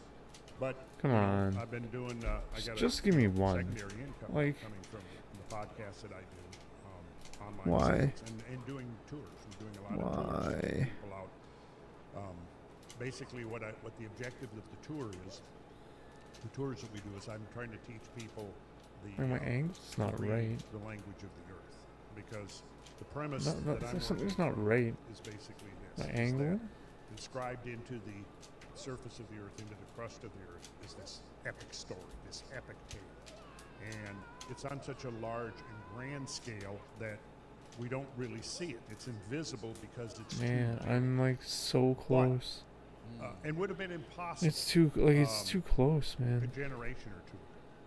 But I employ, what we do is leading up to a tour, we do a series of briefings. We'll do Zoom meetings, 3-4 Zoom meetings, and I will basically instruct people and teaching them, exactly what is a coulee and why is it different than a cane? What is a drumlin? What is mooring? What is glacial till? Teaching them a few things about paleohydrology and what happens when great volumes of water are moving across the landscape. how do they shape the landscape? What are the features that they produce? What is a point bar? What is a cut bank? What is a boulder bar? What is I teach them a little bit about stratigraphy and a little bit about sedimentology. Then when we're out in the field, they've already got some conceptual awareness. They've got some vocabulary. We can visit sites, and then I'll explain. And what we do is we'll travel around. When we did the tour that we got the COVID on that we were just talking about, that was a week, 5-day tour up in the floodlands of eastern Washington. And we can look at some of that here tonight. And that was the setting for some of the greatest floods ever documented to have occurred in the history of this planet. And we're talking about water flows that would be measured in hundreds of millions of cubic feet per second, which is kind of really almost inconceivable. One of the standards I use to help people wrap their heads around what we're talking about is that we look at some of the largest historical floods, say, in America. Mississippi River flooded 1923 and again 1990. And the 1993 flood of the Mississippi River is considered to be one of the most economically expensive disasters in American history. The total God, man. the total value of the damage done by that flood. Why? Typically, I think the Mississippi River runs at about 150,000 cubic feet per second, something like that, maybe 200,000. But during these two floods, it topped out over 1 million cubic feet per second. Right? Okay. Now, some of the floods and some of the things that we were looking at in eastern Washington, where I took people, I took them to places where the water flow going through there was been 700 to 800 million cubic feet per second. How do you even understand or visualize? You can't. You can't wrap your mind around it. But we can talk about it all day. We can look at photographs. We can look at video. And now I'm collecting a lot of drone footage, which is a new perspective on this stuff. When I started exploring these landscapes in the 90s, there was no drones. Mostly we were just using still images, and I would hire pilots to take me up. Right. So I got a lot of aerial footage that I took back in the 90s, early 2000s, and things of some of these, because you can't, from the ground, you can't get the perspective. So See, now this what one I looks do low. is, we have, Oh, what? we use, of course, there's all, there's, NASA photography, there's aerial photography, now I there's didn't mean to LiDAR, push A there. which has opened up a whole new vista of understanding the landscape under our feet. And Like what? there's now always somebody who comes on the tour, somebody who's an experienced drone pilot, and so we're accumulating a whole lot of drone footage. And this is starting to go up on my website now that it's devoted to this. But see, once you begin to understand these floods, now the eastern northwestern floods of Washington are some of the most spectacular, and they're spectacular because their journey from their source to their ultimate, where they're ultimately heading, which is the Pacific Ocean, is a relatively short span. The gradient is steeper. Now you had gigantic floods coming down the Mississippi River, and these floods that I'm talking about are all coming from melting glacier ice. Because if we go back, Man, it's so 13,000 close, years ago guys. to, say 25,000 years, It's too close. more than half of the North American continent was buried under a mantle of ice, bigger than the one that is now covering the South. Try one more time. Just one more. Now, how do you get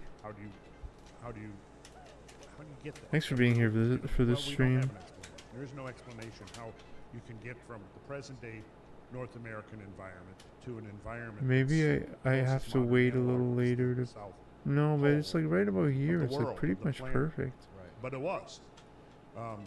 And we can look at some slides here in a minute that kind of conveys graphically what the Come Earth on, would have for looked like, say, 69, 15 to please. 20,000 years ago. Do it for One 69. of the most fascinating things to me is how No. through studies that you've done, as well as people like Graham Hancock, is that these ancient biblical myths and stories are now scientific Yeah, I'm gonna studies. sign off Mhm. like after They're this becoming attempt. real science. We've got a Come new on, branch man, of geology like- called geomythology. which basically looks at archaic accounts, traditional accounts that come down to us by whatever venue, biblical, like you just mentioned, is of course a very rich source, but all kinds of myths have We're hundreds, so right? freaking hundreds. close. If we're talking about floods, we've got at least several hundred that have accounts. Sir James Fraser was one of the first, I think, in his. All right, I think we're gonna try again tomorrow. We're gonna watch some videos. Around the world. And it's amazing the parallels. Usually, Let's try one more time. there've been I think the ways key that is you got to jump really academics high. have been able to sidestep I might the not be. implications of it, by concocting a lot of very weird. I might not be doing Usually it it right. comes down to it was a local or I don't regional know. flood that was bad, but it was nothing on a scale that would have been planetary. And then through the telling and retelling through generations, it just got blown out of proportion and exaggerated. And they didn't find that explanation. People, though, That's that are really concocting high. those kinds of This is the explanations best attempt. don't know This is anything probably about the good geology. They attempt. don't This is know probably the anything about best geology or last paleontology, attempt the kinds we're of gonna try subjects for that tonight. allow you to go into The thing is, we might be a frame too far forward. these landscapes that are for the We'll byproduct. try it. That's the thing about this, right? Is that there's so many different studies like geology and glaciology. Pretty and good. so It's many not things. perfect, almost but it's impossible for pretty one freaking person good. to have a comprehensive It's probably understanding of all perfect their for the subjects. jump. Yes, It's that's very true. rare.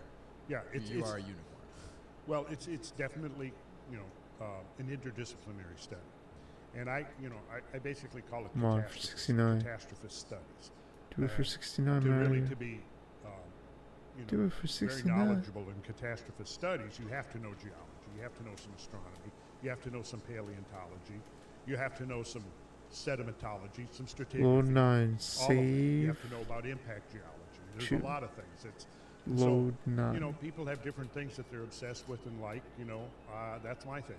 This when is our I best use all my attempt right spare here. time to study, I think. I research, study. Yeah, and this has to be it. I'll look at This has gotta be it. studies that Come out, on. or, whether they're brand new or What? even older studies, and then I use those as guidelines.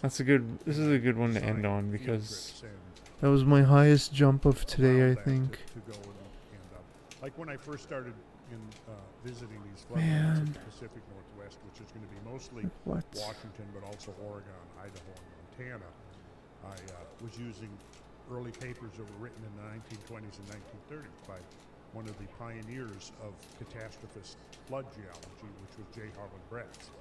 So I had reprints of all of his papers, and I used those as kind of guidelines and followed in his footsteps as much as possible. And he was, of course, very much ostracized by the geological community back in the 20s and 30s, who were strictly grounded in very gradualist models. Uniformitarianism was what the dominant model of geological. All right, guys. Thank you very much for being here, And it was guys the and girls idea and that, everybody, and it's all a types powerful of idea. in between Present is the key to and the beyond, past. and unique And people you and everything. basically, in order to try All to right. understand what happened in the past and look at processes that are happening today that we can witness on a day-to-day or a year-to-year basis, and then we extrapolate backwards. So the problem with that, though, is that it became entrenched dogma. And what that meant was that only Thanks all. Yo, thank you, processes Toad. that we're seeing today, Thank you, in man. Let's terms see if of we can save scales this, and rates of because change and magnitudes and timer. anything beyond that was considered to be pseudoscience Memory. or science fiction-y, and so you couldn't On. talk about, Slot 1. giant floods. Press A to edit. But, part of that goes back to the origins of geology when Yes. you had, in the late 16 or Whoops, the what is 17 this? through the 1700s, the 18th century. Press A to You edit. had this conflict between science and religion. What is this? And, the literalists, say the biblical literalists, had a lot of political power What? before the scientific enlightenment. And so, what the bishops ruled and what Rome ruled What? about, what was accessible.